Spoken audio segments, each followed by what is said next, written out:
Chapter 606. It had to be said that Li Zixuan's ambition was really big. He wanted to take in all the capable people in the Mo family under his command. Of course, he couldn't be blamed for this. Mo Huai's abilities, especially in astronomy, physics, and optics, made him the perfect candidate for Li Zixuan, who had just finished building Yanhuang College. With Mo Huai's addition, his workload at Yanhuang College would be greatly reduced. After Li Zixuan said that, Mo Zhong and Mo Yun's eyes flashed, and a glimmer of hope appeared on their faces. To put it nicely, they were the core disciples of the Mo family, but their work was no different from that of farmers. They also had to do farming on a regular basis. Otherwise, what would they eat? What would they drink? They would only return to the Mo family when they were not farming to accept the organization's training or other arrangements. They were all capable, but because of their identity as followers of the school of Mo, they had to stay in a desolate place and do hard work. Originally, it wouldn't have been a big deal if they continued like this, but after seeing the prosperity of Chang and city with Mo Huai, their hearts wavered. The suffering of the followers of the school of Mo was something that the disciples of other sects could not understand. Now that Li Zixuan had said this, they could not help but let their imagination run wild. Why couldn't they rely on their own abilities to let their families live a good life? However, although that was what they thought, they wouldn't easily say it out loud. After years of being a follower of the school of Mo, the organization's discipline was deeply engraved in their hearts. Mo Huai frowned. He straightened his body and stared at Li Zixuan seriously. This old man appreciates Lord Li's good intentions. However, as a follower of the school of Mo, I have to wear fur as my clothes and sassafras as my clothes. I have to work day and night, and I have to suffer myself to the extreme. How can I be a follower of the school of Mo if I only covet worldly pleasures? This old man has already violated the school of Mo's laws by agreeing to become an instructor at Yanhuang College. In the future, I will no longer be qualified to lead the followers of the school of Mo in the world and carry forward the school of Mo. Therefore, this old man must resign from this position. As for the other followers of the school of Mo, I advise you not to waste your efforts. As soon as Mo Huai finished speaking, Mo Zhong and Mo Yun's faces instantly became 70% ashamed and 30% regretful. They lowered their heads and didn't say a word.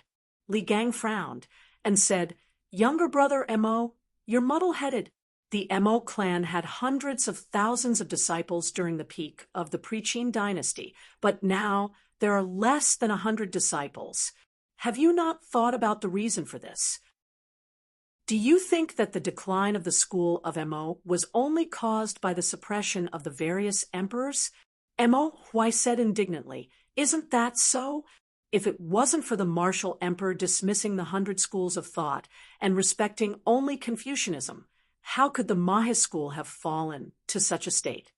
When Li Gang heard this, he said rather painfully, "Ridiculous! I didn't expect brother Mo to still be unable to see the true reason behind the decline of the Mo family. Fine, this old man will enlighten you. The onlooker sees more clearly than the person involved. Although this old man studies Confucianism, this old man will not help the Confucian school or your school of thought today. This old man will analyze with you as an outsider. You said that the decline of the Confucian school of thought was due to the suppression of the various emperors. However, ever since the martial emperor dismissed the 100 schools of thought and respected only Confucianism, why did the school of thought, which was known as a prominent school of thought in the world, decline so quickly while the school of thought and the school of thought could survive until now in the cracks of Confucianism?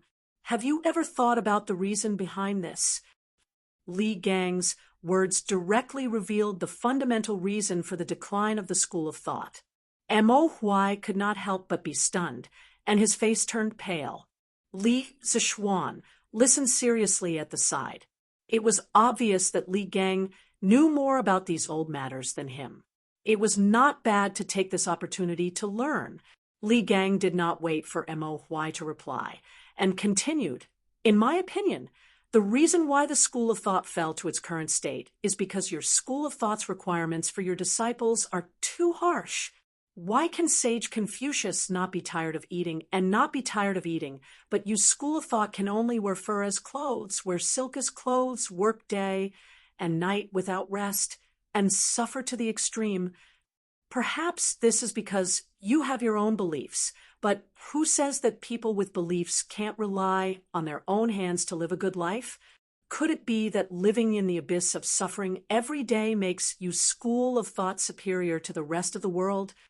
It had to be said that Li Gang's words could be said to hit the nail on the head. Li Zishuan could not help but clap and cheer when he heard it. What he said made too much sense.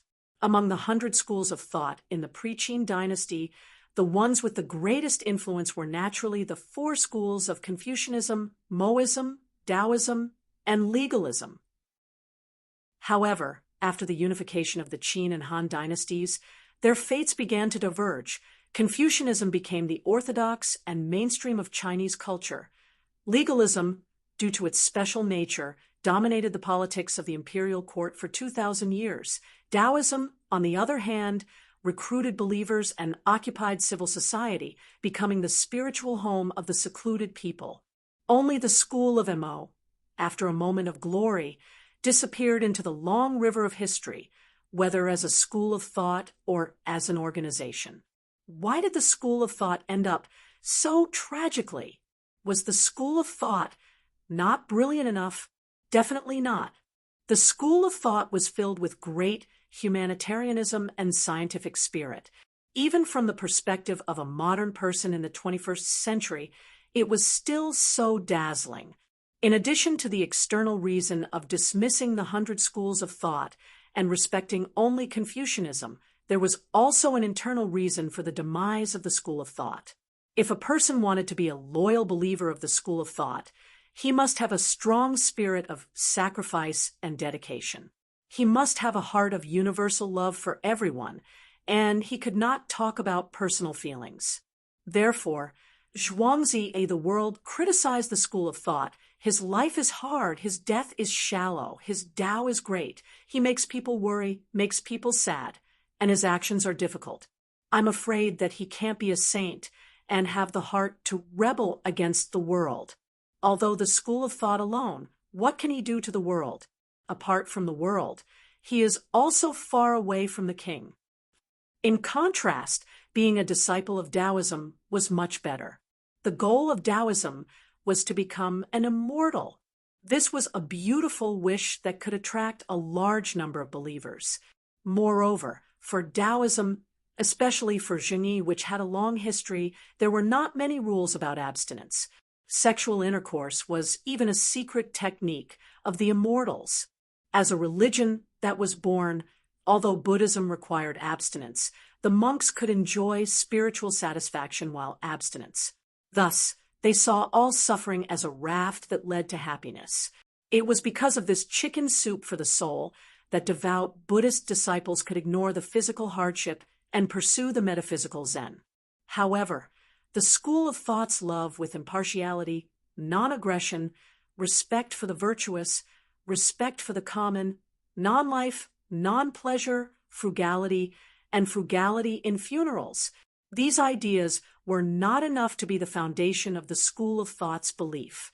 If it was not based on a firm belief that bitter and abstinent life would not attract new blood to join the school of thought, the number of followers of the school of thought in the world would only decrease. This was the internal reason for the decline of the school of thought. Chapter 607. In the main hall, Li Zishuan saw that the time was right, so he stood up and said, "Juzi, the previous causes and effects are all gone, but they will also serve as a warning. If you don't want the Mo family to continue to decline, you have to make some changes. Didn't Mo establish the Mo family to use his talent in manufacturing to let the farmers in the world live a good life? Although the Mo family is declining now, Mo's knowledge must have been passed down.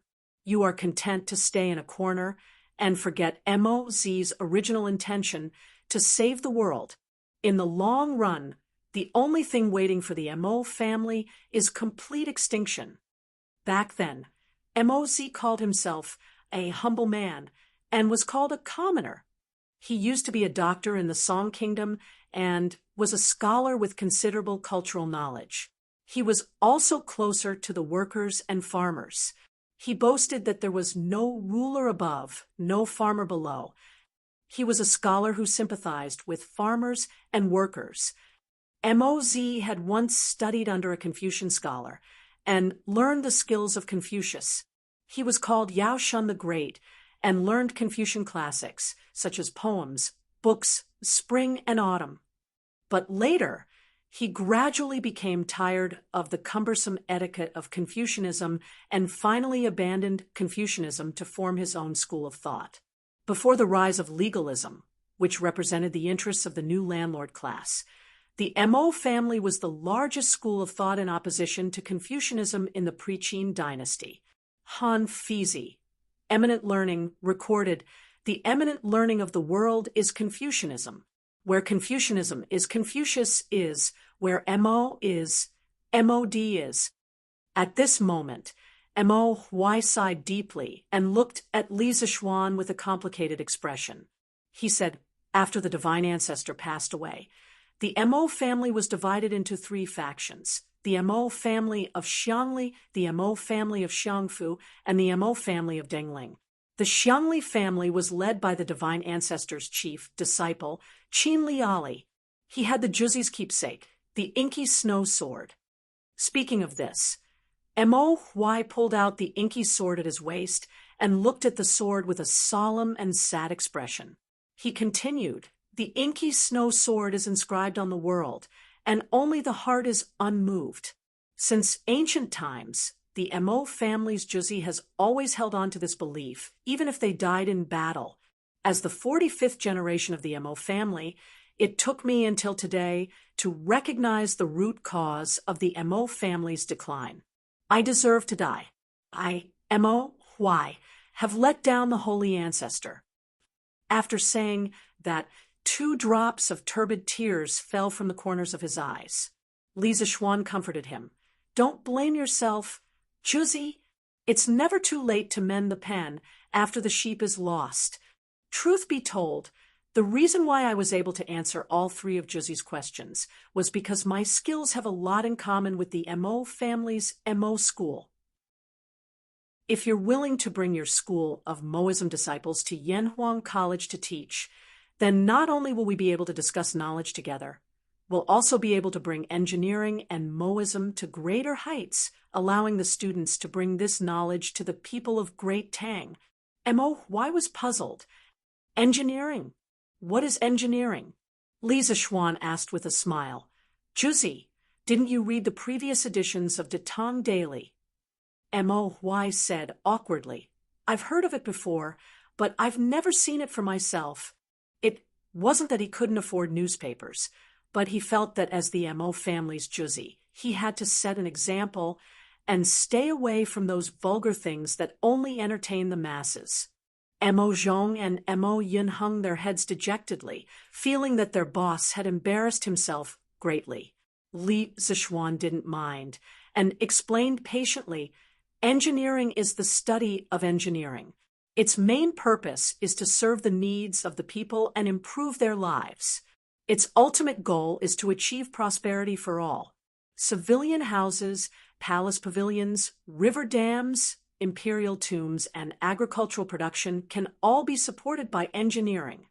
In short, engineering is only for the benefit of the people of the world, not for the fight between schools." Mo was stunned and muttered, "Engineering is only for the benefit of the people of the world. How similar is this to the Moism's purpose?" The Moism's purpose was for righteousness, while Mencius said it was for the benefit of the world. "Zhuangzi, The world said it was for the sake of the world. The Moism gathered disciples to teach and practice. They were the main opposition of the Confucian school.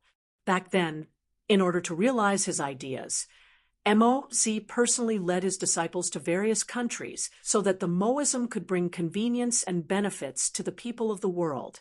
After a while, Moz came back to his senses and said, "Forgive me for being presumptuous, but Lord Jew, you said that your engineering has many similarities with the Moism. Do you have any proof?" Now that things had developed to this point, Mo's attitude towards Li Zixuan had changed greatly from the initial arrogance and contempt to the new respect after losing the bet. And now, after hearing that Li Zixuan had created his own engineering, he already regarded Li Zixuan as someone of the same generation. Since ancient times, a capable person, regardless of age, beauty, or ugliness, would be respected no matter where they went. Li Zixuan laughed and said, "What's so difficult about that? Mr. Li, can you let your servant go to my house and fetch 2 books?" Li Gang naturally agreed. After a while, a servant in Li Gang's house rode an old horse out of the back door and rushed to Yongla Lane. The people in the house were not idle either.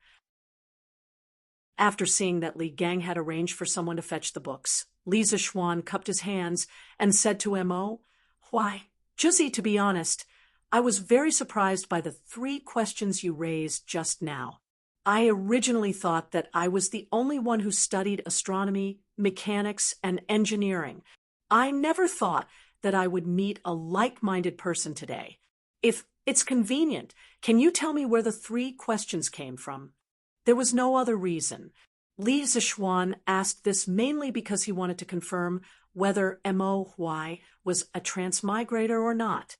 After all, the 3 questions Mo asked just now were really shocking, and he could not help but be suspicious. Mo heard this and said, "Those 3 questions were all recorded in the notes or books left behind by the divine ancestor. I originally thought that I only needed to use one of them to stump Lord Jew, but I never thought that Lord Jew would be so knowledgeable about these things at such a young age. I'm ashamed to say that as the Mo family's Juzi, I'm not as knowledgeable as you, Lord Jew. I can only guard the knowledge left behind by the divine ancestor and struggle at death's door. Sigh. Not only me, but none of the previous 43 Juzi could reach the divine ancestor's achievements. It was not easy for Mo to have this kind of awareness. As he said, after Moz, there was no other great thinker in the Mo family, and there was no further improvement of the Mo family's thinking to maintain its vitality. They did not keep up with the times. As for the other schools of thought, after Confucius, there was Mencius, Sun Zi, Dong Zhongshu, and so on. After Laozi, there was Zhuangzi, Luan, and so on. The legalists were even more valued by the ruling class, especially at the beginning of the Western Han Dynasty, when the country was under great rule and the ruler needed good strategies to govern the country. Dong Zhongshu of the Confucian school offered the spring and autumn dew and the 3 strategies for heaven and man. Luan of the Taoist school offered the Huainanzi. As for the Mo family, they did nothing in terms of academics and governance at that time. This was also one of the reasons why the Mo family was on the decline. Chapter 608. It's Mozi. Li Zixuan was extremely shocked when he heard Mo's reply. Since when was Moz? Qin Dynasty. It was more than 1,000 years since the Tang Dynasty and more than 2,000 years since the modern era. Moz had already started researching astronomy, mechanics, and optics at such an early age. Li Zixuan suddenly had an extremely absurd thought. Could it be that Moz was also a transmigrator like me, and he was also an engineering student in his previous life? All right, after this incident, Li Zichuan expressed that he would never underestimate the ancients again. Brother Mo, don't be too harsh on yourself. Mo was also a godlike figure back then. It's extremely difficult for future generations to surpass him. Let's not talk about surpassing him. It's already very difficult to carry forward the knowledge that he left behind. And Shaoxian's Yanhuang College's content is somewhat similar to the Mo family's teachings. Brother Mo, why don't you take this opportunity to carry forward the Mo family's teachings and benefit the world? Li Gang couldn't help but console Mo Huai when he saw his dejected expression. However, as he spoke, he took the opportunity to advertise Yanhuang College. As the saying goes, the older you get, the wiser you become. Although Li Zichuan concealed it well, how could Li Gang not see that Li Zichuan wanted to recruit Mo Huai? Li Gang admired Li Zichuan very much for this rather ambitious young man. Naturally, he would help him if he could. Mo Huai was silent for a while. He narrowed his eyes and didn't reply.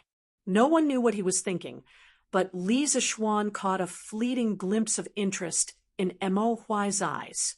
Thus, Li Zichuan struck while the iron was hot and said, "Juzi, you just said that although the Mo family's bloodline hasn't been cut off until today, the Mo family hasn't made any fundamental progress after so many years. In the long run, the Mo family will completely disappear. From the way I see it, if you want to bring the school of Mo to greater heights, you have to bring the remaining followers of the school of Mo out into the world. Any sect that was content to stay in a corner and build a cart behind closed doors would not be able to progress and develop. On the other hand, Yanhuang College is a place where the young talents of the great Tang's 360 provinces and counties are gathered. This is the best opportunity for you to promote the Mo school." When Mo Huai heard that, he couldn't help but ask in confusion, didn't Lord Zhu establish Yanhuang College to spread engineering? If I go and teach, aren't you afraid that your disciples will change their allegiance to the Mo family? Li Zichuan laughed and said, "First of all, no matter if it's you or the other followers of the school of Mo, after being hired to teach at Yanhuang College, you only have one responsibility, and that is to teach the knowledge in the textbooks to the students of Yanhuang College. You only have one identity, and that is to be the teachers of Yanhuang College. In the college, there will no longer be a hierarchy between you. You will all be colleagues who will work together. I've said a long time ago that engineering will not compete with other schools. My purpose in spreading engineering is to benefit the people of the world. Therefore, in the future, Yanhuang College will be a very clean and pure place. There will be no fighting, no deception, and only the pursuit of truth and knowledge. During the teaching period, no activities unrelated to teaching are allowed. If there are students who are interested in the School of Mo and want to join the School of Mo after class, I, Li Zichuan, will not stop them in any way. Everyone has the freedom to choose." When Li Zichuan first had the idea of roping in Mo Huai, he was worried that this giant of the School of Mo would preach and steal his students after entering Yanhuang College. Later, when Li Gang dug up the past and analyzed the reasons for the rapid decline of the school of Mo, Li Zichuan's worries disappeared without a trace. He did not believe that the students of Yanhuang College would give up a good life and insist on becoming ascetic monks in the school of Mo. On the other hand, if Mo Huai brought the followers of the school of Mo to Yanhuang College, Li Zichuan felt that with the luxurious facilities and rich and friendly academic atmosphere of Yanhuang College, those followers of the school of Mo might be assimilated. Mo Huai did not know the evil plan in Li Zichuan's heart. When he heard these righteous and tolerant words, he praised, "Everyone has the freedom to choose. Lord Zhu is so bold. This old man is ashamed. This old man believes that in the future, Yanhuang College will definitely become my Tang Empire's academic holy land. Master, this little one has brought back the books that Lord Li wanted. At this moment, Li Gang's servant came back riding an old horse. Li Gang nodded. Li Zishuan hurriedly went forward to take the two teaching materials. One was mathematics, and the other was physics. He handed the two teaching materials to Mo Huai and said with a smile, "Giant, please take a look. These two books are the teaching materials that Yanhuang College will use. Of course, Yanhuang College's curriculum is definitely more than these two." Mo Huai did not dare to be careless at this time. He solemnly took the teaching materials with both hands, then excused himself to Li Zishuan and Li Gang. He could not wait to sit on the stool and start reading seriously. Li Zishuan and Li Gang smiled to show that they understood. Then, the two of them started chatting in low voices. On the other side, Mo Huai first opened the mathematics textbook. As a giant of the Mo family, he was quite proficient in mathematics. However, after getting used to the Arabic numerals with great difficulty, his eyes could not help but widen as he read. Algebra, equations, geometry, and so on. There were many new concepts defined in the textbook. Then, Mo Huai realized that many of the problems he had encountered before became very simple after using these things. What was even more unbelievable was that he seemed to have seen many of the concepts in the mathematics textbook before in the Mo family's classics. After flipping through another 10 pages, Mo Huai put down the mathematics textbook and opened another physics textbook. Li Zishuan's physics textbook was very rich in content. It included a preliminary introduction to basic physics concepts such as motion, speed, sound, heat, light reflection, light refraction, and mechanics. There was also Newton's 3 laws. Ahem, of course, Li Zishuan shamelessly used his name here again. He called it Xiaoshuan's 3 laws. Unlike the mathematics textbook, Mo Huai flipped through the physics textbook very quickly. In less than half an hour, he had flipped through more than half of the physics textbook. Then, he closed the book and put it away. He took a few deep breaths, then suddenly stood up and went to Li Zishuan. He bowed and said excitedly, "Thank you for your help." The 45th generation of the Mo family's giant, Mo Huai, pays his respects to the divine ancestor. Li Zishuan, who was still wondering why Mo Huai would bow to him, felt that it was ridiculous when he heard Mo Huai's words. He stomped his feet and said, "Divine ancestor? How can I be your divine ancestor? Are you all right, giant?" Chapter 609. In the main hall, Li Gang, who was sitting on the couch, was so shocked that he almost pulled his beard off when he saw this absurd scene. Mo Zhong and Mo Yun, who were supposed to be guarding Mo Huai, saw that their boss actually bowed to Li Zishuan and even called him divine ancestor. Both of them looked as if they had seen a ghost. As disciples of the Mo family, no one knew better than them what the two words divine ancestor meant. In the Mo family, the giant was called a saint, and there was only one person who could be called the divine ancestor since ancient times, the founder of the Mo family, Mo. See, as the giant of the Mo family, would Mo Huai use the two words divine ancestor as a joke to others? Obviously not. Even if he died, it was impossible. But how was he going to explain the current situation? At this moment, Mo Zhong and Mo Yun were completely dumbfounded. Mo Huai did not let everyone wait for long. He said firmly, "You are the reincarnation of the divine ancestor. You are the Mo family's divine ancestor." Li Zishuan was speechless. Reincarnation? Juzi, did you make a mistake? You believe in something as non-existent as reincarnation? Actually, he was more certain than anyone that he was not the reincarnation of Moz because the soul in his body had transmigrated from the modern world and had nothing to do with Moz. Yes, Brother Mo, reincarnation only exists in supernatural novels. There is no such thing as reincarnation in reality. Brother Mo, are you too tired? Why don't you go back and rest first? Li Gang could not help but frown and interrupt. If it wasn't for the fact that he knew Mo Huai well, if it were someone else like Mo Huai, he would definitely think that this person was crazy. No. Brother Wenji, I am very clear-headed. I know that no one will believe in the existence of reincarnation. I didn't believe it at first either. However, after reading those 2 books, I am convinced that Sir Li is the reincarnation of the Mo family's divine ancestor. Mo Huai first shook his head and declined Li Gang's good intentions.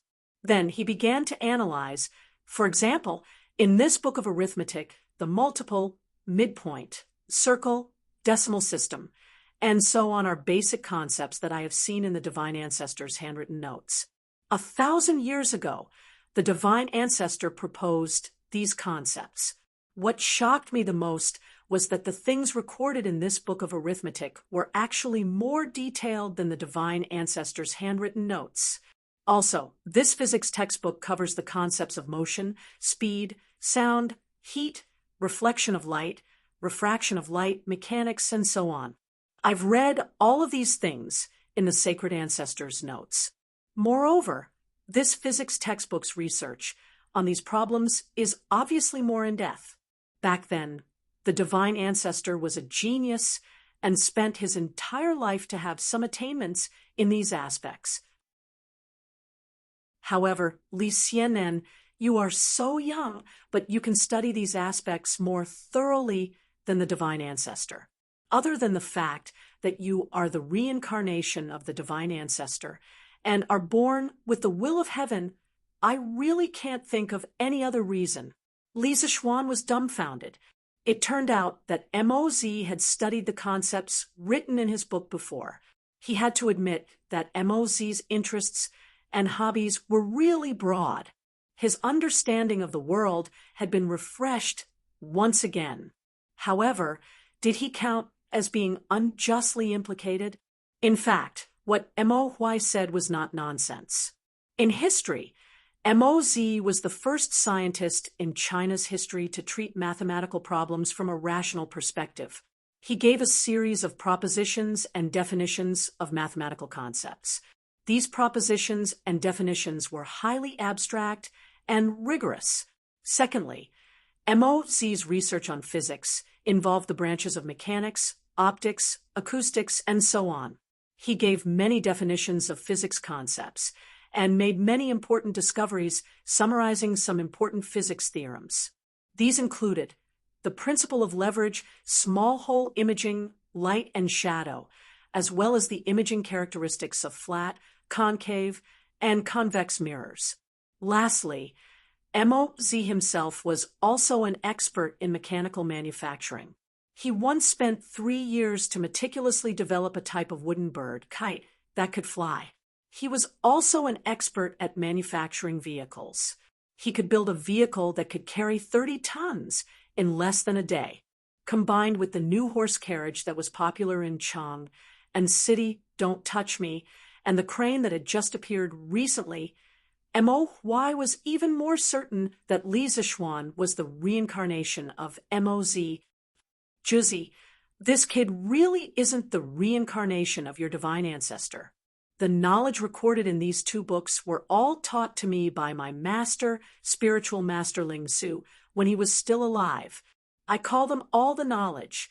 The reason I set up Yanhuang Academy is to spread my master's knowledge to the world. Li Zixuan rubbed between his eyebrows and explained helplessly. Li Zixuan felt a little uncomfortable being the reincarnation of someone else's divine ancestor for no reason. Although this divine ancestor used to be a very awesome existence, this had nothing to do with him. He just wanted to be himself. Mo, Huai said in disbelief. Impossible, other than the divine ancestor. Who else in the world could have such deep attainments in these aspects? Li Zishuan spread out his hands and said, You haven't seen it, but it doesn't mean that it doesn't exist. Moreover, my abilities came from my master. There's probably no one in the great Tang who doesn't know about this, right? Wake up. I'm definitely not the reincarnation of your divine ancestor. Li Gang also nodded and said, Brother Mo, although there are many coincidences in this matter, Xiao Xian's abilities are also open and above board.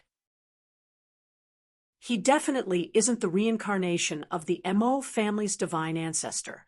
Hearing Li Gang's words, Mo Huai finally wavered a little. His face was filled with disappointment as he muttered, Is it really not? Li Zishuan couldn't help but feel a little sympathy for this old man's disappointed look. He thought for a moment and said, Chuzi, I know what you're thinking. You're hoping that there really is the reincarnation of the Mo family's divine ancestor, and then lead the Mo family to become strong again. But it's better to rely on yourself than on others. The spread of the Mo school still depends on you and the current followers of the Mo family. Mo Huai was stunned. Li Zishuan's words stabbed him in the heart. He did have such thoughts before. After a while, he cupped his hands and bowed to Li Zishuan. Thank you for your advice, Lord Li Zishuan. I've made up my mind. I'll issue an order for all followers of the Mo family to come to Chang and help Lord Zhu impart knowledge and enlighten the people. When Mo Zhong and Mo Yun heard Mo Huai's words, they couldn't help but look at each other. It seemed like they were happy with this result. Li Zishuan was overjoyed. He said excitedly, That's great, that's great. Juzi, welcome to Yanhuang College. When the rest of the followers of the Mo family arrive in Chang, and just let me know and I'll take care of them. Chapter 6:10. Little Xian, although the Mo family's Juzi has agreed to lead the rest of the Mo family into Yanhuang College, you mustn't reveal their identities to others. Moreover, many of these followers of the school of Mo are skilled in martial arts. You must pay attention to management, and don't let these people go out and cause trouble. You must know that there are many people watching you now. After Mo Huai, Mo Zhong, and Mo Yun left with their mission, Li Gang looked at Li Zishuan and said earnestly. Li Zishuan was stunned. He didn't understand, so he asked, Sir, why is that? Do you know why the emperors of the past have been suppressing the Mo family ever since the Qin Dynasty unified the world? Li Gang clasped his hands behind his back and sighed deeply. Then he turned around and stared into Li Zishuan's eyes with a burning gaze. Li Zishuan answered matter-of-factly, Isn't it because Confucianism can better govern the people? That's why the other schools of thought can only slowly die out. This question was something that any modern person could answer, because countless historians had analyzed this problem. For the feudal rulers, Confucianism, which centered on the benevolence of hierarchy, was more suited to the needs of the ancient emperors to implement feudal autocracy. Therefore, when Confucianism became popular, other schools of thought would naturally die out. You brat! Li Gang glared and pointed at Li Zishuan. He was old and experienced, so of course he knew that Li Zishuan was speaking the truth. However, how could the truth be said so casually? He scolded jokingly, then said, You can talk nonsense in front of me, but don't say these words outside. Li Zishuan knew that he had misspoken and hurriedly agreed. Li Gang shook his head and continued. Actually, other than Confucianism, there's another important reason why the emperors of the past suppressed the Mo family. Under the background of great unification, a strong organization with strict internal discipline would inevitably make the imperial court extremely wary.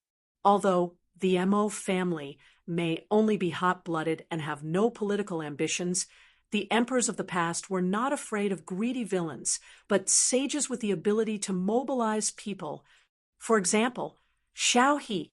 When Emperor Gaozu of Han stabilized the country, Xiao He's right-hand man advised him to buy more land and dirty himself. Only then would he feel at ease. Xiao He listened to the advice and forced the commoners to buy their houses and land at a low price. As expected, Emperor Gaozu was very happy. If Prime Minister Xiao wanted to benefit the world, like Moz, there might be another headless ghost in the Weiyang Palace. Therefore, after the first emperor, he immediately sent the secret shadow guards to kill the Mo family. In the Han Dynasty, the imperial court suppressed the Mo family several times and almost wiped out the entire Mo family. Although these people are Xian, you still have to avoid suspicion, to avoid to our eyes to Li's. Don't give, you still avoid a rarer off, you don't error off, you done, you to avoid a rarer off, to avoid. Li Gang's words were not wrong. To a ruler, the most terrifying thing was not the ambition to rebel, but the ability to rebel. Therefore, as an organization, the Mo family could only exist in the era of the various kingdoms. At that time, there was no unification of the four kingdoms. The greatest danger that the rulers of the various kingdoms faced was the enemy countries around them. Therefore, they were much more relaxed towards the commoners under their rule. Once the 6 kings are gone, the 4 kingdoms are one, the ruler would definitely treat his subjects as his enemy. Not only would organizations like the Mo family not be able to continue existing, even those who inherited some of the Mo family's ideas and took the responsibility of eliminating violence and protecting the common people would not be tolerated by the imperial court because of using martial arts to violate the law. Li Zishuan stood to the side. As he listened, he couldn't help but think of that turbulent and bloody era. He couldn't help but feel sad that such a great school of thought like the School of Mo was born in this terrible era. After a long silence, he solemnly cupped his hands towards Li Gang and said, "Thank you for your reminder. I will be careful." He knew in his heart that if Li Gang didn't really treat him as a junior, he definitely wouldn't have said these words. Li Gang shook his head. It was obvious that he also felt pity for the Mo family's ending. At this time, he looked at the green bamboo at the corner of the door and said with a sigh, "The Mo family's motto is, words spoken by mouth must be carried out by body. The Mo family has many brave warriors, and every member of the Mo family is willing to go through fire and tread on blades without hesitation. This kind of dedication is valuable, but it can easily be expressed as a collective action, which is not beneficial to the long-term development of the school. In the past, when the Mo family's great son Mengsheng was appointed as the Lord of Yang City in the Chu Kingdom, he and his 183 disciples all died in battle. In the chaotic times at that time, such an incident was definitely not the only case for the Mo family. Although the Mo family had hundreds of thousands of disciples at its peak, no matter how many disciples there were, how many times could they withstand such a great battle? Therefore, this old man believes that the Mo family's bravery and ruthlessness are not desirable. Today, Yanhuang College is a good place for them to go. This old man hopes that they can peacefully teach and educate people in the college and don't cause any more trouble. With lofty ideals as the goal, a strict organization as the norm, and a willingness to sacrifice themselves for their ideals, this was the overall characteristic of the Mo family. When they participated in social change and practice in a collective and group way, they could demonstrate an extremely powerful force. However, the tragic result could also happen. When this group of people suffered a strong blow, with their dedication to justice and ideals, with their spirit that would rather die than retreat, the result would not only be a collapse, but also a complete wipeout. If the group collapsed, it could still be dealt with, but a wipeout would be impossible to continue. Forget it. Forget it. Let's not talk about these old things. It's getting late, and I know that you're very particular about your food. This old man only has coarse bran and pickles at home, so I won't keep you here to eat, lest you dislike it. After a long time, perhaps Li Gang realized that these topics were too serious, so he stood up and looked at the time. Half joking, Li Zishuan blushed with shame and said, "Sir, what are you saying? I'm not a spoiled, rich young master who can't bear hardships. Back then, my master and I ate wild vegetables in the mountains. To be able to eat at the same table as you, even if it's coarse bran and pickles." Li Gang waved his hand in annoyance and said, "Go, go, go. This old man didn't cook for you. Go home and eat by yourself. Oh, right, in 2 days, 2 of my good friends will be coming to Chang, and you should come and meet them." Li Zishuan was still gloomy at first, but when he heard the second half of the sentence, his eyes suddenly lit up, and he hurriedly asked, "Sir, your 2 good friends are?" "You'll know in 2 days, but you don't have to worry. They're just like me, easygoing people. I'm sure they'll be willing to stay at your college."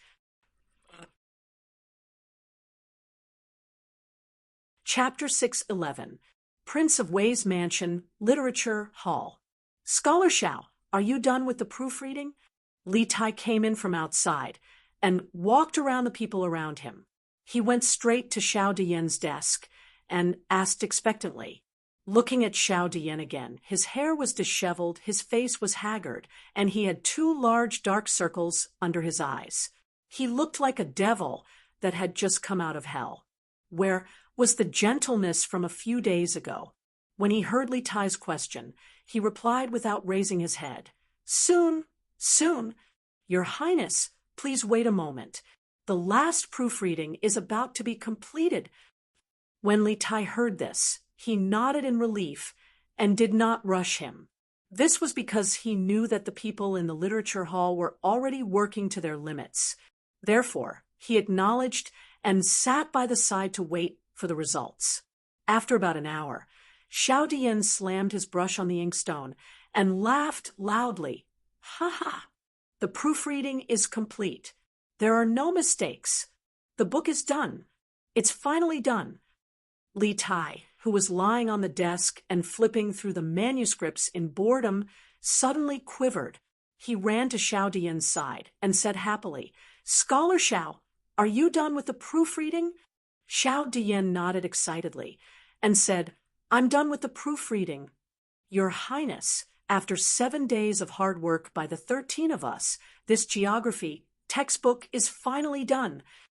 Xia Yan could not help but say, excitedly, "Unbelievable! It's really unbelievable." Although Li Xianen had already completed most of the geography textbook, even the remaining content added up to quite a lot of work.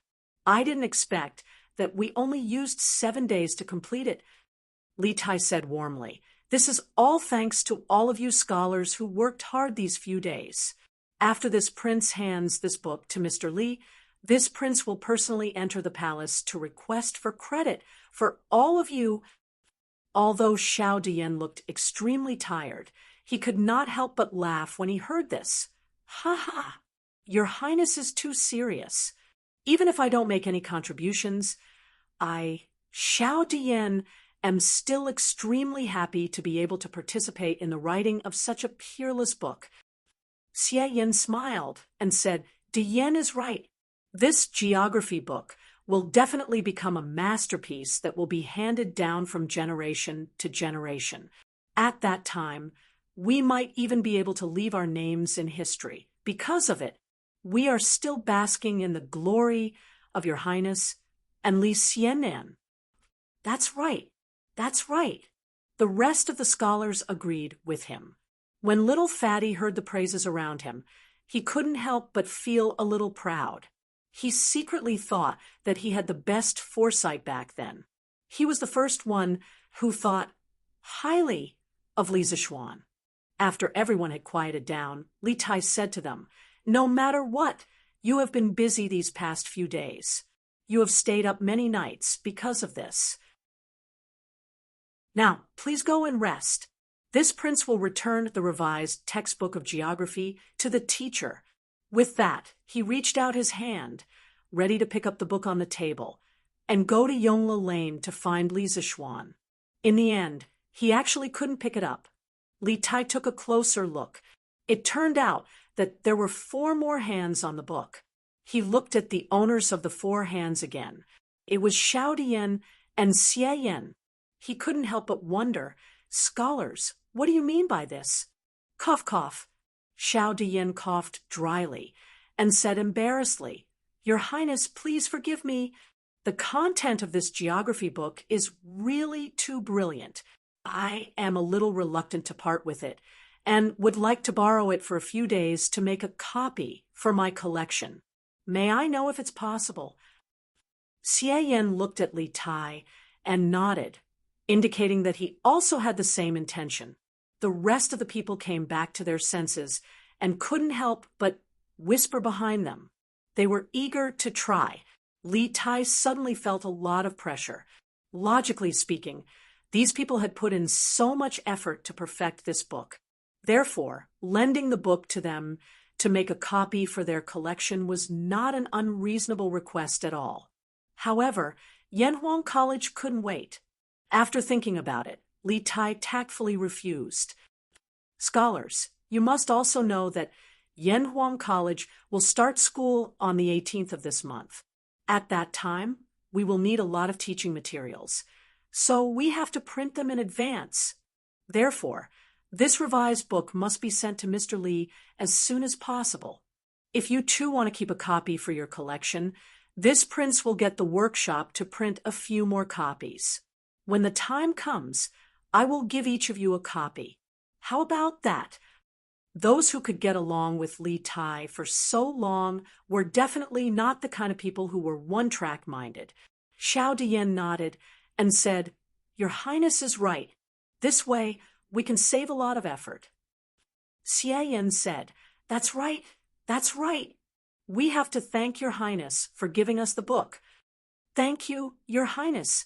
In the afternoon, Li Tai brought the revised geography teaching materials to the Li residence. Li Zixuan, who was taking an afternoon nap in the west courtyard, got up and went to the front hall after hearing the report. "What? Could it be that the geography teaching materials on your side have been revised?" Li Zixuan asked as he looked at little Fatty, who was drinking fine wine and eating fresh fruits in the front hall. It was not because he could count, but because there was an extra book on the corner of the table. Looking at the thickness of the book, it should be the geography teaching materials that he gave to Li Tai the last time. Yes. Li Tai excitedly chewed the fruit in his mouth and swallowed it.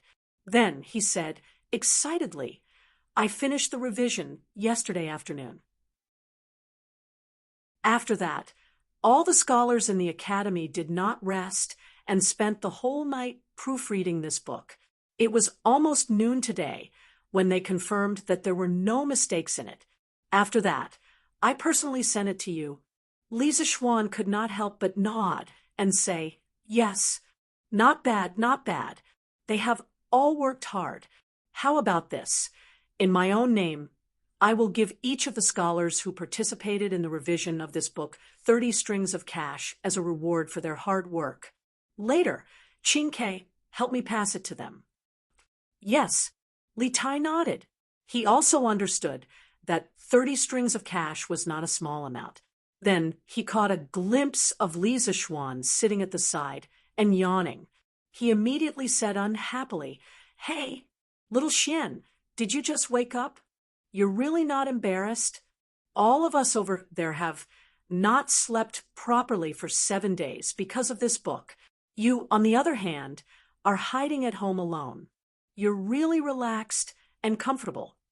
Li Zixuan said unhappily, "Which eye of yours saw that I was relaxed and comfortable? All of you were busy these 7 days. Did you think I was idle these 7 days? Didn't I finish the 4th textbook in these 7 days?" Li Tai suddenly choked and was speechless. However, after hearing that there was another textbook, he could not help but ask curiously, "The fourth textbook? What's it about? Can you lend it to me?" Other than mathematics and geography, he did not know anything about the other two books. Of course, he was curious. Li Zixuan shook his head and said, "No. Now that the 4 books are done, I have to get the workshop to hurry up and print them. If you want to read them, you have to wait until school starts." Chapter 6:12. Master of the Mo clan? Junxian, are you sure? It was the middle of the night, but the Dew Hall was still brightly lit. Li Er leaned back on his couch and stared at Li Junxian as he sternly asked. Li Junxian was dressed in a white robe, his face solemn. He clasped his fist and replying to your majesty, this general is extremely certain that this person is the master of the Mo clan. A few years ago, this general personally saw him in Qingzhou. Moreover, the files of the 100 Horsemen Department have detailed records of the master of the Mo clan, so there is no doubt that this person is the master of the Mo clan. Li Er nodded, his eyes narrowed in thought. Li Junxian probed, "Your Majesty, should we arrest them?" "Arrest? Why should we arrest them?" Li Er raised his eyebrows and looked at Li Junxian. "Firstly, these people did not cheat or rob. Secondly, why should we arrest them? Do we have to arrest them just because they are members of the Mo clan, the sworn enemy of the Confucian school?" Li Junxian pursed his lips, hesitating to speak. Li Er seemed to know what Li Junxian wanted to say, and chuckled. We understand your intentions, but how can the current Mo clan be compared to the Mo clan of the past?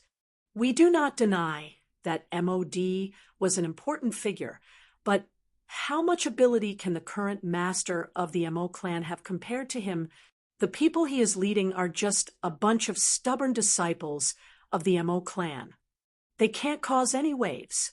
Speaking up to this point, Li Er suddenly looked towards the north and sighed deeply.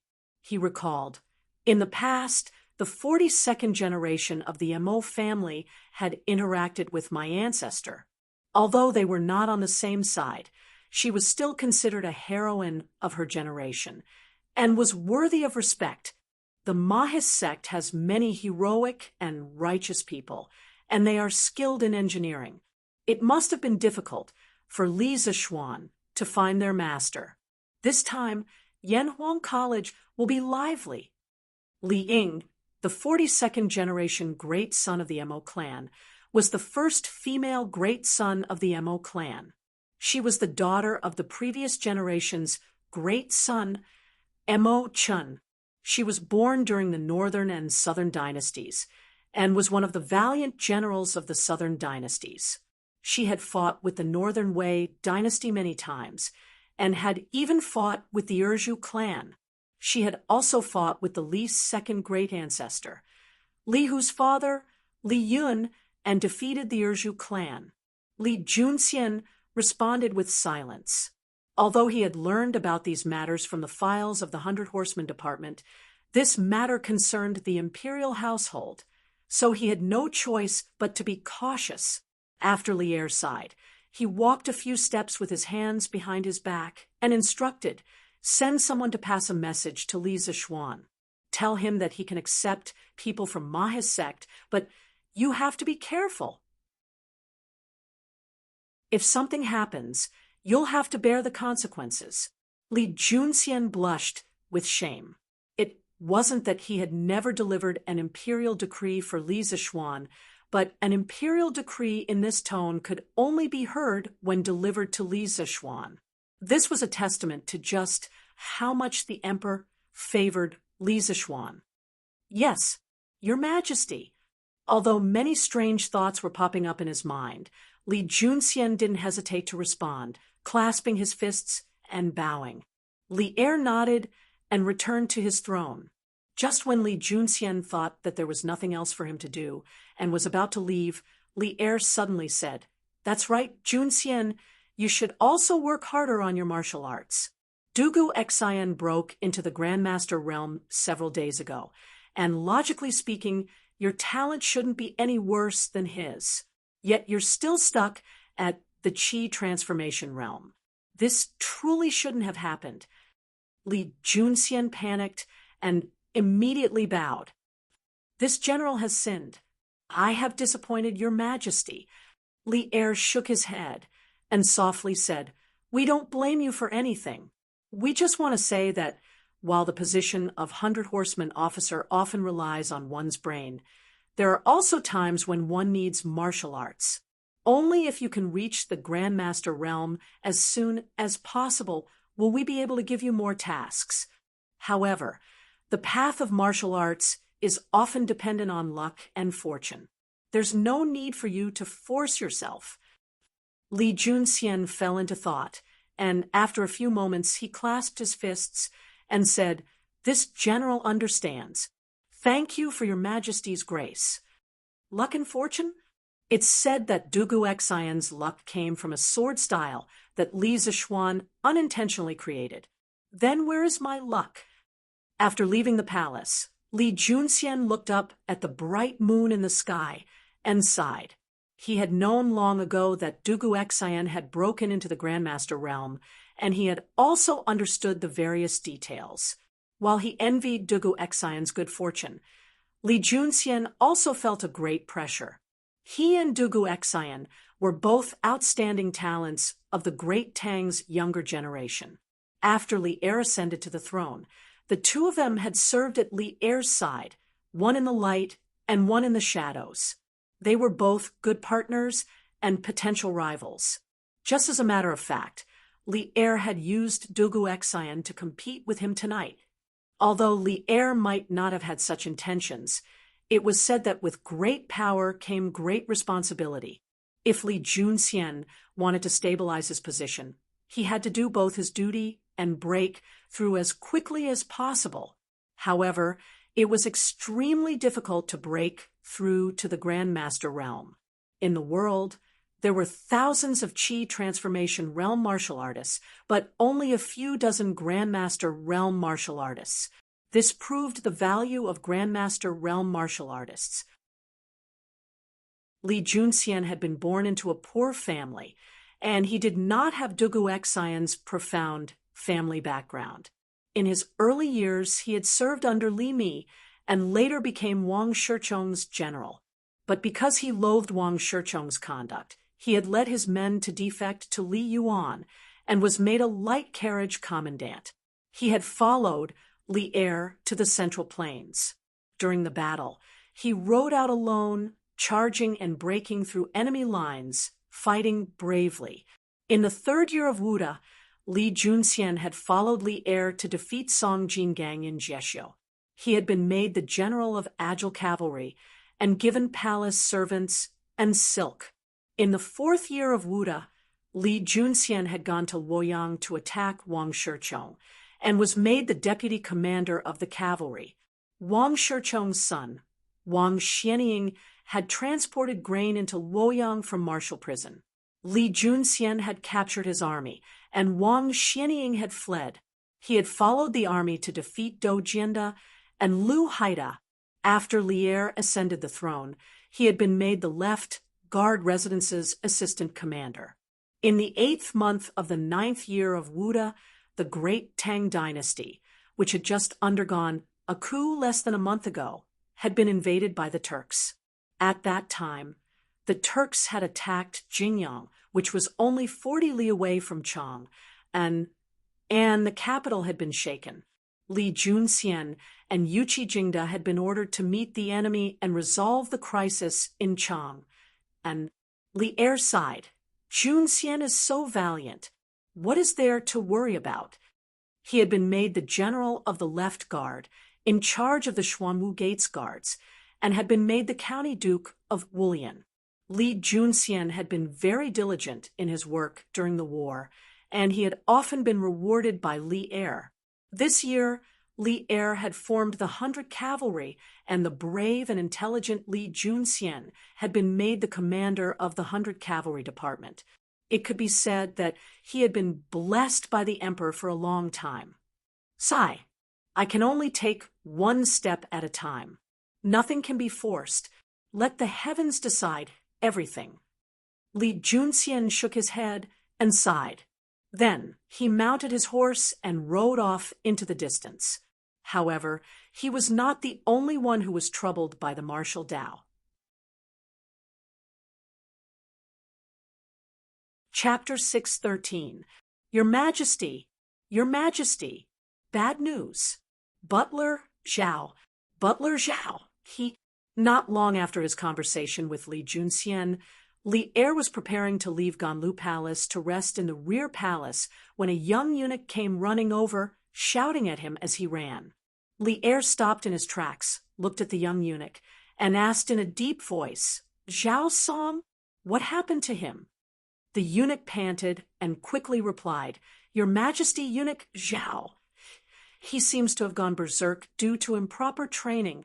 Right now, his room is like a furnace, and no one dares to go near it."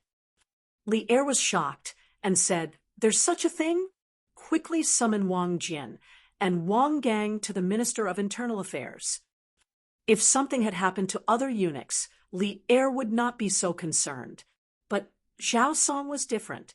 Putting aside his martial arts, Zhao Song was an old man by his side. He had been by his side ever since he was still the king of Qin. It had been almost 5 to 6 years. It was said that the emperor was heartless, but that also depended on the person and the time.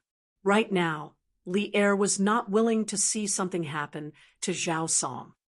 "Yes, Your Majesty." The eunuch had the ability to observe people's expressions. He could see Li Er's anxiety and quickly bowed in response before going to pass on the decree. Li Er frowned and ordered the eunuch beside him, "Prepare the carriage for the Minister of Internal Affairs." In the west of the palace, there was a short building complex. That was the Yeding Palace. It was where the palace maids and the family members of the officials who committed crimes lived. To the north of the Yeding Palace was Taitsong, and to the south was the Minister of Internal Affairs, where all the eunuchs lived. When Li Er hurried over from Taiji Palace, the 2 eunuchs he summoned were already there. They were middle-aged men in their 40s and 50s and wore loose white robes. They had an elegant demeanor and stood out from the crowd. When the 2 of them saw Li Er, they quickly walked over and bowed. "Greetings, Your Majesty." Although the 2 of them were highly skilled in martial arts, but no matter how powerful they were, they could not surpass the secular imperial power. Especially in the face of Li Er, this powerful and iron-blooded emperor, they did not dare to have a trace of neglect. Li Er nodded and asked directly, "How is Zhao Song now? Why don't the 2 of you go in and help?" One of the men with slightly darker skin cupped his hands and smiled bitterly. "Your Majesty, before you came, the 2 of us had already checked on Steward Zhao's situation. It's not that we don't want to help, it's just that our abilities are limited and we can't help." Li Er was shocked when he heard that. He said in surprise, "Even the 2 of you can't help?" The other consecrator shook his head helplessly and said, "Your Majesty, Head Steward Zhao's martial cultivation is already slightly higher than both of us. Now that the vital energy in his body is rampaging wildly, if we want to use external forces to help, we must find a martial arts expert who can completely suppress the vital energy in Head Steward Zhao's body. However, only a great grandmaster can do this. With the strength of both of us, if we rashly intervene, we will only harm Head Steward Zhao. The only thing we can do now is to see if Manager Zhao can make it through. Great Grandmaster." When Li Er heard that, he couldn't help but frown deeper. There were only 3 recognized great Grandmaster experts in the world: Spiritual Master Ling Su of the Celestial Master Sect of Longhu Mountain, Abbot Xian Kong of the Shaolin Temple, and Tujua Nation Master Wu Jia. Now, one of the two great grandmasters in the Central Plains was gone, leaving only Abbot Xian Kong of the Shaolin Temple. If Li Er gave an order, Xian Kong would definitely do him a favor. However, was there really enough time?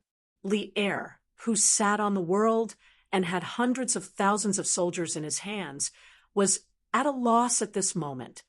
Wang Jian. Zhao Song was fine before. How did he suddenly become like this? After thinking for a while, Li Er frowned and asked. The two consecrators of the imperial family looked at each other. Finally, the slightly darker and older consecrator stepped forward and cupped his hands. Your Majesty, Manager Zhao's meridians are full of genuine qi. At first glance, it seems to be a sign of a breakthrough. However, the total amount of genuine qi in Manager Zhao's body is definitely not enough for him to break through to the great Grandmaster realm. After thinking about it, I feel that the violent, genuine qi in Manager Zhao's body seems to have been formed after being forcibly compressed before suddenly going out of control. Li Er was stunned. He suddenly remembered the lie Li Zishuan told in the imperial court after he destroyed the 7 cultivators of Virtue sect. Seeing Li Er's gloomy face, Wang Jian thought that he had said something wrong and hurriedly said, "Your Majesty, it was just my humble opinion. I don't think Manager Zhao would do such a thing without common sense." Li Er's face darkened, and he said in a deep voice, "No, you're right. Zhao Song really did do such a thing without common sense." Previously, Li Zishuan mentioned the genuine qi bomb in the imperial court and told a big lie to deceive everyone. Later, only the two of them knew about the gunpowder. Zhao Song didn't know about it, which led to the current situation. Li Er was really anxious and annoyed now. Wang Jian and Wang Gang were dumbfounded. They never thought that this unreliable guess would become the truth. "I'll go in and take a look." Li Er thought for a while and was about to enter the house. Wang Jian was shocked and hurriedly stopped him. "Your Majesty, you can't. Manager Zhao is not conscious at the moment, and his genuine qi is still in a violent state. It's very likely that he will accidentally hurt Your Majesty. Besides, this house is very hot at the moment. Your Majesty shouldn't go in. Your Majesty's body is priceless. Please think twice." The accompanying eunuchs and maids stopped him in unison. Li Er was helpless. He sighed and said, "Then you two stay here and take good care of him. You must protect Zhao Song's life. When he wakes up, inform me as soon as possible." Wang Jian and Wang Gang naturally cupped their hands and said yes. Qin Mansion. Although it was late at night, it was still brightly lit. "Zhuang Qi, why hasn't Master come out yet? He's been in there for almost a day." Outside a house in the backyard of Qin Mansion, a group of anxious people gathered. There was Madame Qin, Qin Huayu, and the maids, servants, and guards in the mansion. At this moment, Madame Qin glanced at the tightly shut door and asked the burly man beside her with a worried expression. Zhuang Qi was not sure himself, but he still forced himself to be calm and said, "Madame Qin, don't worry. Master's body has been getting better day by day for the past few months. Ever since he started practicing Tai Chi, his old injuries have been recovering faster and faster. It must be a good thing that he suddenly went into seclusion today. Who knows, maybe Master will be able to recover to his peak strength this time." Madame Qin wiped the sweat on her forehead and sighed. "I only hope that Master can be healthy. As for the strength of his martial arts, I don't care about it." At this moment, Qin Huayu came over and patted Madame Qin's shoulder, comforting her. "Mother, Father will be fine. Go back to your room and rest. I'll stay here and guard."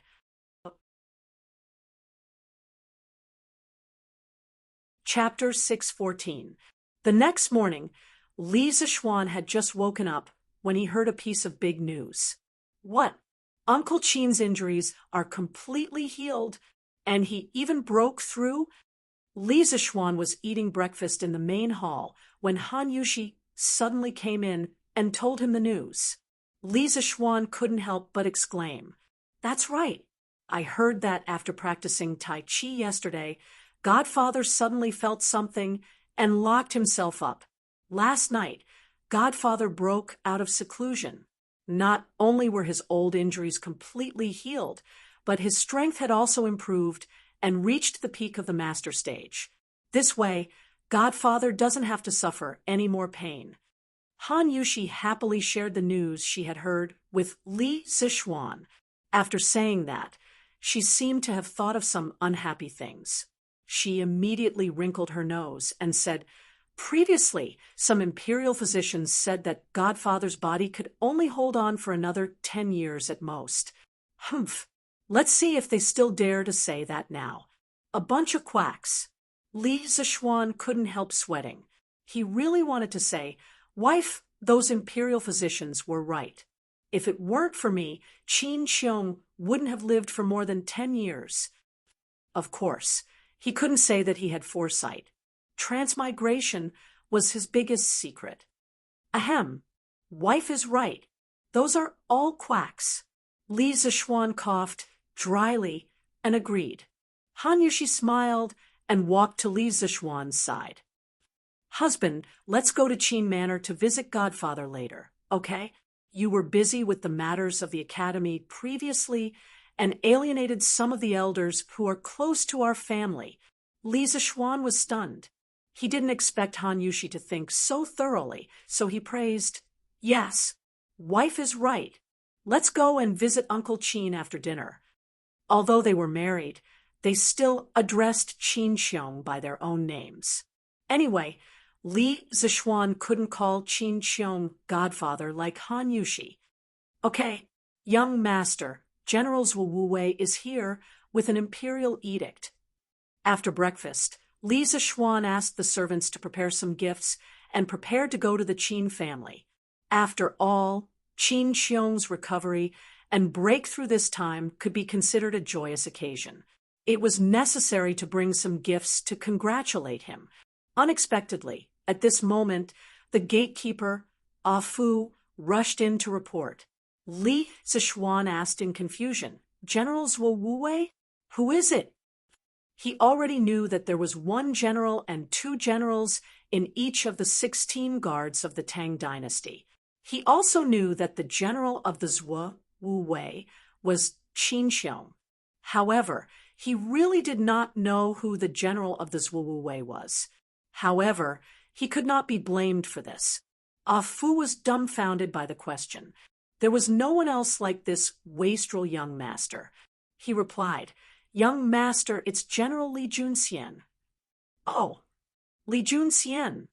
Hurry up and invite him in." Li Zixuan said hurriedly with a look of sudden realization. "There's no need for that. This general is already here." "Mr. Li, you won't blame this general for being rude, right?" Li Zixuan had just finished speaking when a white-robed man walked in. He stared at Li Zixuan and said, half-jokingly, "It was Li Junxian." Just from appearance alone, Li Junxian had a tall and straight figure and an awe-inspiring demeanor. His sharp eyebrows and handsome face made him look even more heroic. TSK. It's actually a pretty boy. No wonder there were rumors about him and Wu Meinyang in the future. Li Zixuan muttered to himself. Then he stepped forward and clasped his hands with a smile. "Generally, what are you saying? You have the divine mandate on you. Please come in and have some tea." While Li Zixuan was sizing up Li Zixuan, Li Junxian was also sizing up Li Zixuan. He had met Li Zixuan before. When Li Zixuan had challenged Mount Beimeng in order to save Han Yushi, Li Er had sent him to investigate the situation. Although the situation had already been decided by the time he found Li Zixuan, he had still met Li Zixuan before. But today was his first time meeting Li Zixuan face to face. As he looked at this youth, who was about the same height as him, but still somewhat childish, he couldn't help but sigh. If not for Li Zixuan, he and Dugu Xian would have been considered outstanding talents of the great Tang's younger generation. But there were no ifs in reality. Although he held an important position at such a young age, and was even a second-rank county duke, he was still a little dim compared to Li Zixuan. The other party wasn't even 15 yet, but he was already able to climb to such a high position. Who knew what he would be like when he was in his 20s or 30s? Besides, how could a martial arts grandmaster who wasn't even 15 years old compare to him? This general is only here to pass on an imperial decree. I won't impose on you. County Duke Li, listen to the decree. Li Zixuan snapped out of his thoughts and sternly said to Li Zixuan. When Li Zixuan heard that it was a verbal decree from Li Er and not an official imperial decree, he immediately dismissed the idea of having someone set up the incense table. He stood to the side and bent his body slightly, pretending to listen attentively. His Majesty wants this general to inform you that Yanhuang College can accept people from the Mahis sect, but you have to know the limits. If something happens, you will have to bear the consequences. In the end, Li Junxian had to polish Li Er's words a little. Otherwise, he would have been too embarrassed to say it out loud. Even so, this imperial decree was still very straightforward. However, Li Zixuan really liked this kind of straightforward imperial decree. After hearing this, he hurriedly clasped his hands and said, "This subject receives the decree. Thank you for your grace." Li Zixuan's gratitude was sincere. Yesterday, after Li Gang analyzed the pros and cons of the Mahis sect joining Yanhuang College, he knew that the greatest power preventing the Mahis sect from entering the world wasn't the Confucians, but the imperial court and the emperor. Although the Confucians were powerful, their snobbishness couldn't be compared to Li Er's. Otherwise, how could there be a situation where Confucianism, Taoism, and Buddhism coexisted? Thus, Li Zixuan didn't really care about the attitudes of others. However, he had to care about Li Er's attitude. After all, Li Er was his immediate superior. After returning from Li Gang's house yesterday, Li Zixuan had been thinking about how to get Li Er to lower his guard against the Mahis sect. What he didn't expect was that he didn't do anything, and Li Er took the initiative to deliver himself to his doorstep. This solved a huge worry in his heart. As for how Li Er knew that the head of the Mahis sect was going to join Yanhuang College, Li Zixuan could figure it out even with his eyes closed. Although he felt a little uncomfortable in this feudal society, wasn't it easy for an emperor to know the movements of others? For Li Zixuan, it was fine as long as it didn't affect his life. Besides, even in modern society, did you really have privacy? When he thought of this, Li Zixuan felt a little better.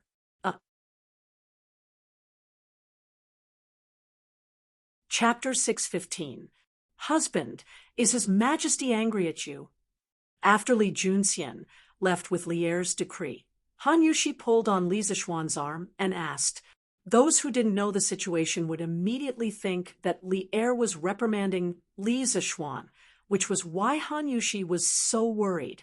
Ha! Of course not.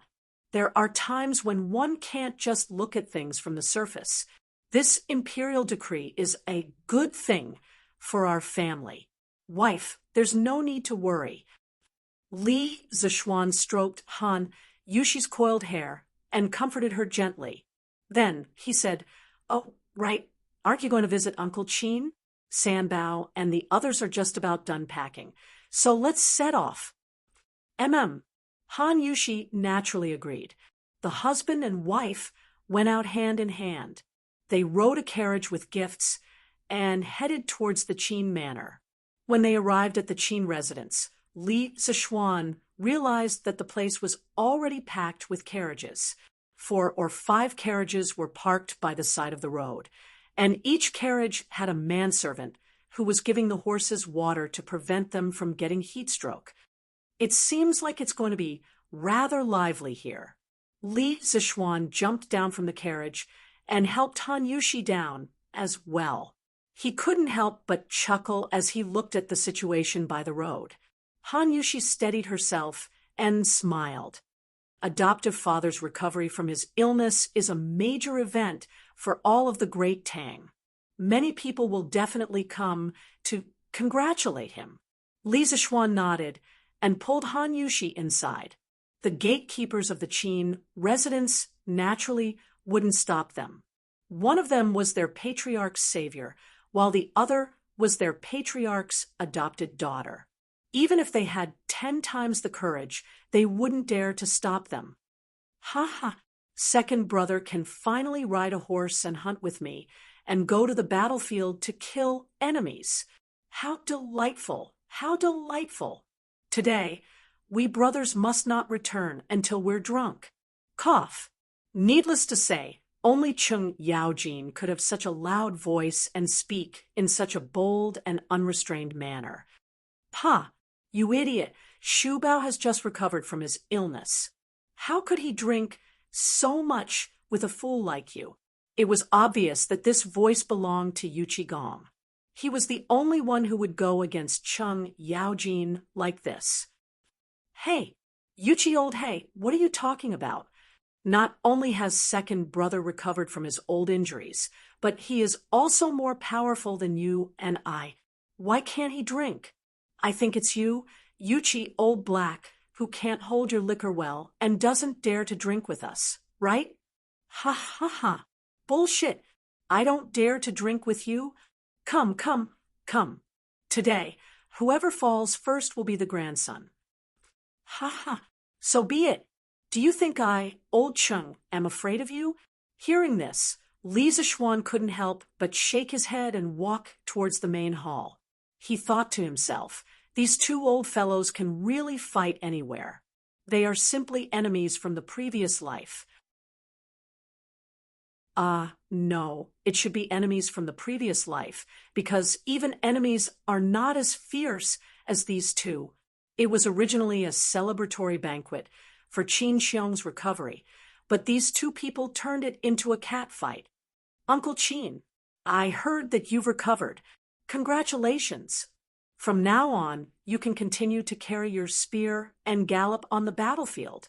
Li Zishuan stepped forward and cupped his hands to Qin Xiong before congratulating him. As for Han Yushi, she had already been led to the backyard by the Qin Manor's servants to talk to Mrs. Qin.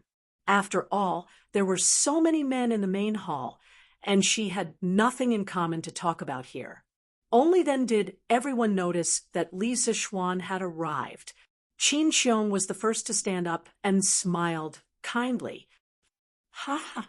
This is all thanks to you, little Xian. Come and sit first. Hey, that's the result of your own perseverance. Uncle Qin. Li Zishuan said humbly. Then, after greeting some of the elders present, Li Jing, Chung Yaojin, Yuchi Jingda, Niu Jinda, Li Daozong, etc., he sat at the last seat on Qin Xiong's right. There was no choice. Who asked him to be the last to arrive and be the youngest person? This is your credit. No one can take it away. If it weren't for your unique medicinal wine, little Xian, and that blood-snatching method to prolong my life, this old man could only lie in bed for the next few years and wait for death. How can I still sit here and chat with all of you? Qin Xiong stroked his beard and looked at Li Zishuan with admiration. Chung Yaojin said with a faint smile, Ha ha, we're all family. Second brother Qin, what are you thanking us for? Besides, even if you want to thank us, this is not a complete thank you. Did you forget to tell us something? Qin Xiong was stunned and asked in bewilderment, What is it? Chung Yaojin pursed his lips and said, It's that Taiji fist. Second brother Qin, didn't you break through to the peak of Grandmaster because of Taiji fist? A while ago, I heard that Dugu Exine broke through to Grandmaster with a few sword moves that little Xian helped him deduce. Now, second brother Qin, you've reached the peak of Grandmaster because of little Xian's Taiji fist. This is enough to show that if a martial artist wants to break through, it's best to look for little Xian. That's right. Now, little Xian has a small reputation in the martial arts world. Li Jing stroked his beard and smiled. However, Yu Qigong said, second brother Qin has just recovered from a serious illness this time, and his strength has increased by another level. It can be said that he has left us behind again. The reason why Yu Qigong said this was mainly because among them, when they were young, Qin Xiong's martial strength was the first to reach its peak. And according to the development of things, Qin Xiong's martial strength should be the first to decline. At the beginning, it was indeed like this. At that time, they were chasing after Qin Xiong's footsteps, but Qin Xiong's martial strength kept declining because of his body. Everyone thought that it would end like this. Who knew that Qin Xiong would be reborn today? Not only did he wash away his old injuries, but he also took another step forward in martial arts and once again pulled away from these generals. Hee. Second brother Qin, can I practice Taiji fist? I've been stuck at Grandmaster middle stage for a long time. If I can practice Taiji fist, I might be able to break through. Cheng Yaojin asked shamelessly. At this moment, the rest of the people stopped talking to each other and turned their attention to this side. For martial artists, there was nothing more comfortable than improving their realm. Qin Xiong glanced at Cheng Yaojin and said, I don't have any objections, but you have to ask little Xian. After all, Taiji fist is from him. Seeing that everyone was looking at him, Li Zishuan hurriedly said, I don't have any objections either. If you want to learn Taiji fist, you can all learn it. However, Taiji fist emphasizes the word understanding. If you don't use your heart to understand it, in the end, even if you do make the final move, you can only make the shape look like the spirit, but not the spirit. It won't be beneficial for breaking through the realm.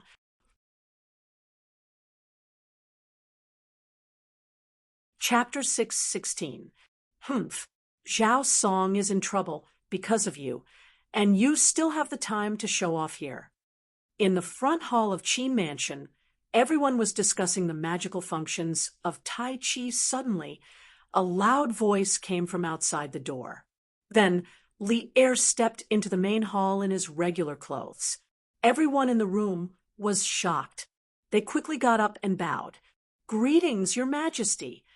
Li Er waved his hand and said, I'm here today to congratulate Shu Bao on his recovery. There's no need for formalities. Qin Xiong heard this and said gratefully, Your Majesty, thank you for your concern. Li Er stepped forward and helped Qin Xiong up. He smiled and said, Shu Bao is the pillar of the country. Shouldn't I be concerned about him? Qin Xiong's lips moved slightly, and he said in a trembling voice, Thank you, Your Majesty. Li Er smiled. Then he did not greet the other officials in the room. He looked directly at Li Zishuan and paused before saying, Zhao Song tried to force a breakthrough last night. He used the method of compressing his vital energy that you mentioned last time. As a result, 30% of his meridians were damaged. If it were not for the help of the 2 imperial consecrators at the last moment, he would not have survived.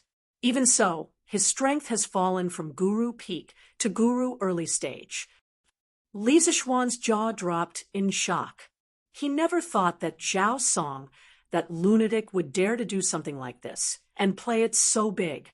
It was as if he wanted to go to the heavens. He wiped the sweat from his forehead. He did not know if it was cold or hot, and said, Your Majesty, why is Steward Zhao in such a hurry to break through? Logically speaking, the Tang Empire was at peace now. Although the Turks in the north were eyeing them covetously, These national affairs should not be rushed by a eunuch, right?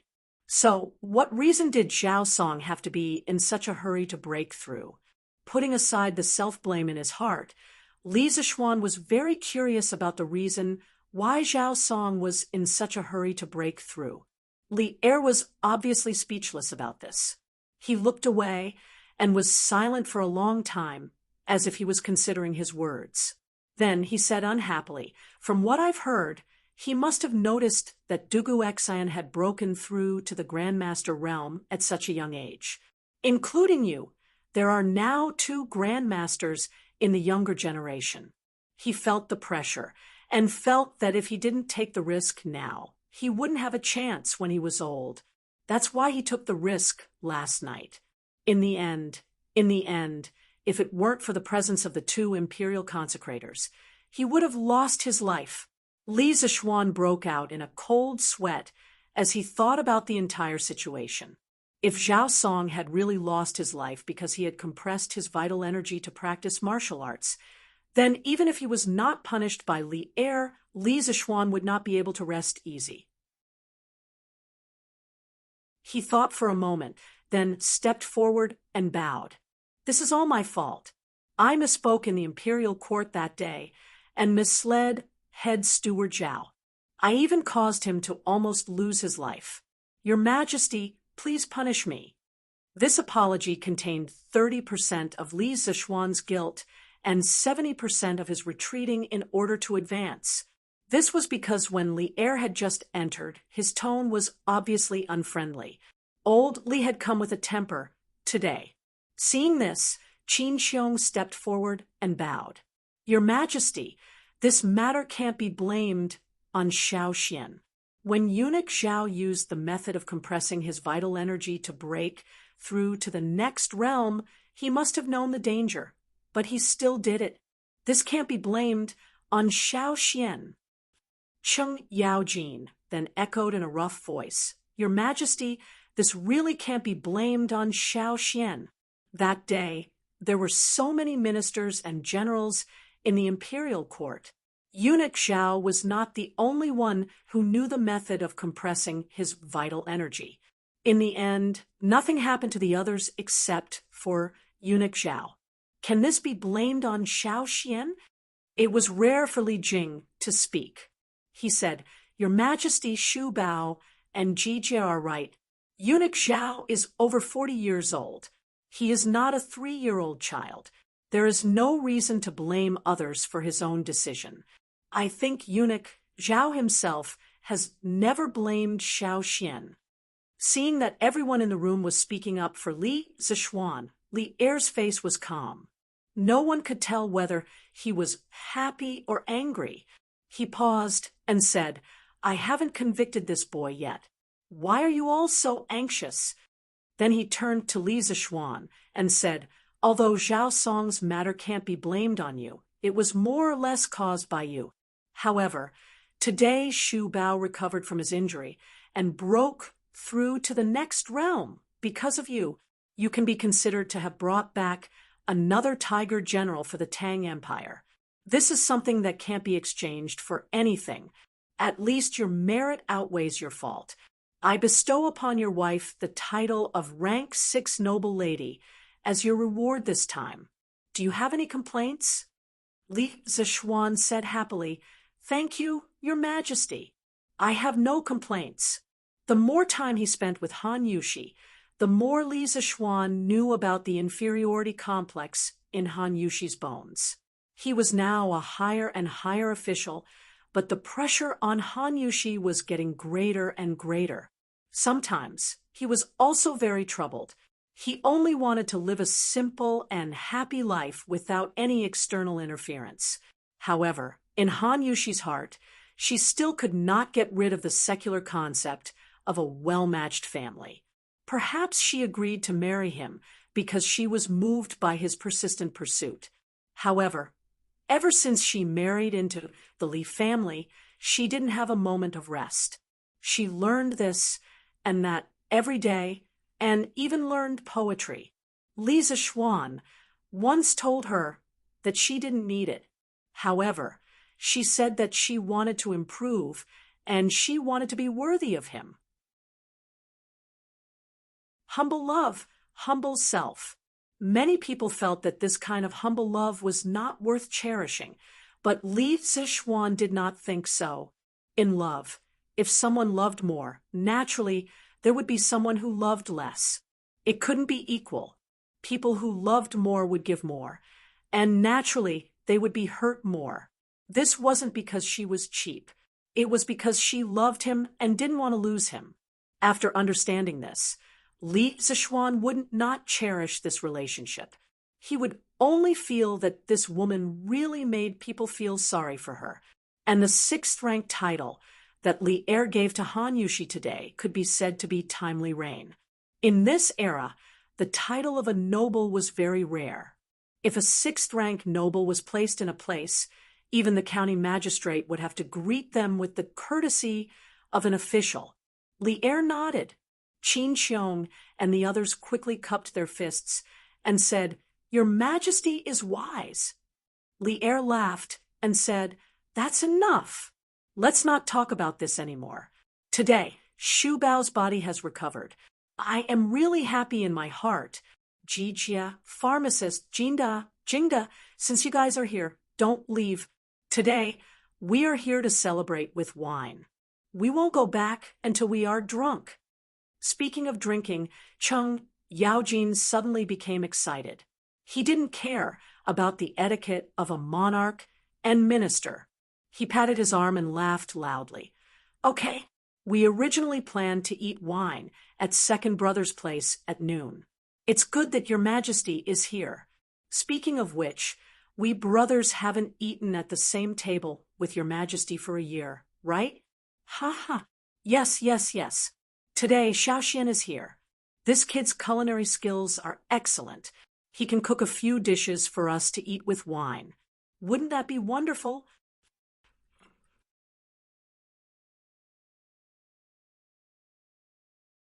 Chapter 617. When it came to cooking, many people would subconsciously think of the phrase, "A gentleman should stay away from the kitchen." It was clearly inappropriate for Li Zixuan, the founding baron of the country, to personally cook. However, the elders in the backyard clearly didn't think so. Cheng Yaojin, Qin Xiong, Niu Jinda, and Yuqi Jingda had always treated Li Zixuan as their own junior. If something happened to Li Zixuan, the four of them would definitely be the first to act.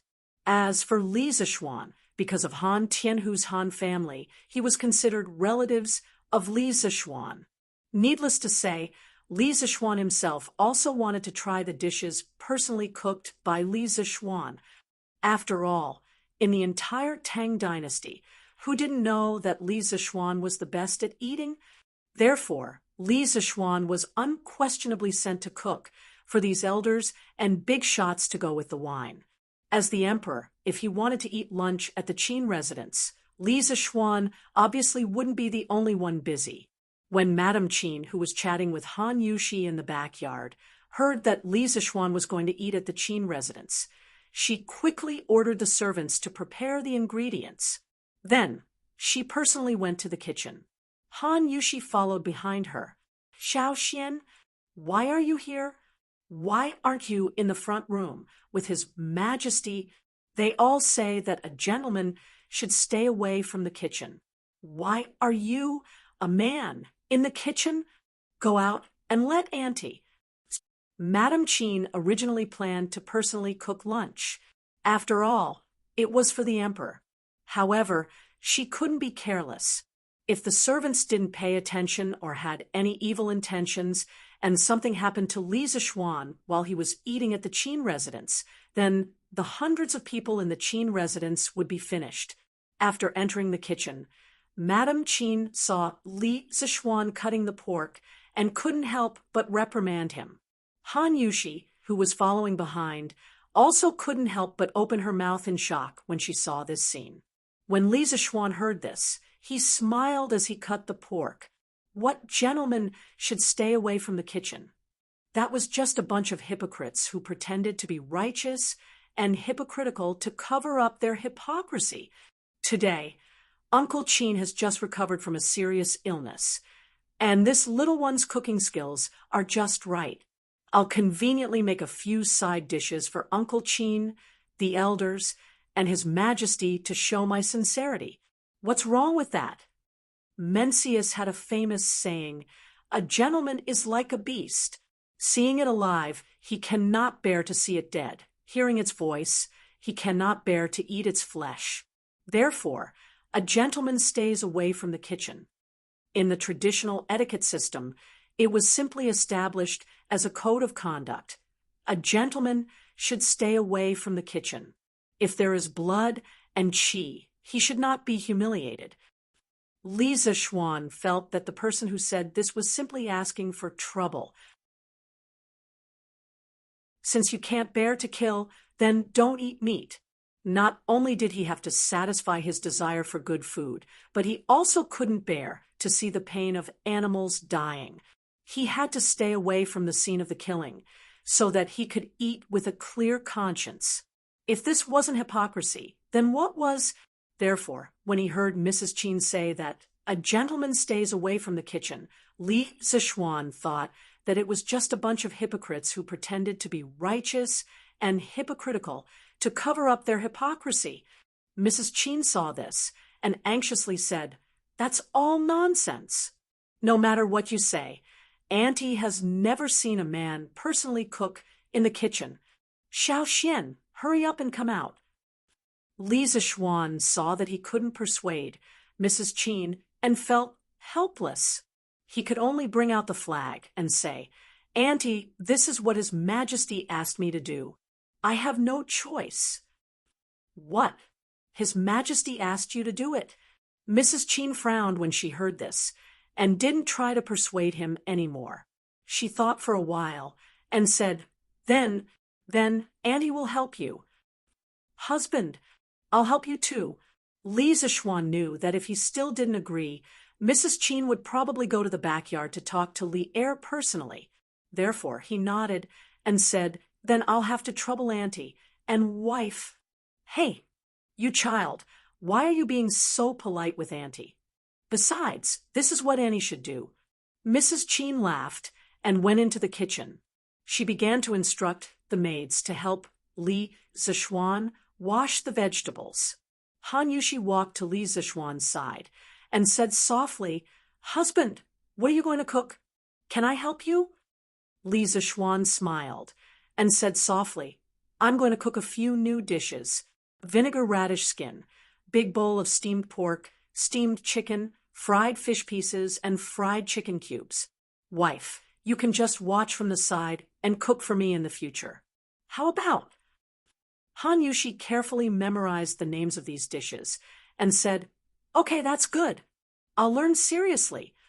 Seeing the serious expression on the woman's face, Li Zishuan couldn't help but flick her flawless forehead with his clean hand that was holding the kitchen knife and said, "Don't worry.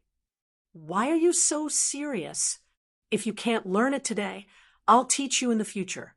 "Oh, right, wife, I have good news here. I'll tell you when we get home." Han Yushi hurriedly covered her forehead as if she had been electrocuted. Then she guiltily glanced in Mrs. Chin's direction. She didn't even dare to ask about the surprise Li Zishuan said. She hurriedly stood to the side and lowered her head like an ostrich. Mrs. Chin, who wasn't far away, noticed the couple's small movements, but she didn't say anything. She just smiled with great comfort. It was obvious that she was happy from the bottom of her heart. Li Zishuan was slightly embarrassed. Then he pretended that nothing had happened and began to cook. The first dish was a big bowl of steamed pork. Northerners like to eat meat in big bites. Naturally, the wine was like a large piece of meat going through the intestines. They wanted a refreshing taste. Chung Yaojin and the others would definitely like this big bowl of steamed pork.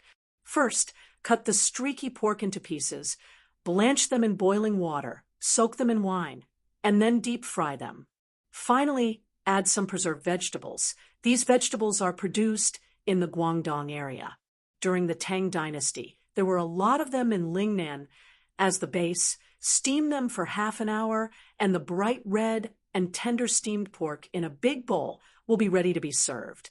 Of course, during this time, Li Zichuan also made the vinegar-choked radish skin. This dish couldn't be easier. Then he made the diced chicken. He chose a piece of chicken breast meat and cut it into small cubes. Then he tore up some orange peel, pepper, cloves, fennel, and other spices. He turned on the fire and heated up a little bit of oil. Then he put the meat and the seasonings into the pot and stir-fried it. The flavor of the spices permeated into the meat. He ate a bite of the diced chicken with a sip of wine. It was so refreshing. There were also fried fish pieces. He cut a whole fat black carp into big chunks and marinated it with salt and white wine grains for an hour. The fish pieces would show a light pink color, which was very tempting. Then he mixed eggs and flour and fried the fish pieces with hot oil. The fish pieces were crispy on the outside and tender on the inside. When it was time to eat, he made a hot sauce with garlic and soy sauce and poured it over it to go with wine. The taste was so good that even an immortal wouldn't exchange it for it. The more Li Zichuan cooked, the more proficient he became. Han Yushi and Mrs. Qin, who were next to him, were more and more dumbfounded. The more they looked, the more they were hungry. This color, this aroma, they almost couldn't help but want to eat it first. Madame Qin gulped and thought to herself, no wonder His Majesty allowed Xiao Xian to come over and cook.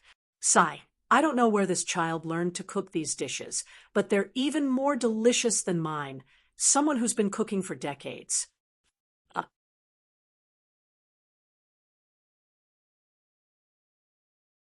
Chapter 6:18. After working in the Qin family's kitchen for more than 2 hours, Li Zichuan finally finished preparing lunch for the big shots in the backyard. There weren't many types of dishes, only 5 dishes and 1 soup in total. However, the portions of each dish were large and were all placed in small bowls. After all, the big shots sitting in the house were all martial artists, and their appetites were extraordinarily large. After the dishes were done, Li Zichuan naturally didn't have anything to do. Madame Qin ordered the maids to bring the bowls of dishes to the front hall. Li Zichuan didn't care about this. After washing his hands, he pulled his wife out of the kitchen. Unexpectedly, as soon as he came out, he saw Qin Huayu and Cheng Chumo walking towards him. Li Zichuan was stunned and asked, "Hey, Huayu, Chonyo, you two are back." Qin Huayu went to Yunshan to participate in labor as early as a month ago.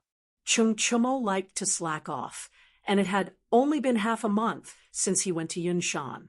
Under normal circumstances, the two of them should be at Yunshan now because Yunshan was a little far from Chang, and the students of the School of Mathematics would usually eat together in the cafeteria of Yunshan at noon. Oh, what meat is this? It smells so good. Hey, wait, don't go. Let me try a piece. Cheng Chumo was about to answer when he smelled an extremely rich fragrance of meat. His attention was immediately attracted by the little maid holding the bowls of dishes. What was worse was that this guy was not only talking, but also stretching out his black dog paw. "Stop!"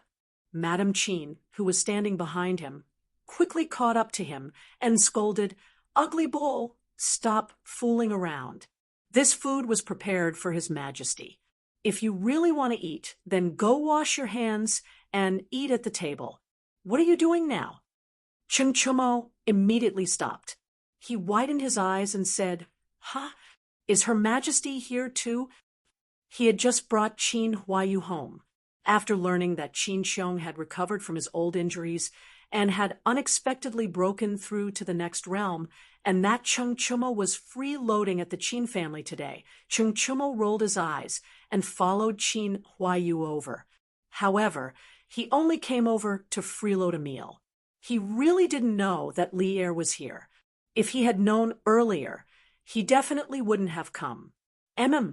His Majesty, your Uncle Yuchi, and the others are all here.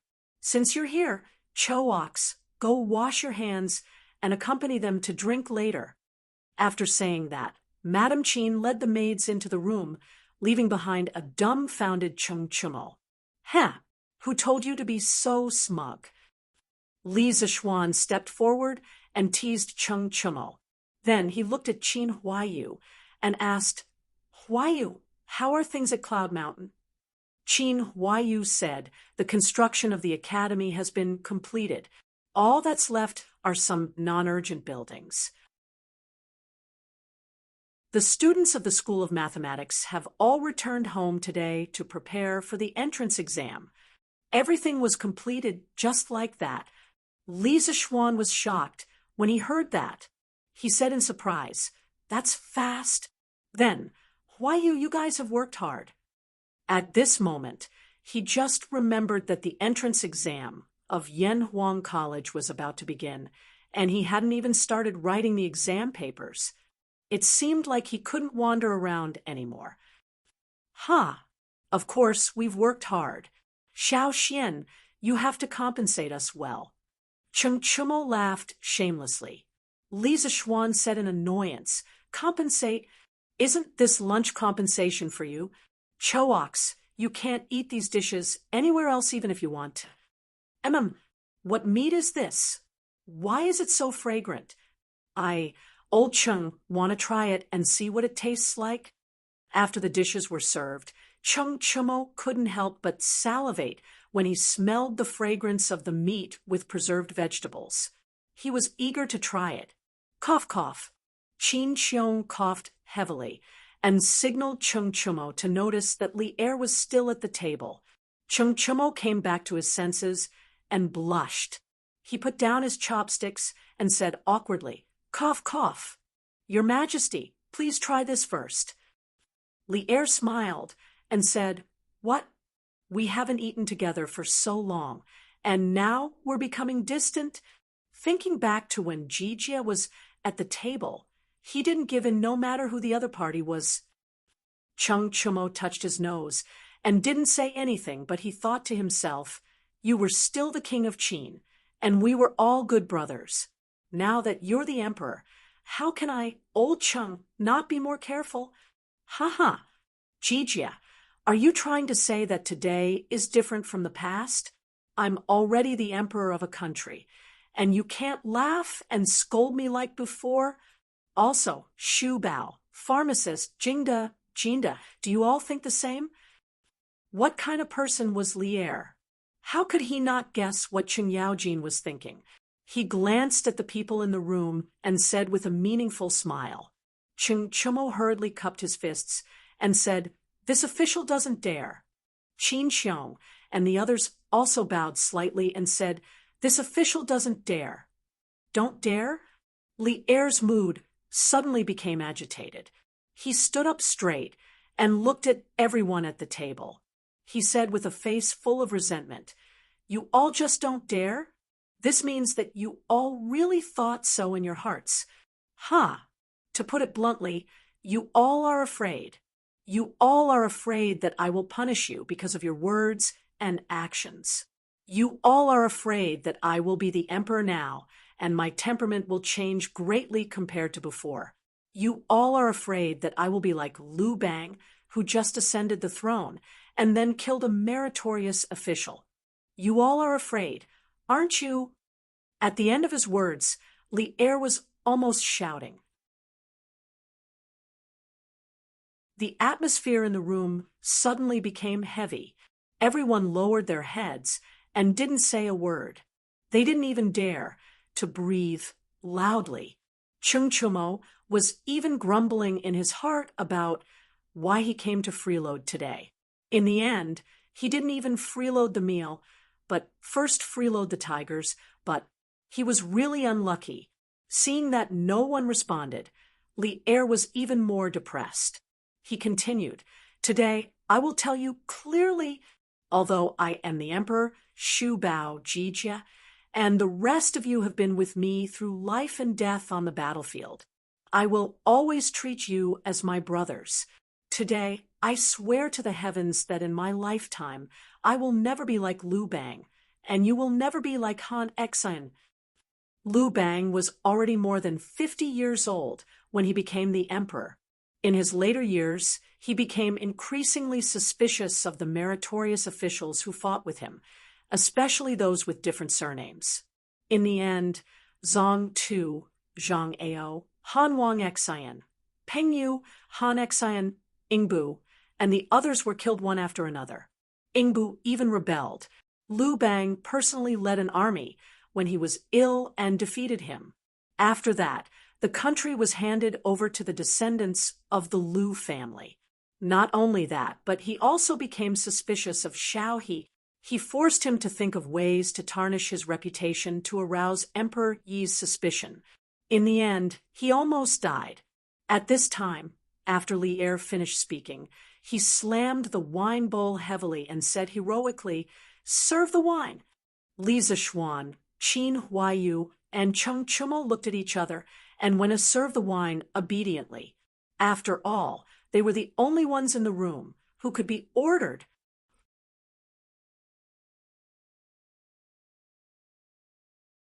Chapter 619. Zhen has already said what needs to be said. Today, all of you bring out the heroic spirit you had when you fought with Zhen on the battlefield. Xu Bao's old injuries have healed, and he unexpectedly broke through. Aren't you all happy? Come, there are no monarchs and ministers on the table today. Let's not go home until we're drunk. After Li Zishuan filled the empty wine bowl in front of him, Li Er picked it up and raised it in front of his chin. He said loudly to Qin Xiong, Cheng Yaojin, and the others, "Cough, cough." Cheng Chumo and Qin Huaiyu, these two idiots, didn't dare to come over and pour wine for Li Zishuan, so this tough job naturally fell on Li Zishuan's head. Come, let's do it. When it comes to drinking, I, Cheng Yaojin, have never been afraid of anyone. Since your majesty said that there are no monarchs and ministers on the table today, then don't blame me when you get drunk by me. Cheng Yaojin was the most careless. He held the wine bowl and stood up as he spoke in a rough voice. Li Er laughed loudly. Ha ha! Do you think Shin doesn't know your alcohol tolerance? If you can get Shin drunk today, Zhen will give a daughter to your Cheng family. After Li Er's sincere words, Cheng Yaojin's heart had already relaxed. His eyes lit up, and he said, "Your Majesty, are you serious?" Li Zishuan couldn't help but feel moved. According to the official history, Cheng Yaojin's second son, Cheng Chuliang, did marry Li Er's daughter, Princess Qinghe. History was always shockingly similar. A monarch doesn't joke.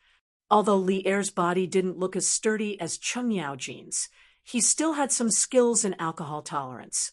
After all, how many emperors hadn't been baptized by alcohol? After the two of them messed around, the previous tense atmosphere instantly dissipated. Yuqi Jingde joined in the fun and said, "Your Majesty, you can only believe half of Cheng Jijia's words. The older this old guy gets, the less reliable his mouth." Niu Jinda smiled and said, "That's right, that's right. Jijia's alcohol tolerance can't even compare to me. Old Niu, he only knows how to boast." Cheng Yaojin immediately panicked.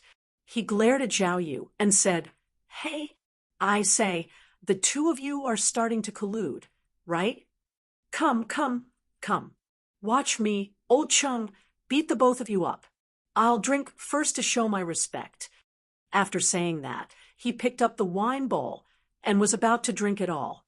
Niu Jinda hurriedly said, "Wait, wait. What's wrong? Hey, old Niu, are you scared?" Cheng Yaojin was puzzled at first, but then he said proudly, "Niu Jinda spat. Bullshit. Why would I be afraid of you, madman Cheng? What I want to say is, how boring is it for you to drink one bowl after another? It wouldn't be easy to determine the winner. Why don't we compete in drinking with finger-guessing games. Your Majesty, Shu Bao, what do you think? Li Er nodded. Sure. Qin Xiong nodded and said, yes. When Cheng Yaojin saw this, he could only straighten his neck and say, Let's play the finger-guessing game. Come, come, come. Everyone quickly reached an agreement and prepared to start the finger-guessing game. At this moment, a discordant voice suddenly came from the field. How boring is this finger-guessing game? I know a more interesting game that's most suitable for drinking.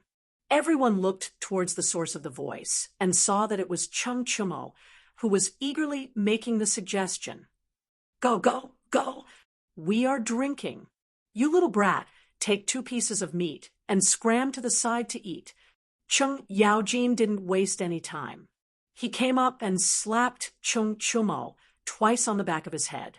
Cheng Chumo was hit hard, and he instantly grimaced in pain. When he heard Cheng Yaojin's heartless words, he was furious. He didn't know if this guy had eaten a bear's heart or a leopard's guts, but he actually said, what the heck, Dad? Am I still your biological son? You can really bear to hit me and say that? Uffed. Li Zishuan was the first one who couldn't hold it in and burst out laughing. The rest of the people, including Li Er, also laughed out loud.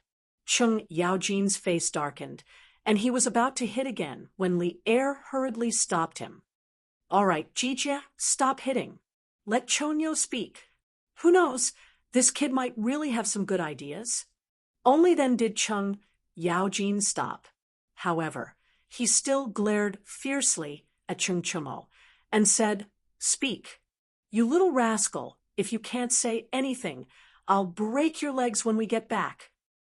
Cheng Chumo shrunk his neck and then began to introduce to the big bosses in the field. This game is called Every 7 Passes. The rules are very simple. You can first randomly choose a person and say any number. For example, Her Majesty says 5. Uncle Li, you have to immediately say 6, and so on. However, whenever you encounter a number that is a multiple of 7 or a number that contains 7, that person can't say it out loud. He has to say pass. Those who don't say pass, or those who hesitate for more than 2 breaths, will all be considered to have failed. The person who fails will be punished with a glass of wine, and then the next round of the game will start from this person again. I wonder what Her Majesty and the rest of the uncles think. Li Zishuan couldn't help but cover his face. This fellow had completely copied the rules of the game that he had mentioned the other day. It was really hard on him. However, copying the game itself wasn't a problem. The problem was, no, how can this game be as simple as finger guessing? You little rascal, you're just adding to the trouble. As expected, before Li Er could say anything, Cheng Yaojin was the first to jump out and reprimand him. Actually, at this moment, Cheng Yaojin was also sweating in his heart. Was this son really his biological son? Why did he keep tricking him? Because if they were to follow the rules of the game, the ones who would suffer the most would be him and Yuchi Jingda. Although the rest of the people were generals, they weren't like the 2 of them who only knew martial arts and didn't know literature. Cheng Chumo had come up with such a bad idea. Wasn't this asking for his old life? Li Er thought for a moment and understood the essence of this game. He suddenly found it interesting and said, Jijia, it's not right to say that. Compared to finger guessing, this game is obviously much more fun. Let's do this today. Apart from Yuchi Jingda, the rest of the old generals all agreed. These 2 miserable brothers glared hatefully at Cheng Chumo. They could only obey the majority. Next, without a doubt, Qin Xiong, 19, Li Jing, 20, Cheng Yaojin, 21. No. Yuchi Jingda, who was below Cheng Yaojin, heaved a sigh of relief and then laughed loudly. Ha ha, Cheng Jijia, you lost. drink first. Let's talk about other things. Yes, yes, yes. Drink first. Li Er picked a large piece of braised meat for himself and said to Cheng Yaojin. Cheng Yaojin was helpless. He could only admit defeat and drink first. Then, the burning alcohol directly penetrated his heart, liver, spleen, lungs, and kidneys. Cheng Yaojin hurriedly picked up a piece of braised meat with his chopsticks and stuffed it into his mouth, wanting to use it to ease his pain. In the end, he was instantly stunned by the taste. As he stuffed himself, he shouted excitedly, "En, this meat is really delicious. It looks greasy on the outside, but it's not greasy at all when eaten. TSK, TSK, Little Xian's culinary skills are really good. With these things to go with wine, I won't get drunk, no matter how much I drink." Li Er couldn't help but say, "This is called fat, but not greasy. Cheng Jijia, why are you talking so much?" Cheng Yaojin laughed dryly and said, how can my knowledge compare to His Majesty? And this fried fish is also very delicious. With these dishes to go with wine today, I can definitely not get drunk after 1,000 cups. Let's continue. It's my turn. I say 13. Yuchi Jingda hurriedly said, "Pass." It was naturally impossible to not get drunk after 1,000 cups. After all, his strength was there. After failing again and again, old Cheng finally became cold and collapsed under the table. Li Zishuan and Cheng Chumo hurriedly apologized to Li Er. The two of them dragged Cheng Yaojin and prepared to send him back to the Cheng family. Little Xian, if I do this, won't we lose our Cheng family's princess daughter-in-law? If His Majesty grants a marriage to Chu Liang, won't I be trapping my brother? Cheng Chumo thought for a long time and finally realized that something was wrong. He patted his head and said with regret. Li Zishuan pursed his lips and said, "Not only did you trick your brother, but you also tricked your father." Tang Dynasty's tech Otaku.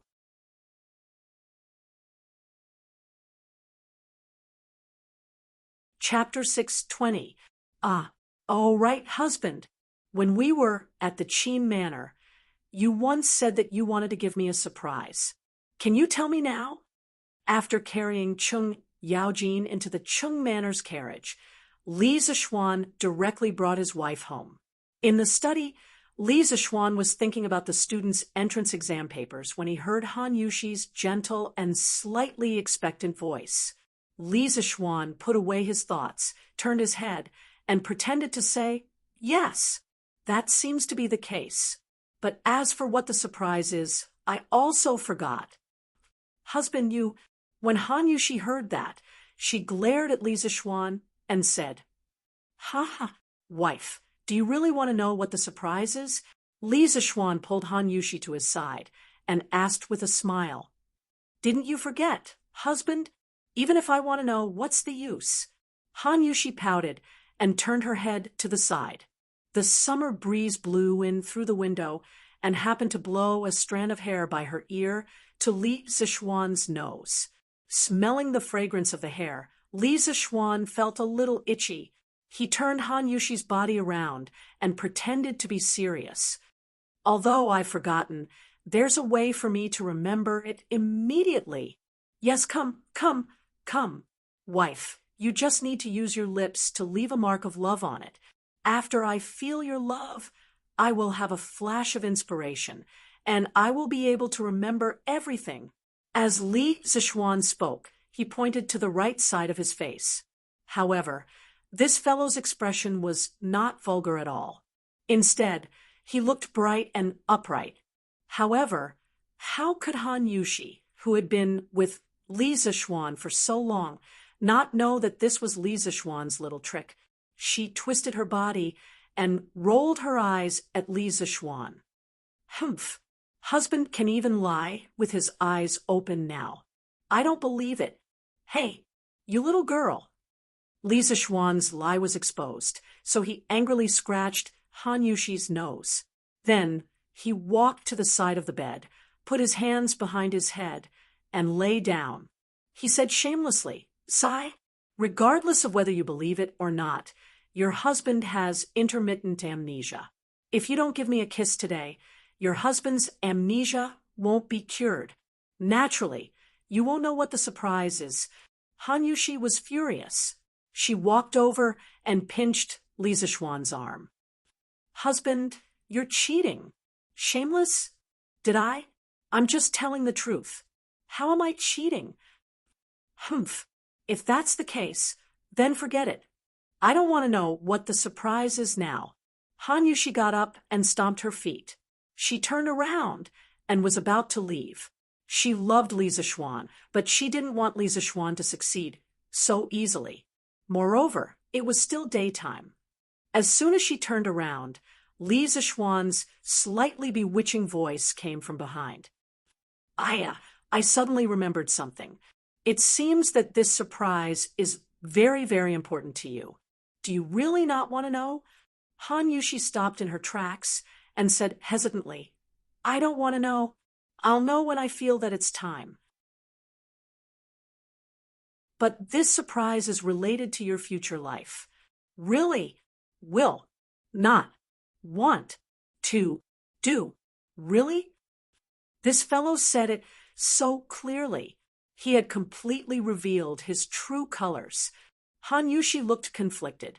After a while, she stomped her feet, turned around, and returned to the bed. She leaned over and poked Li Zixuan's face. Then she quickly tried to straighten up. Li Zixuan only felt a blur in front of his eyes.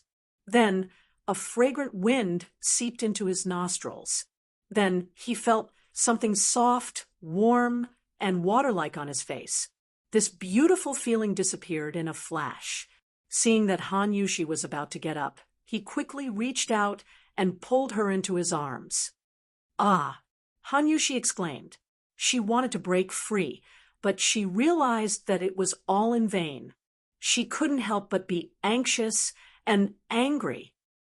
"Hubby, didn't you just say that a kiss would be enough? Let go of me and tell me the surprise." Li Zixuan leaned over to Han Yushi's ear and whispered, "That was the condition 15 minutes ago. Now, it's time to collect interest." Han Yushi was shocked and instantly understood what this fellow was going to do. She hurriedly said, "Don't. Hubby, it's still daytime. If Mother and Lon come to the west courtyard later, everything will be over." "Oh, wife, don't worry. Lon, I won't come. Let's hurry up." At this moment, Li Zixuan, who was obsessed with sex, couldn't care less about that. He mumbled as he snuggled into Han Yushi's arms. Logically speaking, they were newlyweds. What was wrong with being a little passionate about this? Unfortunately, this fellow was busy with various matters in the academy and didn't have time to be distracted. After holding it in for so long, he was suffocated. Now that there was such an opportunity, how could he let it go? After a while, there was a suppressed gasp in the room, but the volume was very, very low. "Oh, Xiao Shi, young madam has been in there for so long. Why hasn't she come out? The sun is going to set soon. According to the usual practice, young madam should be in the kitchen cooking delicious food for young master." Outside the door, Xiao He looked at the tightly shut door and asked Xiao Shi, who was sitting in the corridor. Xiao Shi rolled her eyes and said, "I think you're the one who's craving for food again. Every time young madam cooks for young master, you would secretly eat it. Luckily, young madam is kind and didn't argue with you. Otherwise, she would definitely sell you out." Xiao He stuck out her tongue and blushed. Young madam wouldn't do that. Besides, young master wouldn't be so heartless. Then she looked at the door and whispered, "Hey, Xiao Shi, do you think young master and young madam are doing that in the room? That's why they haven't come out." Xiao Shi's face instantly turned red. She used her finger to point at Xiao He's forehead and scolded, "Stupid Xiao He! Why are you thinking about these things every day?" Young master and young madam, they wouldn't. Ah, 6th grade, noble title. Husband, is what you said true? Before Xiao Shi finished speaking, there was a scream in the room. It was obvious that the owner of the voice was very excited. Otherwise, he wouldn't have lost control of his voice. In the room, the two of them were lying side by side on the bed and had already put on their clothes. However, from their messy hair and messy bed sheets, it was obvious that they had a fierce battle just now. "Sure, lower your voice. Wife, you are trying to invite someone else in." Li Zishuan hurriedly covered his wife's mouth and then glanced at the door with a guilty conscience. If someone else came in now, it wouldn't be a big deal for him as a man. However, he was afraid that Han Yushi would be blamed because of this and be afraid of intimacy in the future. That wouldn't be worth it.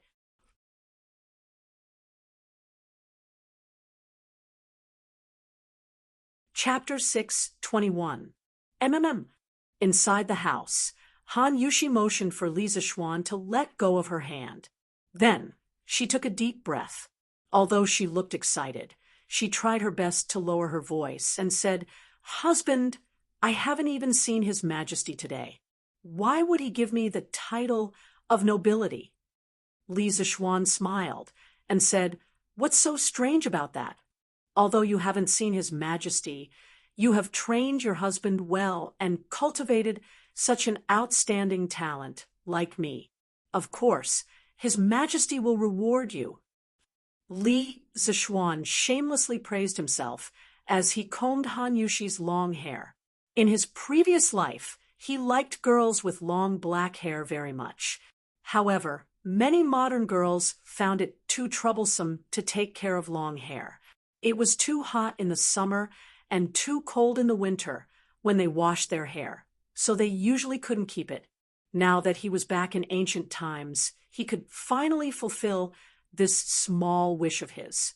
Han Yushi's was the standard long hair that reached her waist. She was extremely beautiful. Trained your husband well?" Han Yushi's expression froze. After she reacted, she said angrily, "Husband, you're talking nonsense again. You're already very outstanding. What does it have to do with me?" After saying that, her mood inexplicably became a little depressed. When Li Zishuan saw this, he quickly turned sideways and caressed Han Yushi's little face with his hand. He said softly, "I'm not talking nonsense. If it weren't for my wife urging me, I might be walking around with a group of rich playboys in Chang'an City right now, or hanging around in brothels. How would I have the perseverance and willpower to go to that Yanhuang College?" "Husband, don't go to that kind of place. The women there are not worthy of you." When Han Yushi heard about brothels, her nerves immediately became sensitive. She said anxiously. Li Zishuan smiled and said, "Yes, I'm not going. In this world, only my wife is worthy of me. I only want to be intimate with my wife." Han Yushi's ears turned red. Her voice was as soft as a mosquito as she sighed. This concubine is also not worthy of my husband." Li Zishuan's eyes widened, and he suddenly shouted excitedly, "You are worthy! Who dares to say that my wife is not worthy of him? Even if you're from a commoner's family, even if you don't understand poetry, even if you're not from a noble family, you're still worthy. If I say you're worthy, then you're worthy. You don't need to learn poetry, you don't need to learn accounting, and you don't need to worry about other people's gossip. You understand?" "Husband," Han Yushi's eyes were filled with tears as she stared blankly at Li Zishuan. She wanted to say something, but nothing came out of her mouth. Li Zishuan held Han Yushi in his arms and rested his chin on her forehead. He said softly, "Remember, My wife, from now on, you only need to accompany me and grow old together.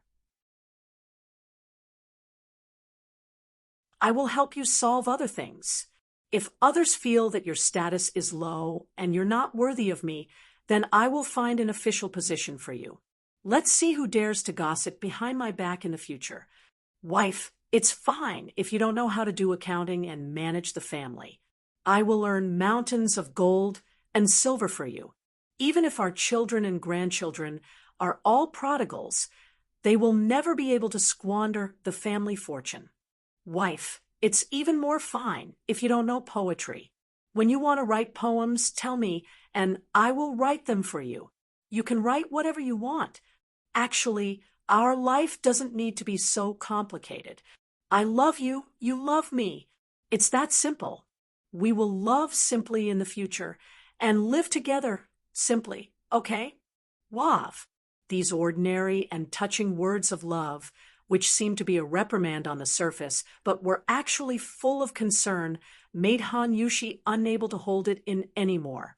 She burst into tears and buried her head in Li Zixuan's arms as she sobbed, "Husband, sob. I'm sorry, I was wrong. I won't have those messy thoughts in the future. I'll accompany you well in the future. I won't study poetry anymore." At this moment, she realized that Li Zixuan wasn't lying to her when he said that this surprise was related to her future life.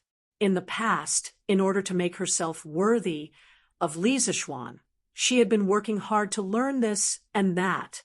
She originally thought that he couldn't tell, but she didn't expect that the man beside her had long noticed all of this and kept it in his heart. He even put in a lot of effort to untie the knot in her heart. When she thought of this, self-reproach, sweetness, happiness, and gratitude instantly surged into her heart. Han Yushi's tears flowed endlessly like a flood breaking through a dam. In just a short while, Li Zixuan's chest was already wet. Li Zixuan quickly patted Han Yushi's back and comforted her gently. All right, wife, don't cry. Now that you have an official position, even the county magistrate will have to bow to you when you see him in the future. This is a joyous occasion. Wife, don't cry. Stand cough. In the modern era, there were all kinds of nonsense. Li Zixuan almost said, "Wife, don't cry. Stand up and masturbate." Fortunately, the old driver drove steadily and braked in time. Otherwise, there would definitely be a car accident. Han Yushi, who was in a complicated mood, didn't notice the abnormality. She sobbed twice and then wiped her tears, cough. She used Li Zixuan's clothes to wipe her tears. She raised her head and said, "And you're right, husband. This is a joyous occasion. I won't cry. Ah, it's so late. Oh no, since His Majesty has given me an imperial edict, then there should be an imperial edict in the afternoon. But husband, did we miss the imperial edict?" Han Yushi looked at the sky, and only then did she notice that the sun was about to set. She suddenly thought of the 6th-rank title and couldn't help but exclaim with a panicked expression. Li Zixuan patted Han Yushi's shoulder and said with a smile, "Ha ha. Wife, you're thinking too much. His Majesty drank a lot in the afternoon. He's probably still in the land of tenderness. Where would he have the time to get someone to draft an imperial edict? The imperial edict bestowing the title of wife will probably only be sent tomorrow." Han Yushi heard that and couldn't help but let out a long sigh of relief. She patted her chest and said, "Oh, that's good. It's all your fault, husband. Xiao He and the others must have noticed something. Forget it. Let's not care about this. I have to go to the kitchen and arrange for someone to cook. Otherwise, father and mother will be anxious from waiting." After that, she left Li Zixuan and got up in a hurry to go out. Li Zixuan was speechless. He thought to himself, "Is it my fault for lasting too long?" He looked at Han Yushi's back and added, "Wife, remember to make a plate of scrambled eggs with chives and roast a plate of pork kidney tonight." Han Yushi's tender face turned red when she heard that. She said unhappily, "Stinky husband, you haven't been serious all day. I'm ignoring you." After she finished speaking, she really didn't bother with Li Zixuan and directly fled.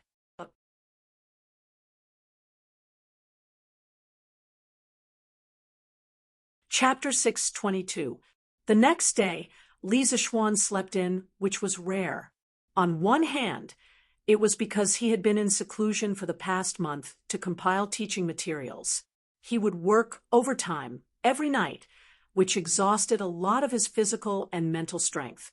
On the other hand, it was because this guy had another wave last night and worked overtime in bed. Under such circumstances, he could not get up in the morning. But as the person involved, Han Yushi didn't feel sleepy at all. She didn't feel sleepy at all. She knew that Li Zixuan was very tired during this period of time, so she didn't wake him up. Instead, she walked out of the room alone and brought Xiao Shi, and the others to practice Tai Chi. Today, Han Yushi felt more and more that Tai Chi was very beneficial to the body. Not to mention that her husband and her adoptive father had broken through because of Tai Chi. After practicing Tai Chi for more than 2 months, the most direct feeling was that she was very energetic every day. Secondly, she could barely cope with Li Zixuan's various torments at night. The 3 beauties were practicing Tai Chi outside. The scenery was very beautiful, but Li Zixuan had no time to care about it. He lay in bed and slept soundly, going on a date with Shou Gong. "Hubby, get up quickly. Mr. Li Gang is here." After an unknown period of time, Li Zixuan faintly heard a melodious voice ringing in his ears. He muttered somewhat unwillingly, "Oh, who's here?" Han Yushi had no choice but to repeat, "Hubby, Mr. Li Gang is here. He's waiting in the front yard. Get up quickly." Li Zixuan heard it clearly this time. He immediately turned over and jumped off the bed, saying, "Mr. Li is here? How long has he been here?" This guy looked at the sunlight outside and knew that it was not early. As he spoke, he hurriedly put on his clothes and buttoned a button wrong in his hurry. Seeing this, Han Yushi sighed helplessly. Without any hesitation, she stepped forward to help Li Zixuan put on his clothes. She said, "Husband, don't worry. Mr. Li Gang has just arrived. There are 2 other people who came with him. They look quite old. Father is accompanying them in the front hall." Li Zixuan asked, "Oh, Dad, didn't you go out to play chess with someone today?" The chess he was talking about was Go. Of course, it didn't mean that there was only Go in the Tang Dynasty and no Chinese chess. In fact, there were both types of chess in the Tang Dynasty. Go had been circulating in China's upper class since the spring and autumn period. Chinese chess was relatively late and only became popular during the Warring States period. A few months ago, after Li Jingma handed over the family business to Li Zixuan, he happily became a rich man. In the morning, he usually played chess with others in the tea house, and in the afternoon, he usually went shopping with Mrs. Li or went sightseeing in the suburbs of Chang, and he was really comfortable. Not yet. Mother said that the imperial edict might come to our house today. She asked Father not to go out. After Han Yushi helped Li Zixuan put on his clothes, she began to pull Li Zixuan to the dressing table to help him comb his hair. At this time, when she heard Li Zixuan's question, she answered softly.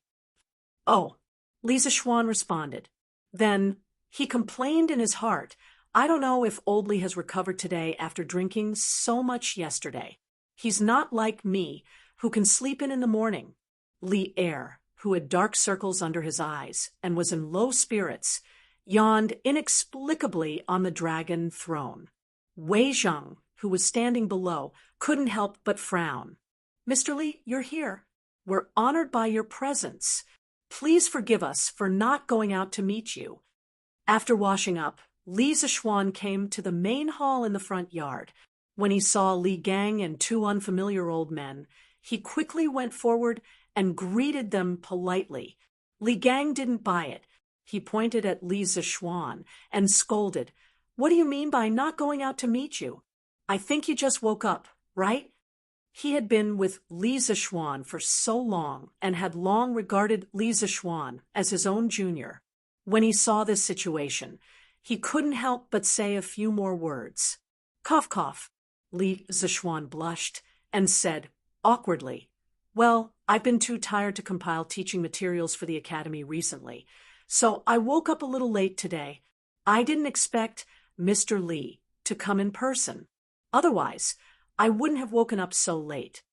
Li Gang glanced at Li Zixuan's legs and wanted to say, "Young people should pay attention to self-control." But when he considered that it would embarrass Li Zixuan in front of others, he could only change his words and say, "Diligence is the key to success. Yanhuang College will soon be on the right track. Little Xian, don't slack off at this time." Li Zixuan cupped his hands and said, "I understand." At this time, Li Jingma finally had a chance to interrupt. He stood up and said to Li Zixuan, "Little Xian, Mr. Li Gang has come to our house. You have to treat him well and don't neglect him.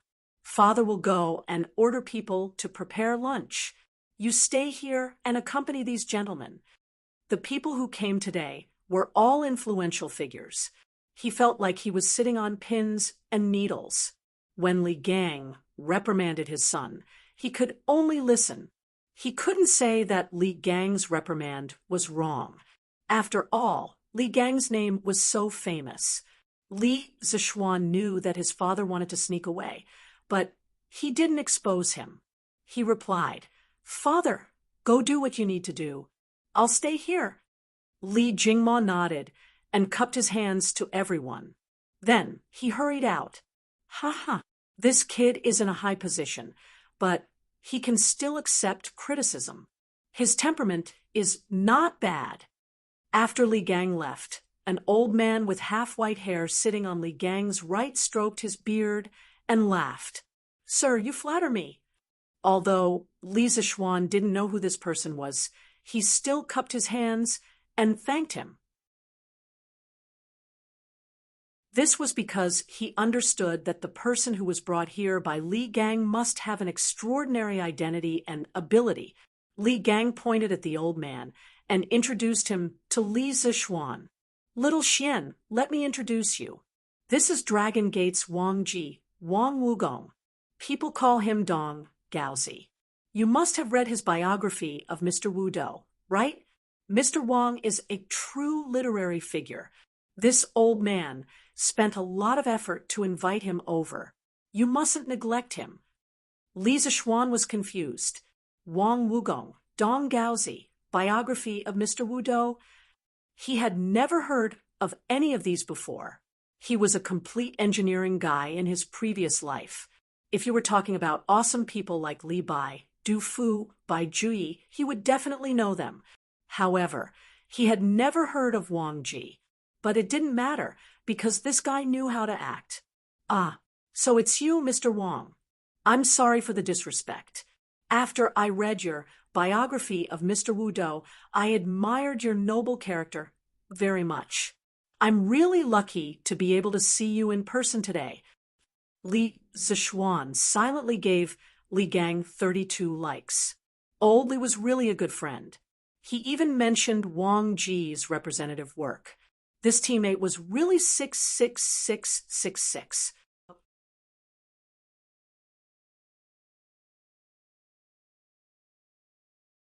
Chapter 6:23. Wang Ji, courtesy name Wugong, also known as Dong Gaozi, was from Jiangzhou Longmen, a Tang Dynasty doctor and famous poet. Many people might not know the name Wang Ji, but this person had a very powerful grandnephew, Wang Bo, the head of the 4 heroes of the Tang Dynasty. Wang Bo was the grandson of Wang Ji's brother, Wang Tang. Speaking of Wang Tang, he was also a famous doctor and a very famous scholar. In the third year of Emperor Wen's life, Wang Tong once traveled west to Chang and met Emperor Wen and presented the 12 strategies for Taiping, respected the way of the king, and analyzed the past and the present. But he was not used, probably because of the recommendation of his hometown friend, Shui Daoheng. He was given the position of Assistant Secretary of Shu County and Assistant Minister of Shu King.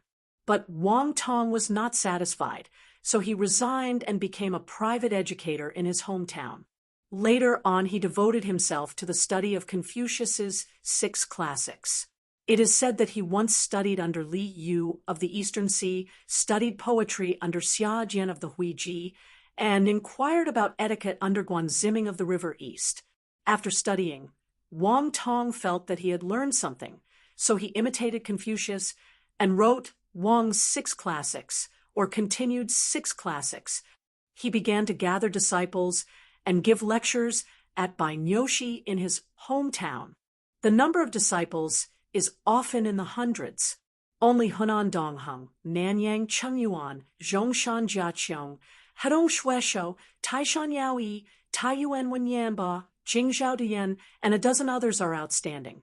Yao Yi is generous, so Zhongyu. Shueshou is knowledgeable, so Zhuangzhou. Other than that, it was said that Tang Dynasty officials like Fang Xianling and Wei Zheng were also Wang Tong's disciples, but there was no direct evidence to prove it. As for Wang Ji, he was promoted to the position of secretary during the end of the Sui dynasty. But he was not happy in the court, so he resigned on the pretext of illness and returned to being Yangzhou's 6 Harmonies minister. When the world was in chaos, he resigned and returned to his hometown. In the Tang Dynasty, he ordered the court officials to wait for the imperial decree. At the beginning of the Tang Dynasty, he resigned and returned to Hezhou to farm in Donggaozi, calling himself Donggaozi. He was arrogant, addicted to alcohol, and could drink wudo.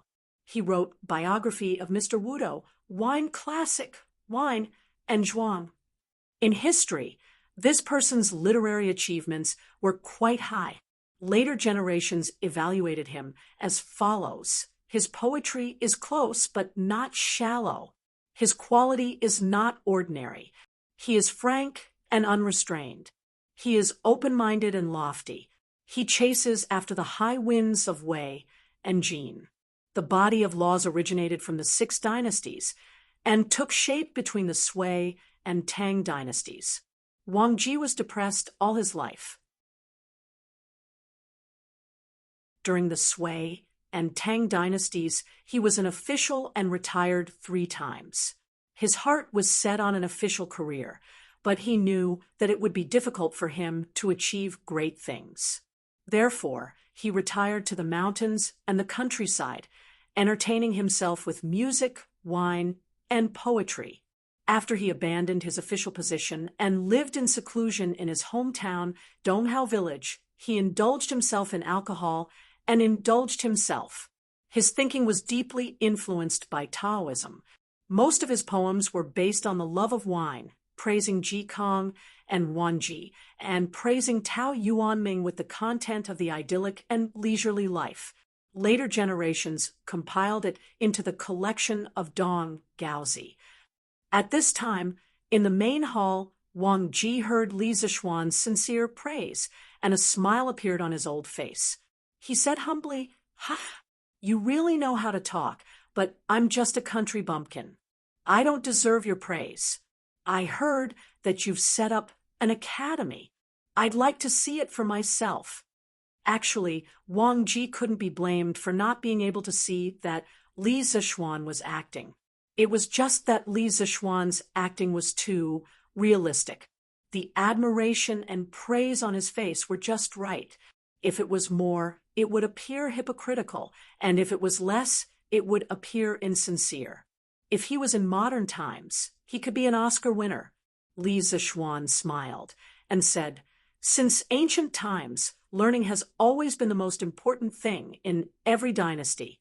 However, it is harder for the poor to enter the academy than to ascend to the heavens.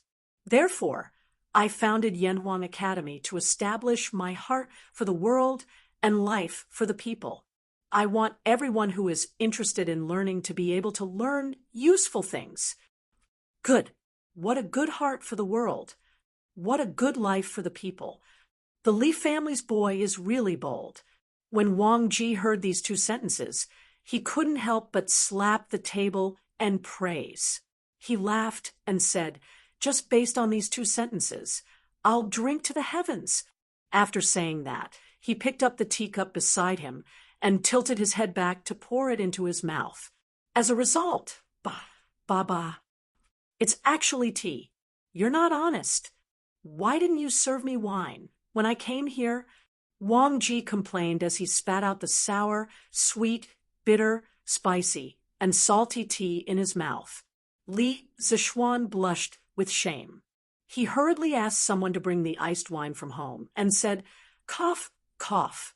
Mr. Wugong, please wait a moment. The wine will be here soon. Another old man on the side pointed at Wang Ji and scolded jokingly, Wugong, after so many years, you're still so addicted to wine. Wang Ji didn't feel ashamed. Instead, he felt proud and said, so what? If a person lives a lifetime without wine, what's the point of living? It's better to die. Everyone was shocked by these words. What did he mean by addicted to wine? This was what it meant to be addicted to wine. In comparison, those drunkards in other people's mouths were simply too weak.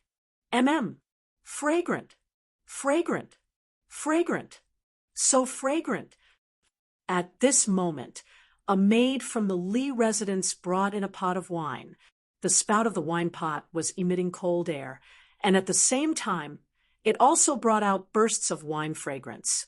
Wang Ji's nose twitched like a pug as he greedily sniffed the wine fragrance in the air. The image of an otherworldly expert from before instantly disappeared without a trace. Li Zishuan's jaw dropped to the ground. Wang Ji didn't care about these things, or rather, he didn't care about these things at all. At this moment, he closed his eyes and was deeply intoxicated. Soft and mellow, mixed with the fragrance of mountain fruits.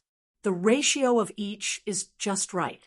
The fruit borrows the strength of the wine, but the wine dissolves the fragrance of the wine. Wonderful. It's really wonderful. This winemaker can be called a master. Li Zishuan was speechless. Wasn't this the most ordinary of warm and gentle wine? Why did Wang Ji's words make it sound like the nectar of heaven? With the expansion of the winery and the improvement of the technology, although the current drunken immortal and warm and gentle wine were not cheap goods that could be found on the streets, the daily production capacity was already 2 to 3 times higher than before. At the very least, there was no need to line up everywhere to drink drunken immortal now. As long as you had the money, you could drink it. Therefore, Li Zishuan was very puzzled by Wang Ji's current behavior. Li Gang's old face turned red. He secretly thought that his old friend was really embarrassing. He coughed dryly and said, cough, cough. Wugong, this is warm and gentle wine. It's sold in all the major restaurants in Chang and City. If you like it, I'll ask Xiaoxian to give you some later. The expression on Wang Ji's face suddenly froze. However, this guy was also a clever person. Seeing his frozen old face, he immediately changed into an expression of reminiscence and said, oh, so it's warm and gentle wine. I drank it a few times in the past, but I didn't drink it after that. After such a long time, I almost forgot the taste. Li Zishuan was stunned for 2 seconds. He thought to himself, I don't believe you. Warm and gentle wine, and drunken immortal only appeared this year.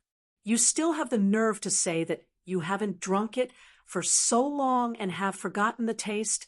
He never expected this old guy to start acting with him.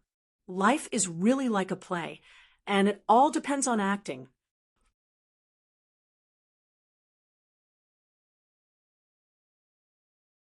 Chapter 624. Ha! You old thing. In the main hall of the Li residence, after Wang Ji finished speaking, Li Zishuan did not expose the lie in front of him in order to give him some face. However, another old man sitting opposite him pointed at Wang Ji and scolded him with a smile. However, that old man only scolded him jokingly and didn't probe further. He probably knew that Wang Ji was living in seclusion in the remote Donghao village, and his family wasn't well off. It was normal that he hadn't heard of the gentle village. Li Zishuan stood up and said, "I haven't asked for this gentleman's name yet." Li Gang patted his head and said, "Oh, I forgot to introduce you. This is Wenji. Why do you have to go through so much trouble?" That old man saw that Li Gang was going to introduce himself, like how he introduced Wang Ji. He quickly waved his hand and interrupted him. Then he looked at Li Zishuan and said casually, "I'm Yen Silu. I don't have as much fame as Wang Wugong. I'm just a scholar who relied on my late father's shadow." "Oh, right, my late father, Yen Jitue. I'm sure you've heard of it before." Li Zishuan was stunned for a moment. He only felt that the name Yen Jitue sounded very familiar. After searching his mind carefully, he was suddenly shocked. Yen Jitue. It was actually Yen Jitue, the man who wrote Yen Family Teachings. Yen Jitue lived his life and served 4 dynasties. 3 times, he was a man of a fallen country. He suffered the pain of separation and was deeply worried. Throughout his life, he didn't have any outstanding achievements, nor was he a prominent official. However, because of Yen Family Teachings, he enjoyed 1,000 years of fame. From this, one could see the far-reaching influence of his family teachings. Yen Family Teachings was written by Yen Jitue during the northern and southern dynasties. It influenced China's ancient family teachings for more than 2,000 years. It had the reputation of ancient and modern family teachings, with this as the ancestor. It was the most famous family teachings in China's history. Back then, Lu Sun's younger brother, Zhou Zuoren, greatly respected and admired Yen Jitue and the Yen family teachings. He specially wrote a note on the Yen family teachings in the night reading. Moreover, throughout history, the descendants of the Yen family had astonishing performances in terms of integrity and talent.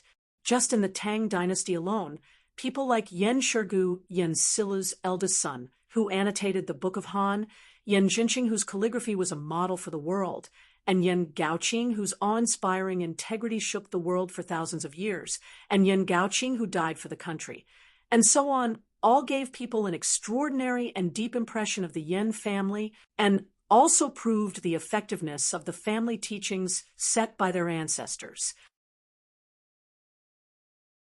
Even in the Song and Yuan dynasties, the Yen clan members continued to be officials, making the people of the Ming and Qing dynasties extremely envious. "So you're a descendant of Master Yen. Sorry for the disrespect. Sir, you must be joking. If you are a sour Confucian, then there is no real Confucian in this world." Li Zishuan came back to his senses and cupped his hands solemnly at Yen Silu. His solemnity was not fake, but sincere. In that moment, just now, he had already recalled some of Yen Jitue's deeds. If he remembered correctly, Yen Jitue had an extremely famous descendant, and that was Yen Jinqing, the man who was known as the for great families of regular calligraphy, along with Xiao Mengfu, Lu Gongquan, and Ouyang Sun.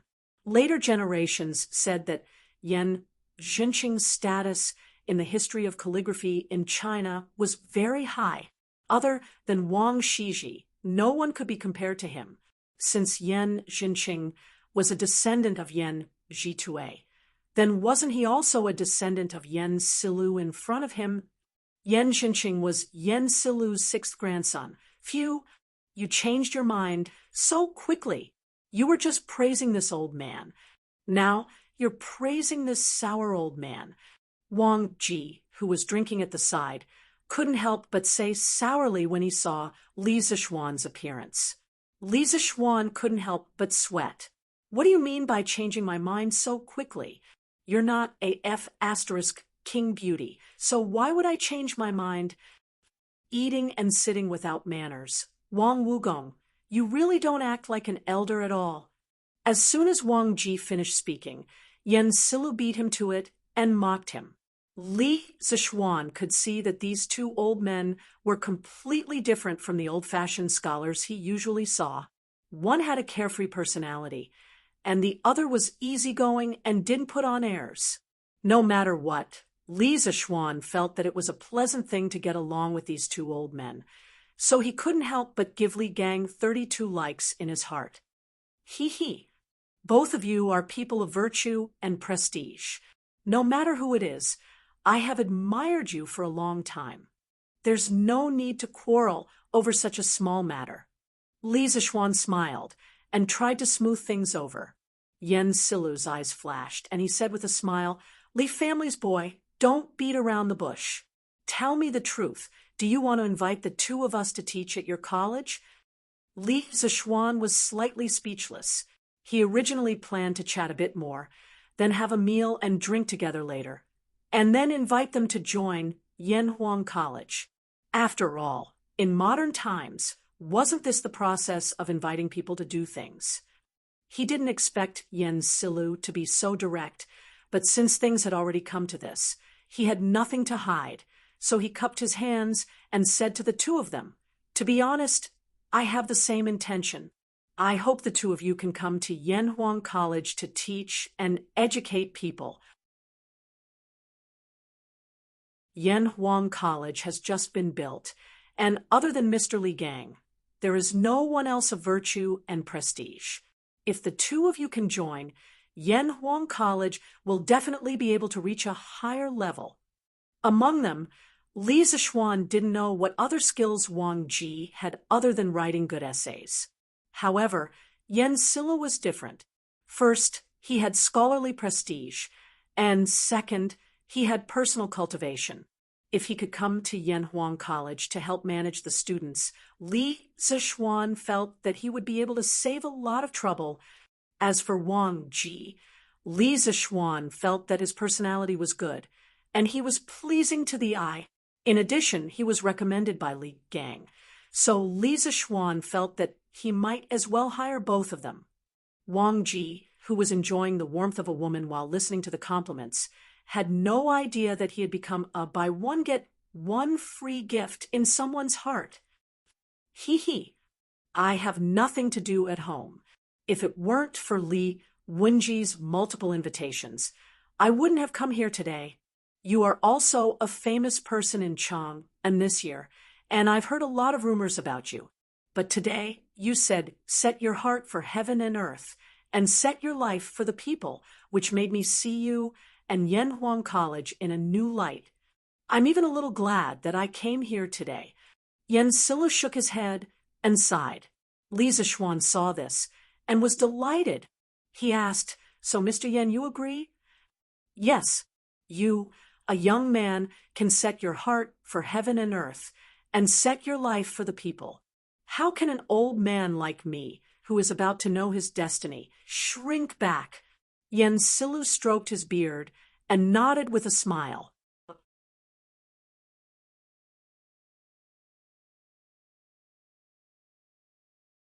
Chapter 6:25.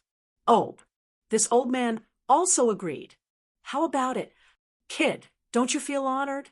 You must know that over the years, many people have wanted to invite this old man to come out of retirement, but this old man rejected them all." Seeing Li Zishuan and Yen Silu chatting passionately, Wang Ji felt that he was being neglected, so he interrupted somewhat unwillingly. Li Zishuan almost spat out a mouthful of old blood. Sure enough, some people couldn't be judged by their appearance. When he first saw Wang Ji, he thought that this old man was an otherworldly expert, but now, let's not talk about it anymore. Mr. Wang also agreed. "That's really great. To be able to invite the two of you is this kid's honor, and it's also the honor of the thousands of students of Yanhuang College. Li Zixuan was still a very polite and good young man. He didn't slap Wang Ji's face, but instead put on a happy expression and cooperated with him. And, sure enough, Wang Ji stroked his beard with a comforted look on his face. Li Zixuan's hands were itching when he saw this. Oh, that's right. This old man isn't that easy to invite. If you want this old man to help you teach students, you have to agree to one condition. Wang Ji stroked his beard for a while, and suddenly said seriously. Li Zixuan's cheeks twitched imperceptibly. He restrained his emotions and said, "What condition?" "Sir, just say it." But in his heart, he secretly thought, when did a free gift become so troublesome? This old man doesn't have any self-awareness. Li Gang and Yen Silu immediately cast a contemptuous look over. Wang Ji's old face turned red, and he hurriedly coughed twice to hide his embarrassment, but he still insisted and said, "Cough, cough. Kid, if this old man goes to your college to teach, will there be good wine for me? And just this kind of gentle village will do. How about 5 buckets a month?" 5 buckets a month. Li Zixuan almost fell to the ground when he heard this. What kind of concept was 5 dough? 1 bucket of wine in the Tang Dynasty was about 6,000 milliliters in modern times, which was about 12 caddies. 5 buckets was 60 caddies. Drinking 60 caddies of wine in 1 month, Li Zixuan only wanted to say one sentence at this moment. Furthermore, according to the current market price of 2 strings of coins per liter, these 5 buckets of gentle village would be 100 strings of coins. 100 strings of coins. Even though Li Zixuan wasn't lacking in money, the salary of a Yanhuang College teacher was still there.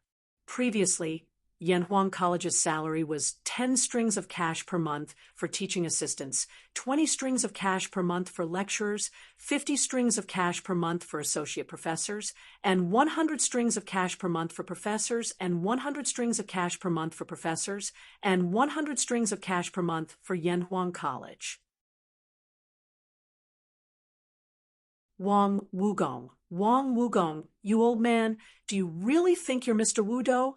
You want 5 buckets of wine as soon as you open your mouth. Yen Silu was a native of Chang, and he was very clear about the current market price of gentle village. At this time, after hearing Wang Ji's request, he spoke out with some dissatisfaction. Speaking of Wang Ji's title of Mr. Wudo, it could be said that there was a lot of history behind it. First of all, Wang Ji himself wasn't as bad as Li Zixuan thought. Someone who treated him as a gift was a bit ignorant. Actually, Wang Ji was a very talented person. In the 20th year of Sui Kai Huang, Wang Ji, who was only 15 years old, traveled to the capital and Chang, and to visit the powerful minister Yang Su. He was called the child prodigy fairy by the ministers present. In the first year of the Dai Dynasty, Wang Ji was a filial and honest official. But this guy was smart, but he was a bit lazy. Moreover, he was addicted to alcohol. At first, because of his arrogant nature, he didn't want to serve in the imperial court, so he was appointed as the deputy county magistrate of Yangzhou. But because he was addicted to alcohol, he was impeached and dismissed. Actually, he didn't care about the official position. He sighed and said, "The net is in the sky, I'll settle down." At this time, the Sui dynasty was in chaos. He and the hermit Zhong Zongguang were drinking wine, composing poems, and raising birds for fun. In the 8th year of Tang Wuda, the imperial court recruited the officials of the previous dynasty. Wang Ji was appointed as an official under the imperial court. According to the rules of the imperial court, he was given 3 liters of good wine every day. His brother Wang Jing asked, "Are you happy waiting for the imperial court?" He replied, "Waiting for the imperial court's salary is low and lonely." Only the 3 liters of good wine makes people reluctant to part with it. When Qinshuda heard about it, he increased the wine from 3 liters to 1 do. At the end of the 9th year of Wuda, Li Er killed his brother and imprisoned his father. Wang Ji was once again recruited by the imperial court and appointed as a minister. At that time, Shi Jiaoge of the Tai Lu department was good at brewing wine. After Wang Ji heard about it, he was a bit restless. He hesitated for a long time and finally made up his mind. He told the big boss of the Ministry of Personnel that he requested to be transferred to the Tai Lu department to be the Tai Lu minister. At that time, the Minister of Personnel should have been Zhang Sun Wuji. When the old fox heard Wang Ji's strange request, his old face turned black. He then refuted it with the reason that it did not match the rank. Minister of Personnel is a concubine of the 4th rank, while the Tai Lu minister is a concubine of the 8th rank. I have to say, for the sake of drinking wine, this guy is really capable of doing anything. After Wang Ji received Zhang Sun Wuji's reply, he did not give up. He sent Zhang Sun Wuji a request again and again, stating that he had to go to the Tai Lu department. At first, Zhang Sun Wuji did not take it to heart. However, he could not stand this guy's daily harassment and finally appointed him according to his request. When Wang Ji received the appointment, he was naturally overjoyed. He felt that he could finally drink good wine every day. However, the good times did not last long. At the beginning of the Jingguan period, Jiao Gu passed away. However, Jiao Ji's wife continued to send wine to Wang Ji.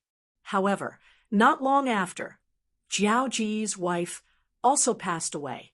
Wang Ji could not help but look up to the sky and sigh. The heavens do not want me to indulge in good wine. Is it because the heavens do not want me to indulge in good wine? After a few days, this guy felt that there was no point in continuing to stay in Chang, and thus he gave up his position and left. After that, he wrote the biography of Mr. Wu Do in the Donghao village where he lived in seclusion. It was unintentionally spread by others, and he instantly became famous. That was how the title of Mr. Wu Do came to be. At this moment, when Wang Ji heard Yan Silu's dissatisfied words, he glared at him and said, "Ha! I, Wang Wugong, dare to ask for 5 do of wine, because I am worth the price. Can you, Yan Silu, do you think you can do it?" Yan Silu said angrily, "What do you mean? You, Wang Wugong, other than drinking wine and writing a few lines of poetry, what else can you do? Why are you worthy of 5 do of gentle wine? Do you know that these 5 do of gentle wine are worth 100 strings of coins?" Worth 100 strings of coins. When Wang Ji heard this, he immediately panicked. If Yan Silu did not mention it, he really would not know that the wine he was drinking now was actually so expensive. Oh my God! The price of 1 do of wine is enough for this old man to drink for half a year. Oh no, oh no! Am I going to let Yan Silu see this old man as a joke? Wang Ji's heart was a little bitter at this moment, but he could not say it out loud.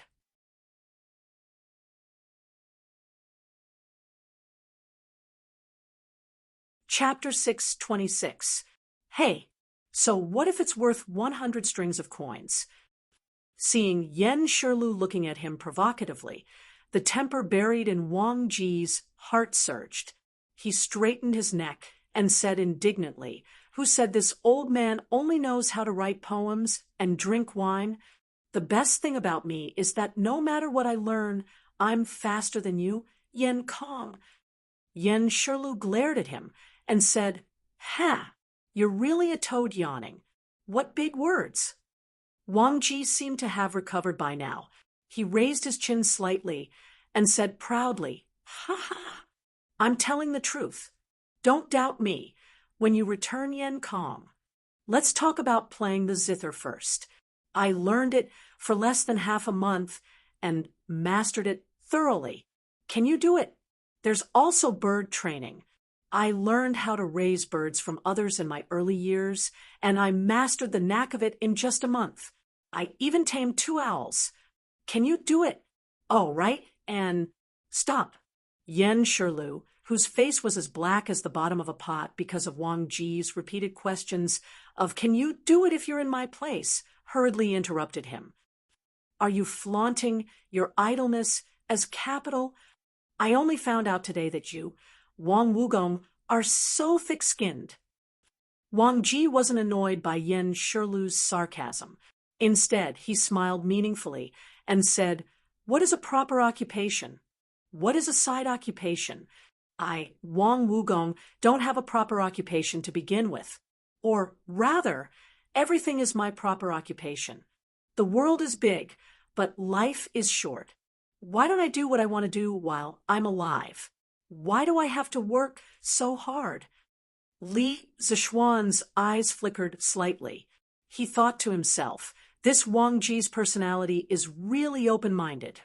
Yen Shirlu didn't buy it. He said directly, "Then why do you still go to Yanhuang College to teach? Aren't you afraid of being troubled by your work?" Wang Ji seemed to be prepared for this question. He didn't even think about it and answered, "Ha ha. I'm going to the Yanhuang Academy because I'm interested, not because I'm working on a case. Speaking of which, the Yanhuang Academy that Xiao Xian built was probably built to teach the 4 books and 5 classics, right? Right now, he is in need of a talented person like me who has an extraordinary learning ability. Do you think this old man is worth his monthly salary of 5 buckets of wine?" Yen Shirlu said with a straight face, "Nonsense! Don't tell me you think that with your talent in playing with chickens and dogs, you can be like a fish in water in Little Xian's engineering? You're just being arrogant. Sooner or later, you'll harm others and yourself." Wang Jimmy took a sip of wine and said nonchalantly, Wang Jimmy, have never tried it before. How do you know it won't work? Could it be that you're feeling guilty?" Humph, humph. Yen Shirlu was so angry that he rolled his eyes. He simply couldn't be bothered with this egomaniac. Li Zishuan saw that the atmosphere was a little awkward. He thought for a while and said, "I am deeply honored that the 3 of you could come to my humble abode today. Moreover, we will be colleagues soon. There's no need to be angry over such a small matter. To show my sincerity, I will personally cook a few dishes for all of you. I will also send someone to invite Elder Mo over. The academy is about to start, so let's have a gathering today." Li Gang clapped and laughed. "Good. I've long heard that your skills in food are at the peak of perfection. You must have cooked lunch at Qin Manor yesterday, right? I heard that even His Majesty was full of praise for your culinary skills. Today, us old fellows are in for a treat." When Wang Ji heard Li Gang's words, he suddenly felt a little saliva in his mouth. He licked his lips and said excitedly, "Very good, very good. Only good dishes are worthy of good wine. Today, let's see if your culinary skills are worthy of this winemaking skill." Li Zishuan couldn't be bothered to bicker with this old fellow. He stood up and prepared to leave. "Hey, kid, wait." As Li Zishuan stood up, Wang Ji's voice came from behind him. "Kid, let me take a look at the knowledge that Yanhuang College is going to impart to you in the future. Firstly, it's so that you know what to do. Secondly, as the host, you abandoned your guests and ran away. You should at least leave a few books for us old fellows to relieve our boredom." Li Zishuan thought that it made sense. He thought to himself that this old fellow had finally said something serious. Thus, he called a servant girl over and whispered a few words to her. After the servant girl received his orders and left, Li Zishuan cupped his fists and said to the 3 old men sitting in the main hall, "Please wait for a moment. Sirs, please wait here for a moment." In a while, the servants will send over the 4 teaching materials compiled by this kid. Please feel free to take a look. I'm going to arrange for lunch." Li Gang waved his hand and said, "Go." Li Zishuan cupped his fists and left. When he arrived at the back kitchen, he didn't see Li Jingma. Li Zishuan thought to himself that it was as expected. He knew that his father was just declining when he said that he was going to the back kitchen to arrange lunch. Now that the Li family had a young mistress, how could Li Jingma be the one to worry about cooking? Not only did he not have to worry about it, but the food had also improved a lot. As a matter of fact, Li Jingma had started to put on weight recently. "Husband, why don't you let me do it? You can help me watch from the side." But perhaps this was telepathy. As soon as Li Zishuan walked into the kitchen, Han Yushi seemed to have guessed the purpose of Li Zishuan's visit before he said anything. Thus, the two of them had a conversation. "Husband, you should still be cooking the 5 dishes from yesterday, right?" Han Yushi asked with a faint smile. Li Zishuan nodded and said, "Yes, that's right. Look at how confident you are. Could it be that you know how to cook?" He indeed didn't intend to develop new dishes. With his abnormal mental strength, he could recall the cooking methods of many dishes. However, good things had to be developed slowly, right? If he took them all out at once, how boring would that be? Han Yushi wrung her hands and thought, "Seriously." She replied, "I can try, but it would be great if husband could watch from the side." Li Zishuan was slightly surprised. Han Yushi had only seen the entire cooking process of the 5 dishes at the Qin residence yesterday. She could cook by herself after seeing it once. With curiosity and doubt, Li Zishuan replied, "Yes, no problem." Han Yushi smiled happily. Then she turned around and began to get busy with the Li family chef, Aunt Zhao, and the 2 maids, cutting the meat, blanching it, drying it, frying it, and steaming it. Next, Han Yushi skillfully followed the steps of Li Zishuan, making braised pork with preserved vegetables yesterday. Li Zishuan, who was watching from the side, only thought that he was cooking. As time slowly passed, the new dishes that Li Zishuan made yesterday, vinegar-spiced radish skin, big bowl of braised pork, white-cut chicken, fried fish pieces, and fried chicken cubes, were all perfectly replicated by Han Yushi. "Husband, try the taste." Han Yushi knew that Li Zishuan didn't like to eat fatty meat, so she picked up a piece of fried chicken cubes and handed it to Li Zishuan's mouth. Then she asked, "Oh, genius. Genius. Wife, you are actually a genius."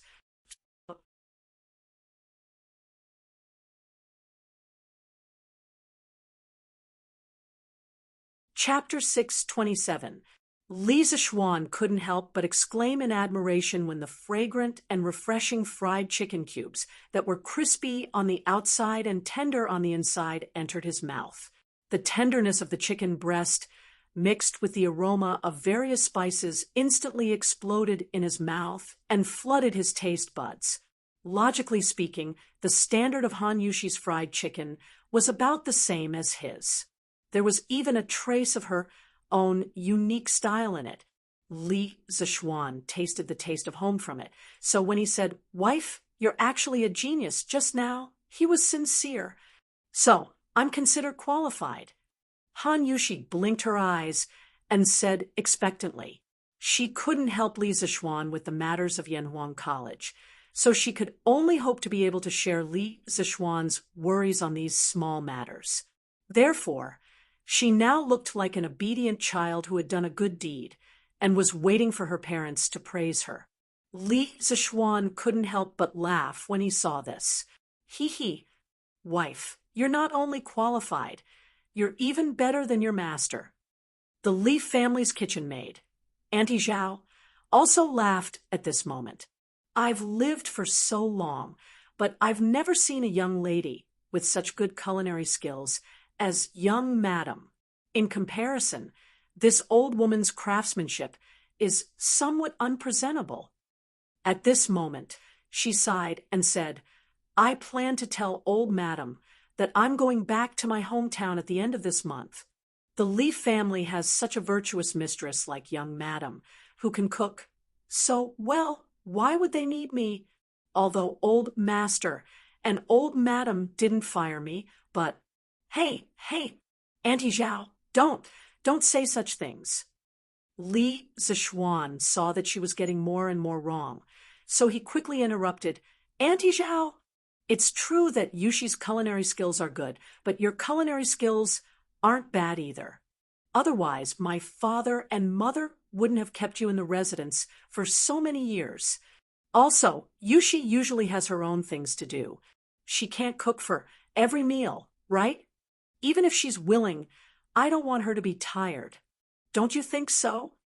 When Aunt Zhao heard Li Zishuan's words, she couldn't help but reveal a hint of joy on her face. She hurriedly bowed and said, Hey, young master, you're right. Young madam is Lord Ju's wife. Of course, she can't personally cook every day. She was inexplicably deprived of the right to cook. Han Yushi opened her mouth and wanted to say something, but when she felt her hand being pinched, she quickly shut her mouth. Li Zishuan smiled and said, Yes, so, Annie Zhao, you shouldn't talk about going back to your hometown in the future. If you want to go back to your hometown, you can take a few days off. My mother isn't an unreasonable person. Why wouldn't she let you go home? Aunt Zhao hurriedly waved her hands and said, No. Young master, you're exaggerating. Old master and old madam are good people. Young master, young madam, someone from the palace is here. Old master and old madam want you to go to the front yard. As they were talking, San Bao ran to the back kitchen and told Li Zishuan and Han Yushi. Hearing this, the husband and wife looked at each other. Almost at the same time, they guessed why the people from the palace had come at this time. Han Yushi's breathing quickened a bit, and her face showed some excitement. It could be seen that she was forcefully suppressing her excitement because Li Zishuan felt that the beauty's small hand was still trembling. Hee, wife, let's go quickly then. Don't let the angel wait too long. Li Zishuan squeezed Han Yushi's little hand and chuckled softly. Han Yushi bit her lip and replied with an yes. Then she let Li Zishuan drag her away. The Tang Empire's emperor decrees that Li Zishuan's wife, Han Yushi, has adhered to her principles ever since she entered the Li family. She is neither arrogant nor rash. She takes care of her husband and herself. She is virtuous and has a pure heart. She is a role model for women in the Tang Empire. This time, the imperial edict was very short. Li Zishuan felt very comfortable listening to it. Even the little eunuch reading the imperial edict was much more pleasing to the eye. Of course, the eunuch reading the imperial edict was not Zhao Song. Our chief steward Zhao is probably still recuperating from his injuries. Han Yushi also felt very comfortable listening to it. As for the reason, it was obviously different from Li Zishuan's. After she married into the Li family, she had accompanied Li Zishuan to listen to many imperial edicts. However, in the past, she was happy because Li Zishuan was rewarded and put in an important position. Today, she was truly happy for herself. I accept the imperial edict. Thank you, Your Majesty. Han Yushi suppressed the excitement in her heart and walked to the eunuch with dignified steps. She took the imperial edict with both hands. A palace maid next to her saw this and took the opportunity to send the neatly folded noble dress to Han Yushi. He saw that Han Yushi was holding the imperial edict with both hands, and it was not easy to receive the dress. She was very perceptive and helped Han Yushi to receive it. Li Zishuan smiled and waved at Sanbao. This matter was originally under his father's care. However, his father had completely abandoned all responsibilities and no longer cared about matters outside the family. Li Zixuan had no choice but to come personally. San Bao brought over the prepared gift tray. Li Zixuan chuckled and said, "Little eunuch, it must have been hard on you to come all the way here. Please come in and have a cup of tea." The little eunuch was flattered and said, "Lord Zhu, you are too courteous. You can just call me Little Un. Mr. Zhao Song, is so close to you. I dare not accept your gift. We still have matters to attend to in the palace, so we will take our leave first." "Lord Zhu, please wait." After that, he cupped his hands and excused himself from the crowd. Then he left with his men. Li Zixuan was stunned and couldn't help but wonder, "Do I look that scary? Well, since they don't want money, I can save some for myself." In just a short while, Madame Li Jingma, and the two little maidservants had already begun to look at the imperial edict. This imperial edict was of great significance. From now on, the Li family had another official position besides Li Zixuan. Although it was just an empty title, it was a title that all women in the world wanted. Li Gang, Wang Ji, Yan Silu, Mo Huai, and the others who came to the Li family as guests also came out to watch the ceremony when the imperial edict arrived.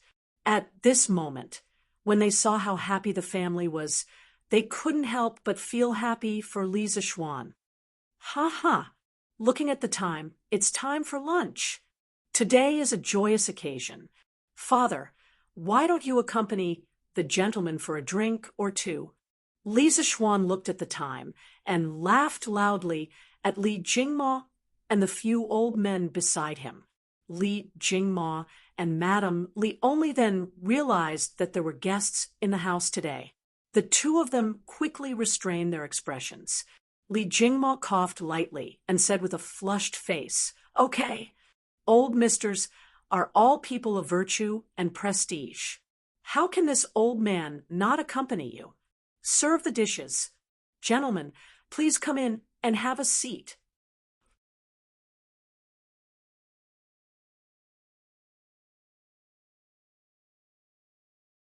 Chapter 628. Wang Ji couldn't help but feel a little disappointed when he saw that there were only 5 dishes and 1 soup on the table. However, when he heard Li Zixuan say that these were the dishes that Li Er and the others ate at Qin's mansion yesterday, the disappointment in his heart disappeared without a trace. The rest of the people were also flattered. After all, the dishes on the table could be considered a sacred feast to some extent. Li Zixuan laughed secretly when he saw this. He thought to himself, "Although these dishes are the same as what Li Er ate yesterday, the person who cooked them is different. However, this doesn't affect much. Han Yushi's culinary skills can completely pass off as genuine. Hey, let this old man try your cooking first and see if it's as good as what they say." Wang Ji couldn't wait to pick up a piece of braised pork with preserved vegetables and stuffed it directly into his mouth. Li Zixuan frowned and muttered to himself, "This old man is already so old. He better not choke himself to death from eating fatty meat." If Wang Ji knew what Li Zixuan was thinking, he would definitely roll up his sleeves and fight it out with Li Zixuan. However, he was destined not to know. Tisk, tisk. It's fatty but not greasy. The taste is excellent. To be able to make pork taste so good, this is the first time this old man has seen such a thing in my life. Old man Wang's mouth was full of oil, but he didn't forget to exclaim. At the side, Yan Silu didn't have the time to reprimand Wang Ji for not eating properly because he was also enjoying his meal at the moment. Mo Huai didn't come alone today. When they heard that the Li family had come to the inn to invite Mo Huai for a meal, Mo Zhong and Mo Yun's eyes rolled around. They had been in Chang'an for a few days, and had heard a lot about Li Zishuan, the man of the hour in Chang and city this year. The Li family's banquet was almost the most delicious in Chang and city. Of course, they wanted to experience it very much. The two of them spoke up almost at the same time and requested to go together under the pretext of protecting the tycoon.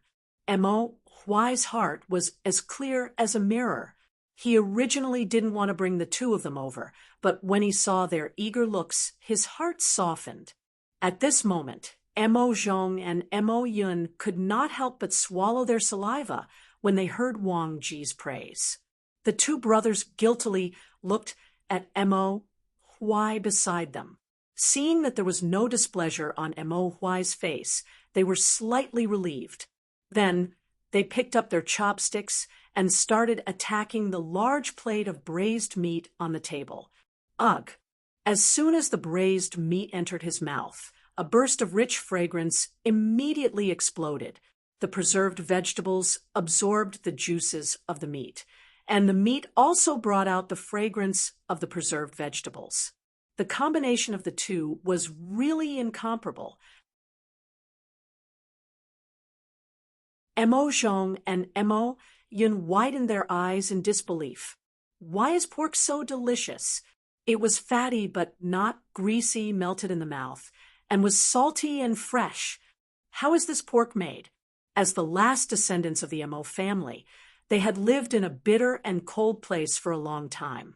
The high-ranking officials and dignitaries ate beef and mutton, while they could only eat pork during festivals.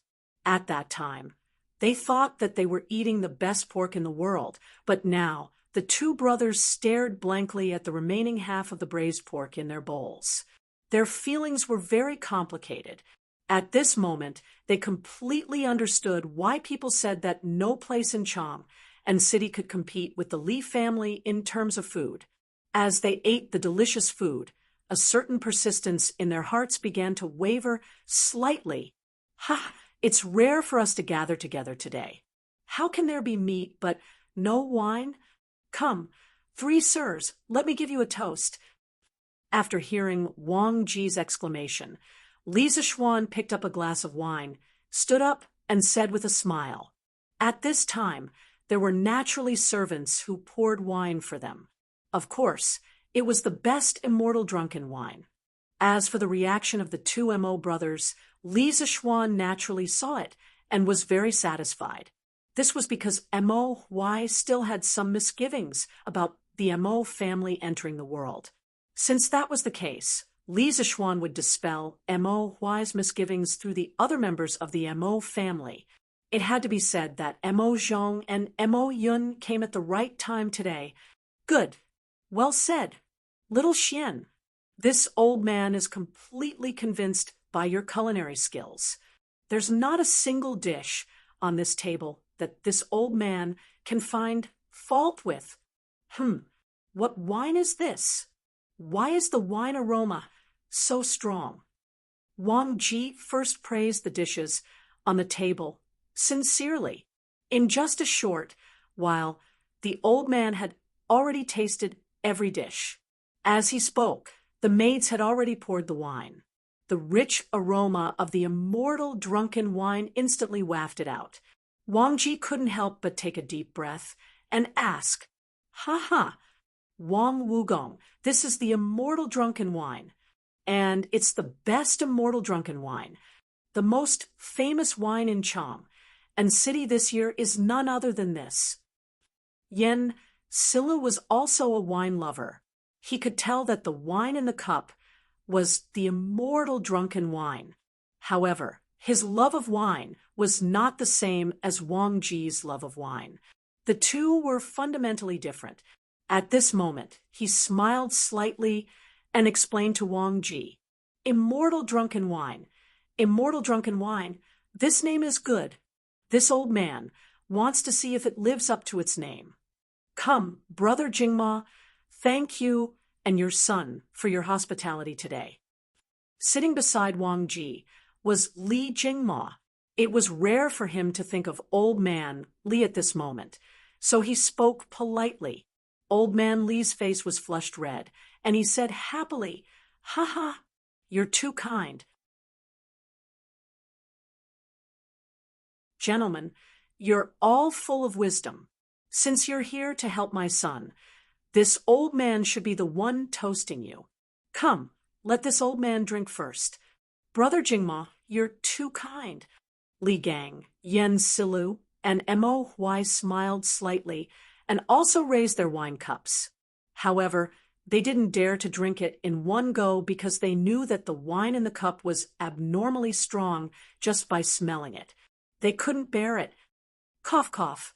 "Ha, this wine is really strong. This old man has also studied the art of winemaking, but I don't know how to make such strong wine. I'll have to ask Xiaoxian for advice later."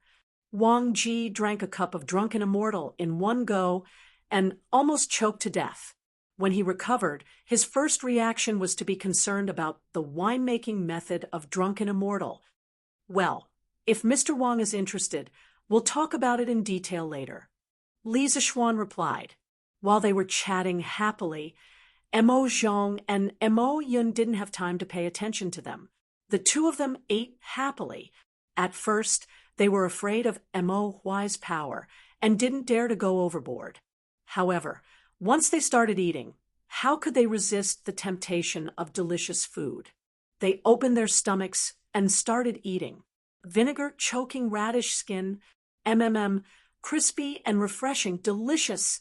Big bowl of braised pork, fatty but not greasy, salty and just right, delicious. White cut chicken, fragrant meat, delicious. Fried fish, crispy on the outside and tender on the inside, fresh and delicious. Fried chicken cubes, crispy and tender, also delicious. At first, they felt that there were too few dishes, but now they didn't know which dish to eat. Every dish was the best taste.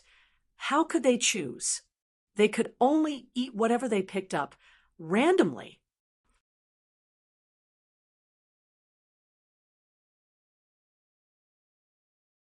Chapter 629. Little Xian, how much of the content in this chemistry book is true? Why do I feel like it's a little mysterious? After the meal, they didn't leave. Instead, they stayed in the main hall and chatted while drinking tea.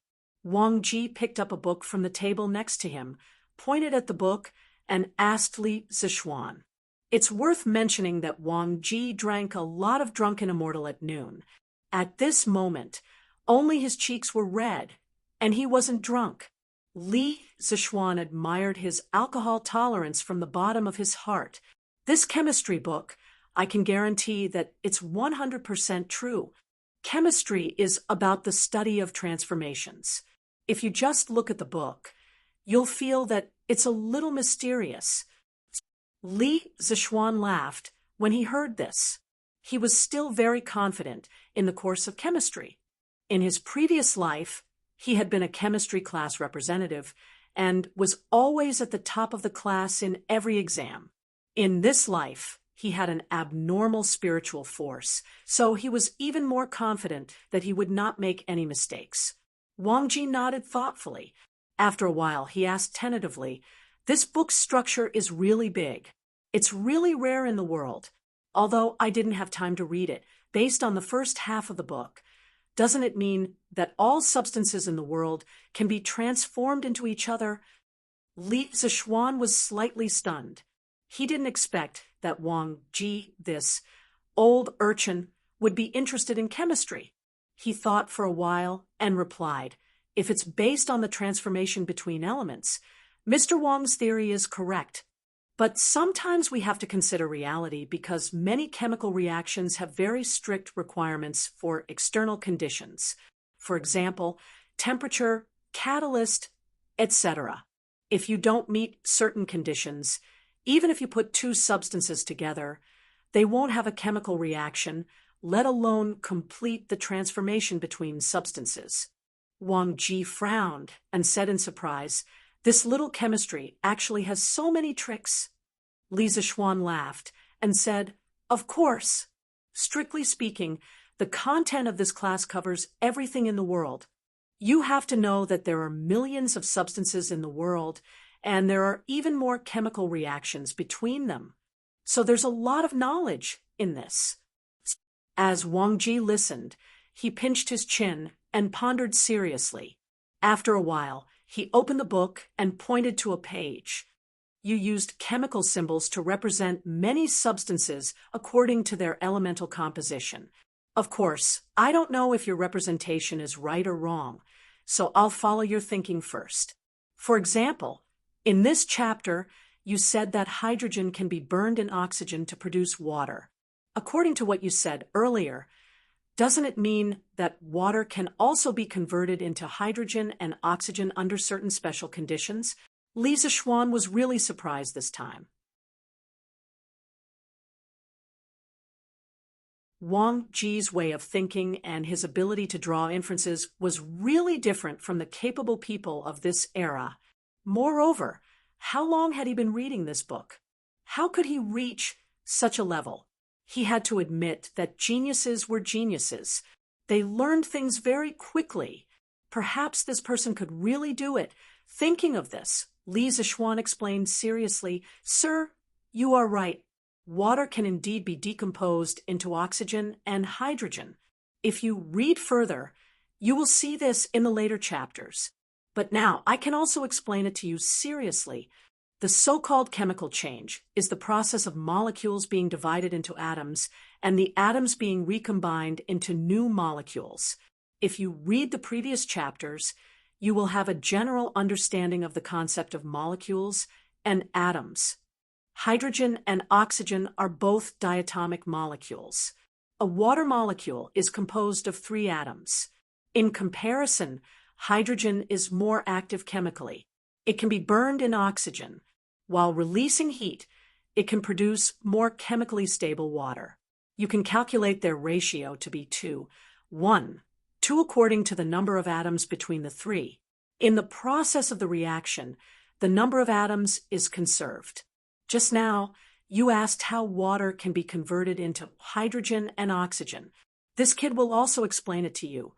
Previously, I said that when hydrogen is burned in oxygen, it releases heat and produces more chemically stable water. Now, if you want to turn chemically stable water into chemically active hydrogen and oxygen, we have to pay a certain amount of energy to promote this chemical reaction to proceed normally. What I want to tell you is that no matter when, energy is conserved. Wang Ji was startled. He seemed to have thought of something and muttered involuntarily. Energy conservation, matter conservation, all things engender each other. This little chemistry actually contains the heavenly Tao. In Wang Ji's life, he was an official and retired man. In order to achieve spiritual satisfaction, he studied Taoist culture very much. Moreover, his thoughts and some of his later works were deeply influenced by Taoist culture. At this moment, after listening to Li Zixuan's explanation, he suddenly thought of the Taoist ideology that all things were related to each other and the conservation of yin and yang. Wang Ji, who was originally very interested in chemistry, felt that the door to a new world was opening to him. He wanted to understand this knowledge even more. Then, what kind of energy is needed to turn water into hydrogen and oxygen? Does it need to be heated? No, when we boil water, we don't see water turning into hydrogen and oxygen. After secretly sighing for a while, Wang Ji couldn't help but ask. Li Zixuan was about to explain, but Yen Silu interrupted at this time. Wang Wugong, you've just read the book for less than 2 hours, and you're already starting to have ideas. Don't pretend to know when you don't and make a fool of yourself in front of the juniors. Li Zixuan talked about chemistry with Wang Ji, but he, Li Gang, and Mo Huai were confused and didn't understand half of it. After being depressed for a long time, he finally couldn't help but ask. Puffed! Wang Ji curled his lips and sneered. You, Yen Kongwei, can't do it, but it doesn't mean that Wang Ji, can't do it. I've long said that Wang Ji, am better than you. I'm better at learning everything fast, but you didn't believe it. Wang Wugong, how arrogant of you. You only know some superficial knowledge. How can you brag here? You have any shame? How could Yen Silu stand such humiliation? So he said angrily. Wang Ji retorted, a little? It's indeed a little, but I can understand a little in less than 2 hours. Doesn't this mean that I'm a faster learner than you? Now, Yen Kongwei, do you dare to say that I, Wang Ji, am not worth a monthly salary of 5 buckets of wine? Yen Silu said indignantly, Yanhuang College is going to be the elite college of the Tang Dynasty in the future. How can I ask you, a teacher who only knows a little, to mislead the students, not to mention 5 buckets of wine? In my opinion, even 1 bucket of wine is too much for you. Humph, I only know a little now, but it doesn't mean that I'll be like this when school starts. Yen Kongwei, do you dare to make a bet with me?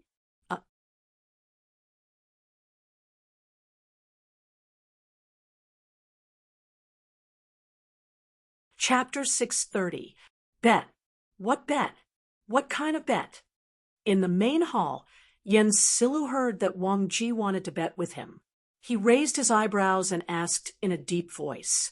Wang Ji thought about it and didn't answer directly. Instead, he looked at Li Zixuan and asked, Xiao Xian, how much longer until Yanhuang College starts school? When Li Zixuan heard this, he could roughly guess what Wang Ji wanted to do. He thought for a while and replied, the academy will officially open on the 18th of September. Counting the days, there are only 8 days left. However, I don't plan to let the students attend classes in the first month of their enrollment. I have other plans for this month. So, if Mr. Wang wants to read chemistry in this period of time, I can give you 40 days. Wang Ji's heart tightened when he heard that there were still 10 days left. However, when he heard the second half of the sentence, he couldn't help but smile. He laughed and said, okay, I don't need 40 days. 30 days is enough. Then he looked at Yen Silu and said, Congo, let's set a limit of 1 month. After a month, Xiao Xian can choose from this book. At that time, if I can't answer all of them correctly, I won't be able to bring up the matter of teaching at the academy anymore. If I can pass Xiao Xian's test, then it should be worth the salary of 5 buckets of wine a month, right? At that time, I don't need you to apologize to me. You just need to treat me to wine for a month. How about that? Yen Silu's face darkened. He wasn't an idiot. How could he not see the loophole in this bet? Old man Yan's face darkened. He said, unhappily, no matter if I win or lose, it doesn't benefit me at all. Why should I bet? Wang Ji defended himself. Hey, Brother Yen, you can't say that. If you don't accept this bet, what if I really have an undeserved reputation like you said? When I enter the academy to teach, won't I lead the students astray? And aren't those students also your students, Brother Yen? So, if Brother Yen is really thinking about the future of your future students, then you must accept this bet. Don't you think so? Speaking of this, Wang Ji couldn't help but despise himself in his heart. Shameless, really too shameless, but what can I do? He used to be a hermit. Not only did he not have a way to earn money, but he also had to drink every meal. In this way, he was really penniless now. What could he use to gamble with Yen Silu? He couldn't possibly ask his brother Wang Jing for it, right? In any case, Wang Ji couldn't bring himself to do it. Thus, he could only use his mouth to gain something without risking anything. Encountering such a shameless old rogue, everyone in the room was a little embarrassed. They all wanted to cover their faces to show that they didn't know this person. Yen Silu was even more speechless. He pursed his lips and resisted the urge to curse. Finally, he said gloomily, all right, this old man will accept this bet. I hope you remember what I said today. If you can't pass little Xian's test after 30 days, please leave the Yanhuan Academy. Little Xian, you can't take extra care of him when the time comes. He wasn't deliberately targeting Wang Ji. In terms of personal relationships, he and Wang Ji could be considered good friends. The reason why he was acting like this was because he felt that Wang Ji's personality wasn't suitable to be a teacher at all. That was why he was strongly against it. Li Zixuan quickly replied, I understand.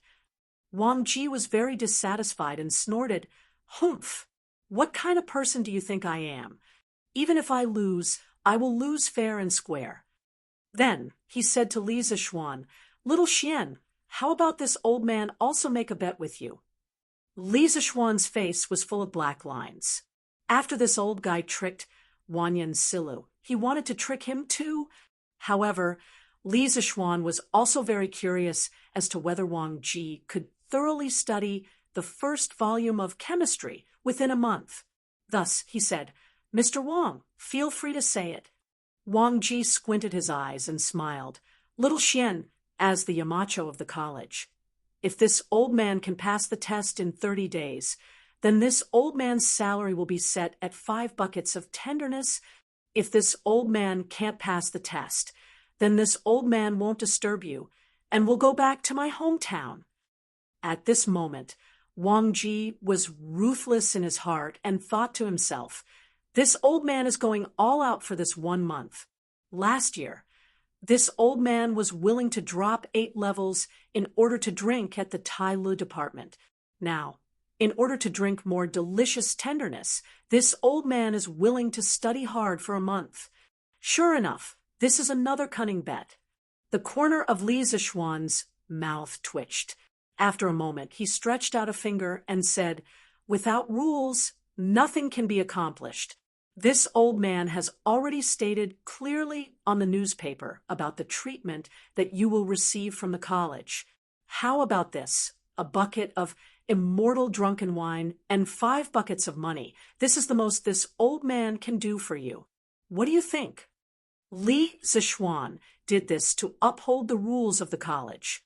Secondly, he was afraid that Wang Ji would really give him 5 buckets of wine every month. At that time, Wang Ji would probably be so poor that he would have no food to eat and would have to drink every day. Wang Ji was slightly disappointed. However, when he thought that Li Zixuan had promised that the wine was immortal drunken wine, he felt somewhat better. After all, immortal drunken wine was much stronger than tenderness. If he drank every day, sparingly, a bucket of wine would be enough to last him a month. This old man was actually afraid that 12 buckets of highly concentrated white wine would not be enough for a month. If Li Zixuan knew what this old man was thinking, he would definitely vomit blood. Thus he nodded and said, That's good. This old man is not an unreasonable person. It's settled then. In the following days, this old man will often look for you to teach me. You brat, don't think that this old man is annoying. Li Zixuan had already said this. How could he refuse? He could only say, Sir, feel free to come. This old man will definitely not have any complaints. After hearing this, Wang Ji happily hugged the chemistry textbook, stood up and said, Ha ha, that's good. Kong Gue, Wen Ji, Brother Mo, this old man will go back to study first. Goodbye. As soon as he finished speaking, the old man actually slipped away nimbly. His speed was so fast that it did not seem like a person of his age. Li Zixuan could not help but shout from behind, Hey, Mr. Wang, wait. Do you have a place to stay in Chang? From the conversation between Li Gang, Yan Silu, and the others, he vaguely understood Wang Ji's current situation. That was why he asked this question. Old man Wang's reply came from outside the door. Oh, little Xian, you don't have to worry. This old man has a younger brother in Chang, and I can stay with him for a few days. When Yanhuang College reopens, this old man will move to the college to live. There should be a place for this old man to stay. Li Zixuan said, "Of course there is, but in a while I plan to bring all of you to visit Yanhuang College. Why don't Mr. Wang come along?" I'm not going. No matter how luxurious it is, it's just a pile of dead things.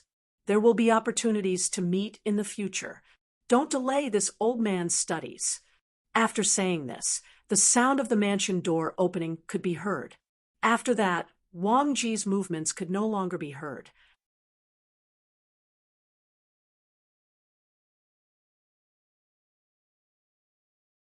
Chapter 631. Li Zixuan disagreed with Wang Ji's remark that the academy was just a bunch of dead things. He felt that a school's environment was still beneficial to the students' studies. Therefore, in the afternoon, he brought Li Gang, Yen Silu, Mo Huai, and the others to Yun Mountain to visit Yanhuang College. Speaking of which, he also wanted to see how Yanhuang College would look like after it was completed. Li Zixuan, Li Gang, and Yen Silu were in one, while Mo Huai, Mo Zhong, and Mo Yun were in the other. Li Gang had ridden in this new carriage a few months ago when he participated in the compilation of the Tang Dynasty dictionary, so he was not surprised at all, although Yen Silu was a local of Chang, and he had heard about the comfort of the new carriages from the Wonderful Taste Pavilion. However, this thing was too expensive, and there was no market for it. In Yen Silu's opinion, this was just a toy for the rich kids to compare with each other. It was not practical, so the Yen family naturally did not buy this kind of carriage. However, when he sat on the soft sofa and looked at the rapidly passing street outside the window, he could not help but sigh in his heart. This carriage is a little expensive, but it's really worth it. No wonder so many people are fighting to buy it. Uncle, this carriage. In the other carriage, Mo Zhong looked at the luxurious interior decoration and felt the stable posture of the carriage. He could not help but widen his eyes and murmur in disbelief. In fact, Mo Huai was also in shock. Their Mo family had always had a deep understanding of the art of making carriages. However, judging from the current carriage, the craftsmanship of the carriage was already above their Mo families. Furthermore, these sofas and other things that they didn't recognize were simply an eye-opener for him. Perhaps this is engineering.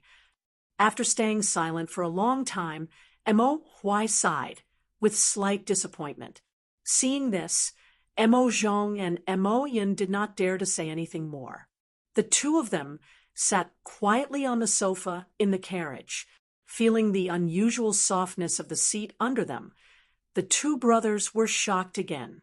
After carefully counting the number of times they had been shocked when they followed Mo Huai to the banquet today, they had already lost count. So this is the life of the rich. That's great. Mo Zhong leaned on the back of the sofa and looked at the endless stream of people outside the window. He couldn't help but think. At this moment, for some reason, Mo Zhong suddenly felt a little lucky that their magnate had been defeated by Li Zixuan that day. However, after realizing his thoughts, Mo Zhong's heart was instantly filled with shame.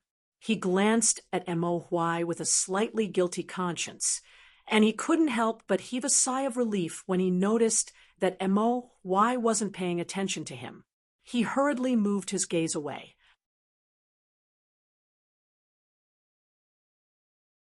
However, during the process of moving his gaze away, he seemed to have sensed something and noticed that Mo Yun was actually doing the same thing as him. Their gazes met in the air for a moment before they moved their gazes away, and then they both lowered their heads with tacit understanding. "Ha, little Xian, you really know how to pick a place. The environment here is serene and beautiful, with verdant hills and limpid waters. It makes one feel relaxed and happy. It's really a good place to study and cultivate." After stopping the carriage at the foot of the mountain, The few of them alighted and walked up the newly built stairs, looking at the dense forest around them, mixed with the chirping of birds and the fragrance of flowers. Li Gang smiled and said with his hands behind his back. Yen Silu raised his head and looked at the top of the mountain. He stroked his beard and said, "It's indeed a good place to study. Compared to the directorate, it's too noisy. However, isn't this Cloud Mountain a little too high?" Li Zishuan smiled and said, "It's good to be a little higher. A little higher can allow the students to train their bodies more. This is what they mean by suffering makes one's spirit grow, and toiling makes one's muscles and bones grow. A little higher can allow one to stand at the top and see how small the mountains are. It also means that our Yen Huang disciples will definitely stand at the top in the future." "Good. You're ambitious, kid." Yen Silu patted Li Zishuan's shoulder and laughed heartily. The few of them chatted and laughed as they walked up the stairs. Soon, they arrived at the top of the mountain. Everyone's eyes lit up at once, reflecting the evening sun. The rows of glass windows on the majestic cathedral of Yen Huang College reflected the sunlight into everyone's eyes. The group of people couldn't help but squint their eyes. After getting used to the strong light, everyone finally saw the true appearance of Yen Huang College. Then, inevitably, they were all shocked. The wide and flat cement roads, the tall and majestic buildings made of cement bricks, the rather different architectural styles, and the extravagant glass windows and glass walls made Li Gang, Yen Silu Mo Huai, and the others freeze on the spot. "Oh my goodness! This is heaven, right?" Mo Zhong's eyes widened, and his heart trembled violently. Just the corner of the college that he saw from here had already subverted his understanding of the world. He couldn't imagine how unexpected the full picture of the college would be. Gulp. Mo Yun couldn't help but swallow a mouthful of saliva. His eyes stared straight at the cathedral of Yen Huang College, Guanghua Building. This guy was probably still wondering how much it would cost to buy so much glass, right? Previously, Wang Wugong said that Yen Huang College was just a pile of dead things and not worth looking at. He'll probably be shocked when he sees what Yen Huang College looks like in the future. Li Gang was, after all, someone who had seen the world. He was the first to come back to his senses. At this moment, he smiled meaningfully. "Yes, I have to say, little Xian, this college of yours is really beyond this old man's expectations." Yen Silu stroked his beard and sighed. Mo Huai glanced at the structure of Guanghua Building, and surprise flashed across his eyes. Then he looked at the road and couldn't help but exclaim, "Lord Li, what material is this road made of? Why haven't I seen it before?" Because of the previous bet, Mo Huai had always addressed Li Zishuan by his title. He didn't dare to address him as Little Xian like Li Gang and Yen Silu. Li Zishuan smiled and said, "Mr. Mo, there's no need to be so formal. You can just call me Little Xian. The material used for the road is a new material that this kid's workshop invented. It's called cement. This material is extremely sticky. Not only is it incomparably hard to build roads, but it's also abnormally flat. It won't be affected at all on a rainy day. Other than that, cement can also be used to build houses. Its firmness is even stronger than glutinous rice mortar.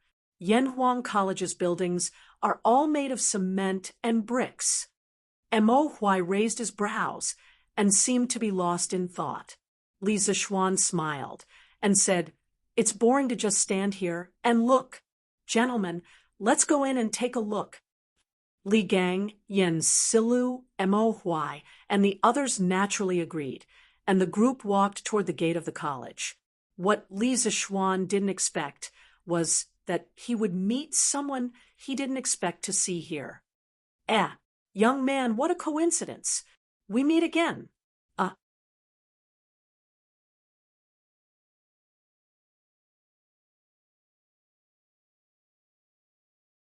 Chapter 632. This voice sounded familiar to Li Zixuan. He turned around and looked in the direction of the voice. It was indeed someone he knew, the candidate from the Yanhuang Academy, Di Zixuan, whom he had met on the way. Yo, Brother Di, what a coincidence. You also came to Cloud Mountain today? Li Zixuan smiled as he walked in Di Zixuan's direction. Di Zixuan stepped forward and cupped his hands. I've been in Chang and City for a few days. After finishing my homework today, I remembered what you said the other day. I suddenly wanted to visit Cloud Mountain on a whim. First, I wanted to familiarize myself with the environment in advance. Second, I wanted to see if Yanhuang College was really as amazing as you said it was. Li Zixuan felt that what he had said the other day had indeed worked. Thus, he asked with a smile, Brother Di, did you see anything special? Di Zixuan answered, From the outside, Yanhuang College can indeed be called the most luxurious school in Tang Dynasty. Although I've never seen the style of its buildings before, I can feel its magnificence from afar. Moreover, there are many novel things in the college, such as the road surface and the walls of the buildings. I've never seen the materials used on them before. It's really incredible. Previously, I might have had some doubts about applying for Yanhuang College. However, after seeing the true face of Yanhuang College, I'm even more determined to get into Yanhuang College.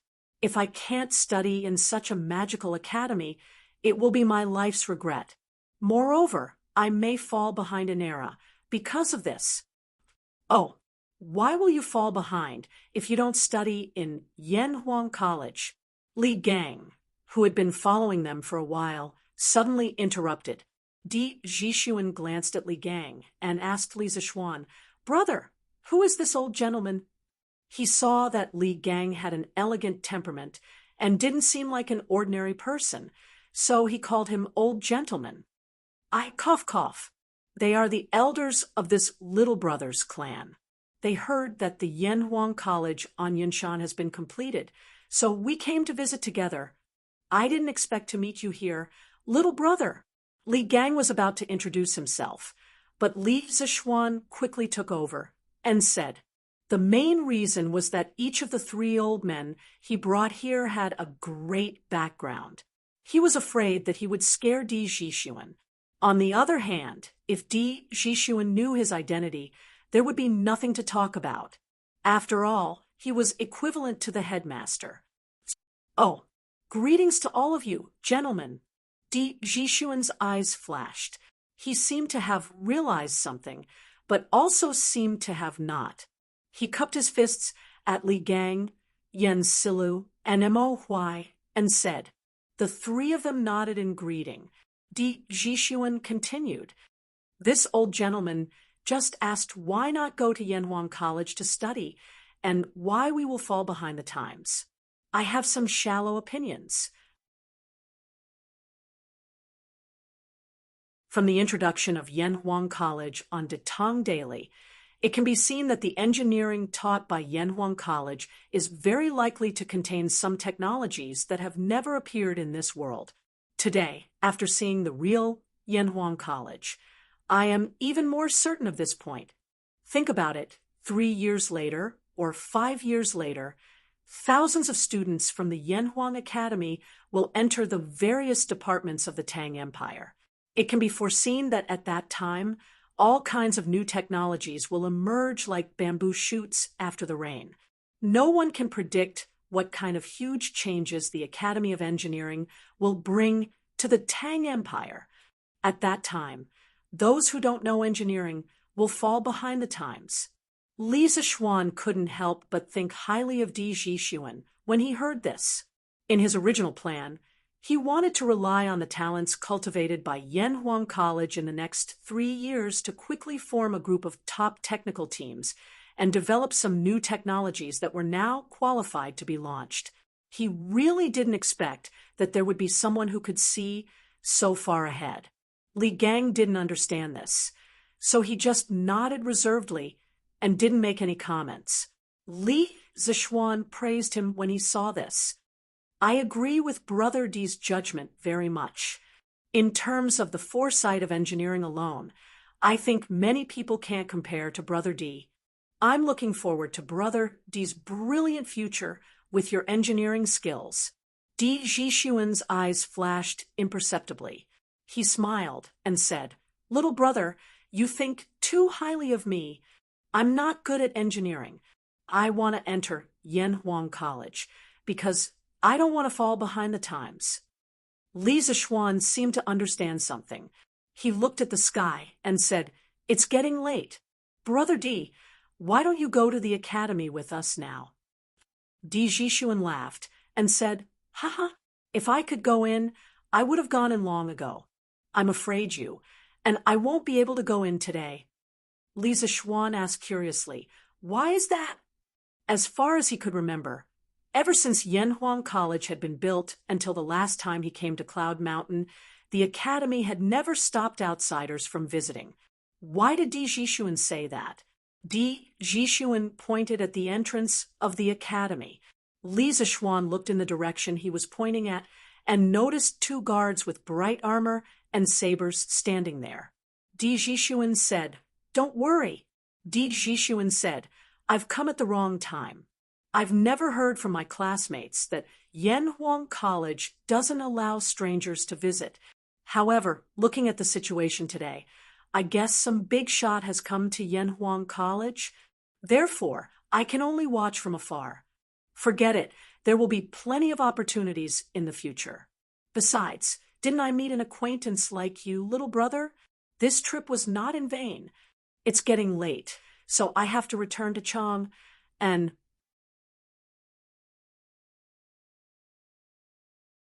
Little brother, do you want to go down the mountain with me? Li Zishuan looked away from the two guards at the entrance of the academy and said, No, even if I can't go in, it's good for me to take a look outside. Speaking of which, after Yanhuang College was built, a native of Chang, and haven't even seen the whole picture. Then, I'll take my leave first. Di Jishuan cupped his hands and said goodbye to everyone. Then, he went down the mountain alone. After Di Jishuan left, Li Gang stroked his beard and said, Those are the Imperial Guards. Could it be that His Majesty has come to the academy? Li Zishuan recognized the two guards just now, so he deliberately let Di Jishuan go first. At this moment, he nodded and said, Yes, it's very likely.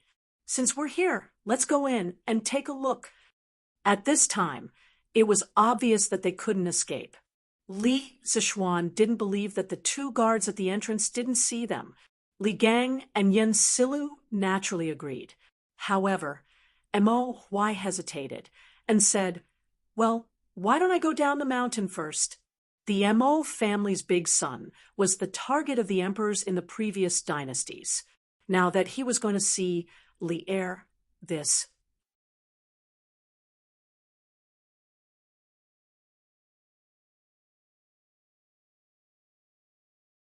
Chapter 633. Mr. Mo, you worry too much. On Cloud Mountain, Li Zishuan heard Mo Huai's hesitant words. He turned around and said, Actually, His Majesty already knew your identities the moment you entered Chang and city. However, His Majesty didn't do anything to you after such a long time. This means that His Majesty doesn't intend to exterminate the Mo family. Naturally, he doesn't have any evil intentions. But even so, Mo Huai couldn't help but worry. Li Zishuan said bluntly, His Majesty is the saint of this generation. Moreover, the Tang Empire has been peaceful for many years. The Mo family is no longer the Mo family in its heyday. His Majesty won't punish the current followers of the school of Mo for what happened in the past. Moreover, His Majesty sent me a verbal order a few days ago regarding your matter. Mo Huai's expression changed. He asked, Oh, Lord Ju, what did His Majesty say? Li Zishuan organized his words and said, His Majesty's general meaning is that although he won't find trouble with you, your identities are sensitive. When you enter Yanhuang College, you have to hide your identities well and don't cause trouble. As long as you do these two things, you can live in peace. Mo Huai's eyes widened. He exclaimed, "Are you serious, Lord Ju?" He couldn't be blamed for making a fuss. The imperial court had suppressed the Mo family too harshly for thousands of years. During the Sui and Tang dynasties, although the emperors didn't openly pursue the followers of the school of Mo, as members of the Mo family, they usually tried their best to avoid the imperial court. Now that Li Er had sent such an imperial order, didn't it mean that they could live in peace with the ruler? Li Zishuan nodded and said affirmatively, "It's absolutely true. I'm not lying." Li Gang smiled and said, "In that case, Brother Mo, come in with us." Mo Huai nodded, and the few of them walked to the entrance of the college. "Father, Brother Xiao Xian's college is so beautiful. Changle wants to live in it." In the conference room, in the middle of Yanhuang College's main building, Li Er brought his wife and children to sit on the sofa. Their ancient costume, coupled with the modern decoration in the room, looked very strange. However, old Li obviously didn't think so. Today, he brought his family here for a vacation. At this moment, when he heard Changle's laughter, Li Er couldn't help but laugh. And this academy is indeed well built. But if Changle lives here, what will father and mother do when they miss you? Changle blinked and thought for a while before replying, "Oh, forget it. Changle can't bear to part with father and mother." Ha ha! Changle was extremely adorable to begin with. When she said this, Li Er immediately laughed heartily. At this moment, he was no longer the ruler of a nation, but a gratified father. Li Chengqian, Li Tai, Empress Zhangsun, Concubine Yang, Li Ku, and the others also burst into laughter. It looked like a happy and harmonious family. However, no one noticed the flash of disappointment in the corner of Chang Li's eyes. "Your Majesty, Li Xiannan is here. Should I let him in?" At this moment, a chamberlain walked in quietly from outside the door and bowed. And Li Er was a little surprised.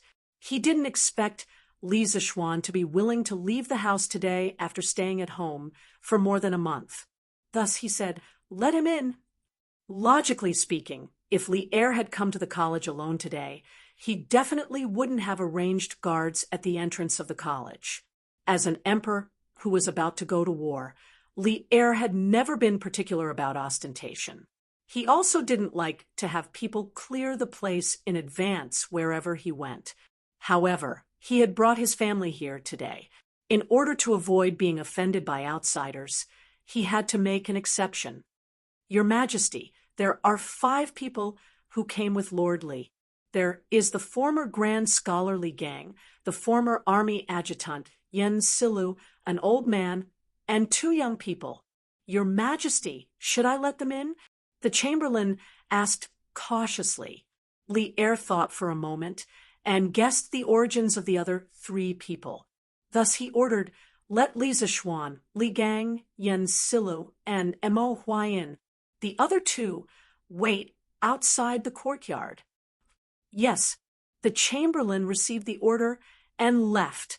A trace of joy flashed in Chang Li's eyes, but it was quickly concealed.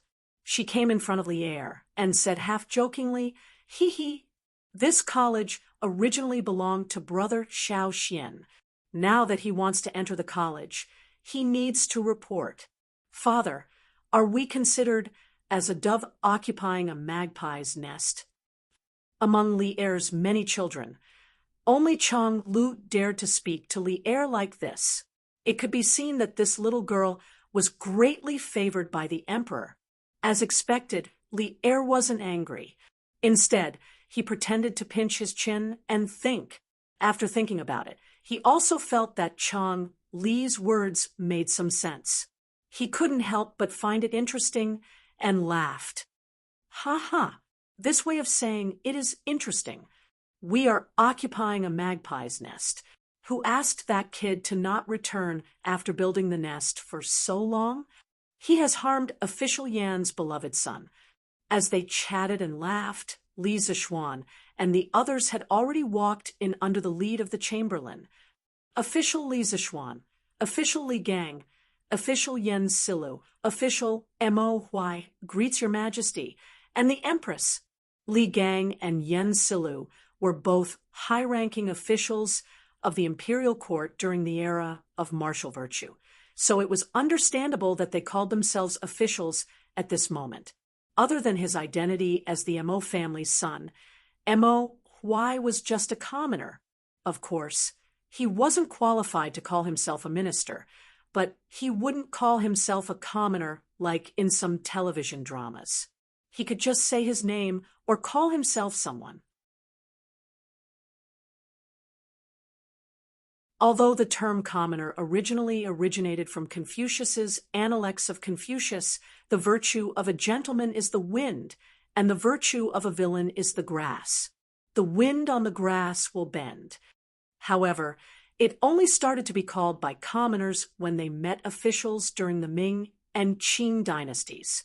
Besides, in order to avoid using Li Er's name in the Jingguan dynasty, there were very few titles such as commoner or commoner's daughter.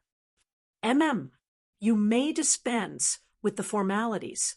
Officially, it's really been a long time. Is your health well? Li Er nodded, then looked at Li Gang and said with a pleasant expression, during the era of martial virtue. Although Li Gang had been the teacher of the hidden crown Prince Li Gang, this didn't affect Li Er's respect for the old man's character and knowledge. After he ascended the throne, he also thought about reviving Li Gang, but the latter always used the excuse of being too old to refuse. Li Er could only stare at him, helplessly. Thank you for your concern, Your Majesty. This old official's health has always been good. Although this cloud mountain is high, this old official walked up step by step just now, and didn't feel tired. Li Gang cupped his hands and smiled. He was already 81 years old this year, but he could still go out and walk around. It was really rare to see someone as healthy as him. Ha ha, that's good. Official Li's health is the blessing of the Tang Dynasty. I originally wanted you to go out and teach Chengxian, but now it seems that Li Zishuan has beaten me to it.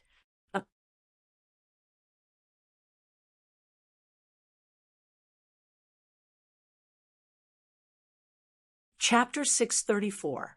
As expected, this little brother's identity is also extraordinary.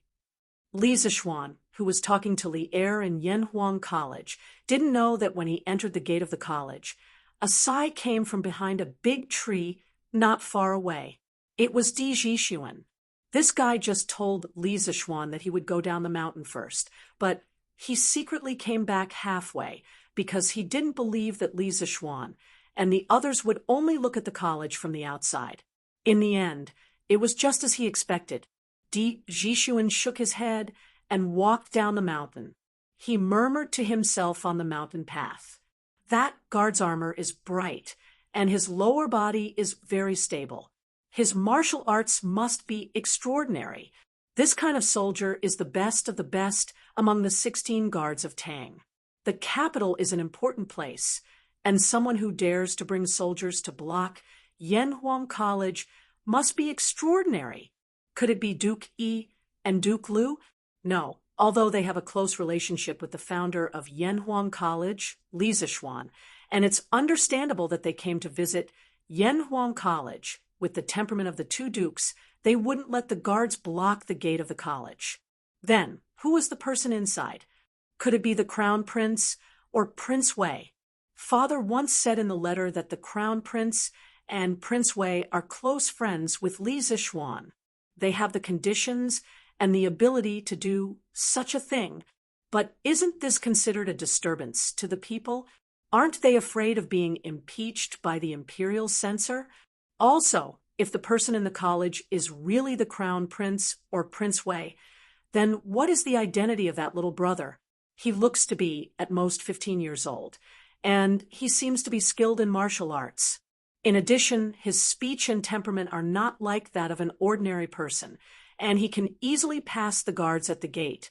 Could he be the descendant of a famous minister or general? Sigh. My bad habit flared up again.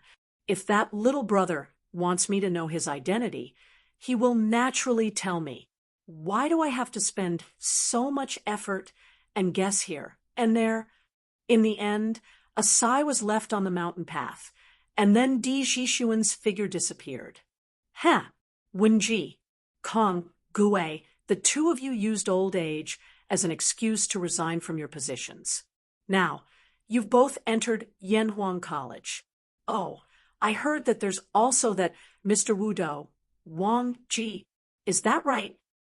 In the meeting room, Li Er leaned against the soft back of the chair and asked with a smile. Li Gang and Yen Silu looked at each other. Li Er's question was not easy to answer. Li Gang pursed his lips and pondered for a moment. He then cupped his hands and said, Your Majesty, Wang Wugong will indeed enter Yanhuang College. Li Er narrowed his eyes and said, Then, Wenji, Konggue, why are you unwilling to serve me? With your talents, there will definitely be a place for you in my court.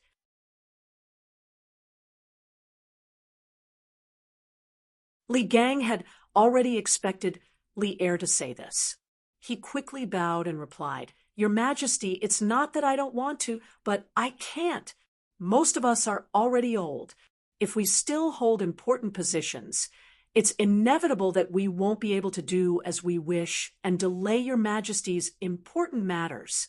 We only wish to pass down our lifelong knowledge to others while we're at Yanhuang College.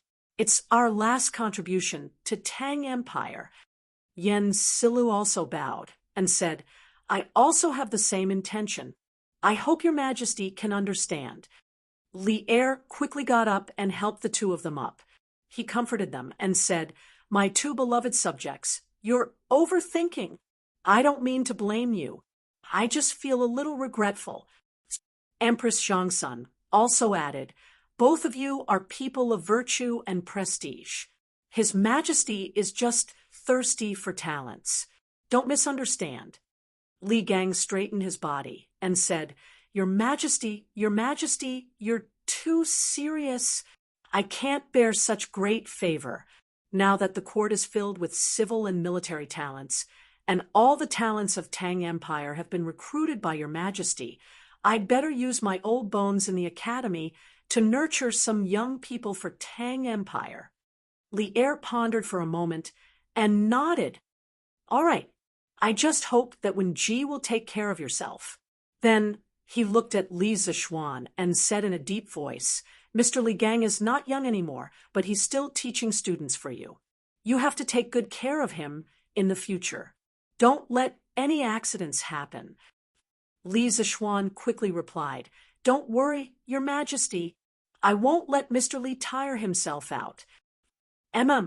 At this moment, Li Er shot his gaze towards Mo Huai. Mo Huai's heart instantly tightened, and his clenched fists couldn't help but sweat. At the same time, he was secretly calculating how confident he was in escaping if Li Er suddenly attacked. Mo Huai. Li Er looked at Mo Huai for a long time, and only spoke when Mo Huai's forehead was sweating. Mo Huai's eyebrows twitched. He stepped forward and bowed. Mo Huai is here. There was no joy or anger on Li Er's face. He said calmly, I don't object to the Mo school. Of course, as long as it's beneficial to the people of Tang Empire, I won't object. So you don't have to worry that I will harm your Mo family. Although he had already known Li Er's attitude from Li Zishuan, Mo Huai couldn't help but say excitedly now that he had personally confirmed it from Li Er's mouth. Mo Huai thanks Your Majesty on behalf of the Mo school. Li Er waved his hand and said, Don't be happy too early. I'm not done yet. As for the school of Mo entering the Yanhuang Academy, I need to make 3 rules with you. First, the followers of the School of MO are proficient in martial arts. As a magnate, you must control them well and prevent them from using their martial arts to break the law. Otherwise, when the time comes, the Supreme Court will personally come and demand an explanation from the offenders. Mo Huai didn't even think about it and replied, "That's how it should be. Your Majesty, don't worry. Mo Huai, will do my best to restrain the people of the Mo school." Li Er nodded and continued, "Second, now that Confucianism has become the orthodox school of thought in the world, I don't want the Mo family to stir up disputes between the schools again. You have to hide your identity as a member of the Mo school in Yanhuang College. You are not allowed to leak secrets without permission. Otherwise, you will have to bear the consequences." Although Mo Huai was unwilling to accept this request, there was nothing he could do. With the few remaining followers of the Mo school, fighting with the established Confucianism was tantamount to a moth flying into a flame. Even if Li Er didn't mention it, they didn't have the strength to do so. Mo Huai understands. Third, after every one of the Mo family comes to Chang, and their household registration will be transferred to Li Sichuan's fief, Plum Village. Someone will naturally allocate farmland and houses for you. From now on, you don't have to hide from the imperial court. However, in Yanhuang College, you must fulfill your responsibilities. As a teacher, you must take on the responsibility of a teacher. You understand? Li Er stared at Mo Huai with bright eyes and said the third request. In other words, he was reminding Mo Huai to teach well in Yanhuang College and not have any crooked thoughts. Mo Huai obviously understood the meaning behind his words. He couldn't help but feel a little wary of Li Er. Then he bowed deeply and said, "Mo Huai obeys. Thank you, Your Majesty, for your grace."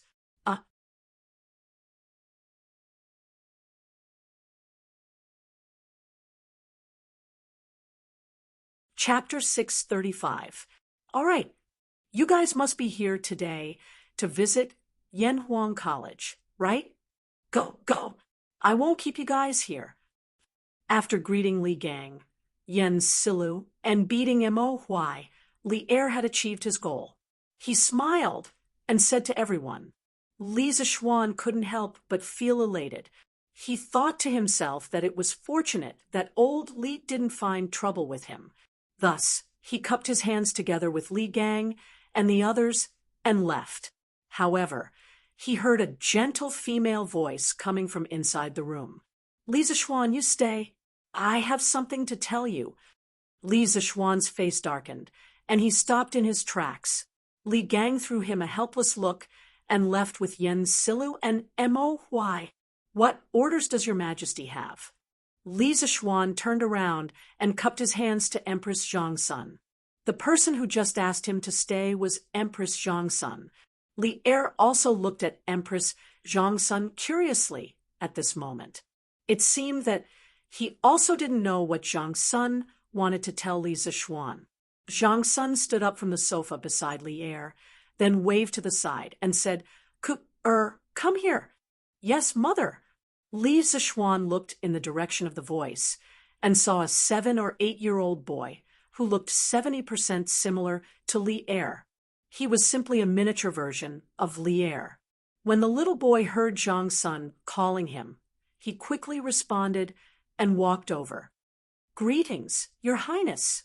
Li Zishuan was helpless. Although he didn't know why Empress Zhongsun did this, he couldn't pretend that he didn't see Li Ku standing in front of him, right? So he could only salute. At the same time, he muttered in his heart, "Isn't this Li Ku the son of concubine Yang? Why is he so close to Zhongsun?" Li Ku, 3rd year and 6th month of Wuda, was conferred the title of Prince of Changsha. 8th year of Wuda was conferred the title of Prince of Hanzhong. In the 1st year of Xinguan, he was conferred the title of Prince of Hanzhong. In the second year of Jingguan, he was conferred the title of Prince of Shu and was conferred the title of Governor of Izhou. In the 11th year of Jingguan, he was conferred the title of King of Wu and was given the title of Governor of an province. What was slightly gratifying was that Li Ku was not the kind of arrogant prince with his nose in the air. When he saw Li Zixuan salute him, he also hurriedly bowed in return and said, "It should be Li Ku. Greetings, sir.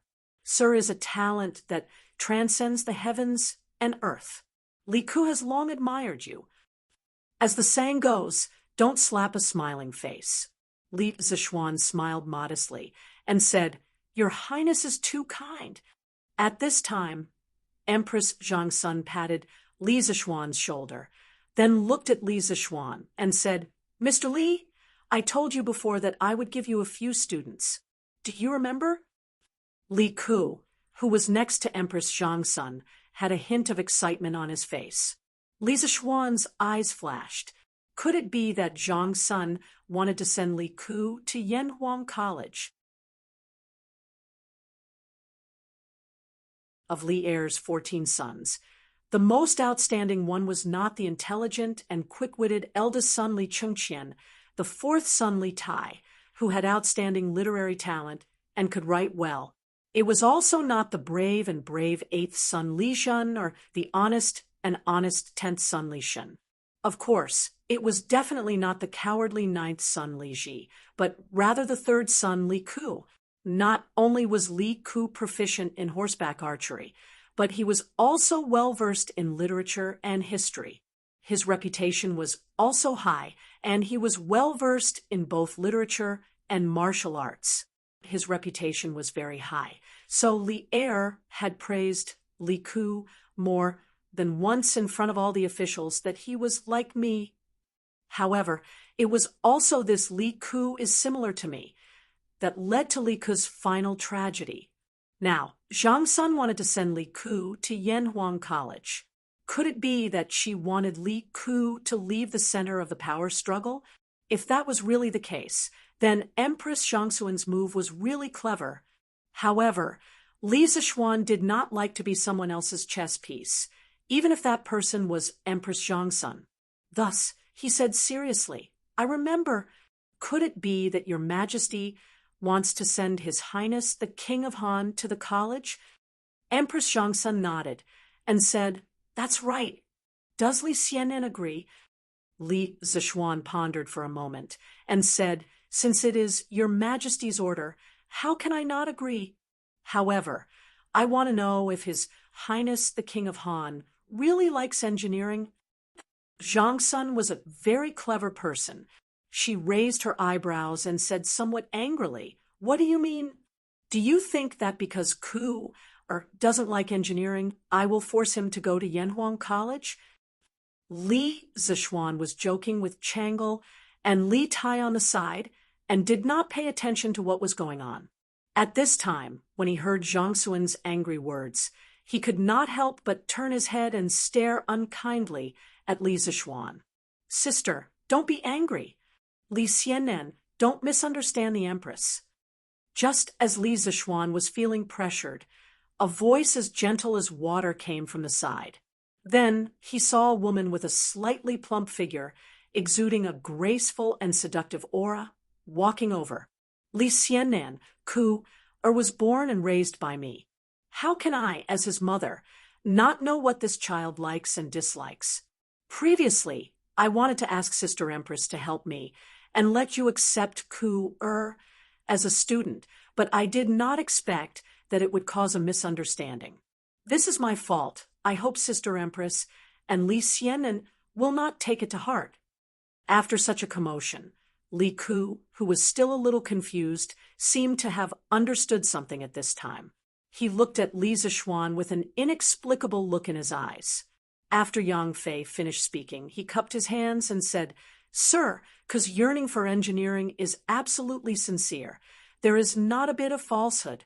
Li Zixuan felt a little better.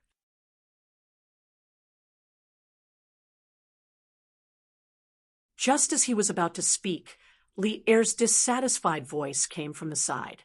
"What? Is my son not worthy of entering your Yanhuang College? Li Zixuan did not know whether to laugh or cry. He thought to himself, I didn't say anything. It was all your husband and wife's blind guesses. How can you blame me for this? Your Majesty, this subject has never said that I would not let the King of Han enter Yanhuang College. Li Zixuan turned around gloomily and cupped his hands. This subject only wanted to confirm the King of Han's interest.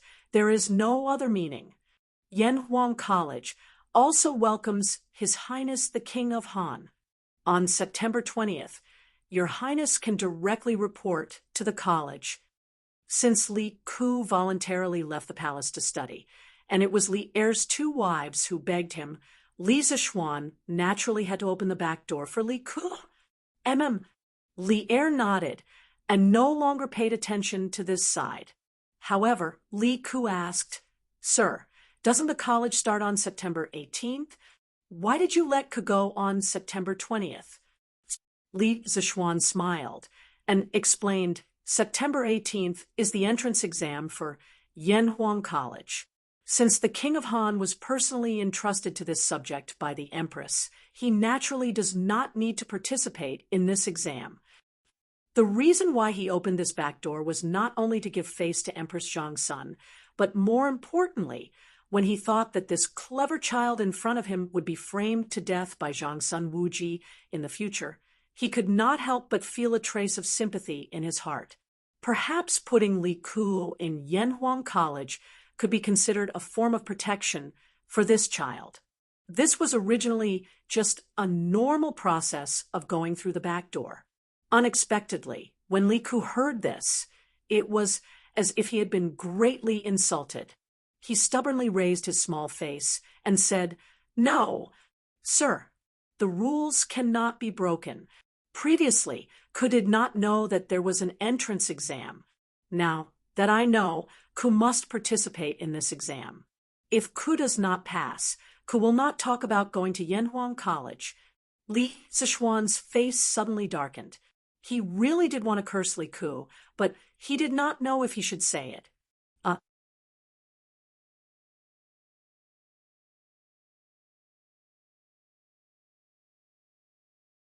Chapter 636.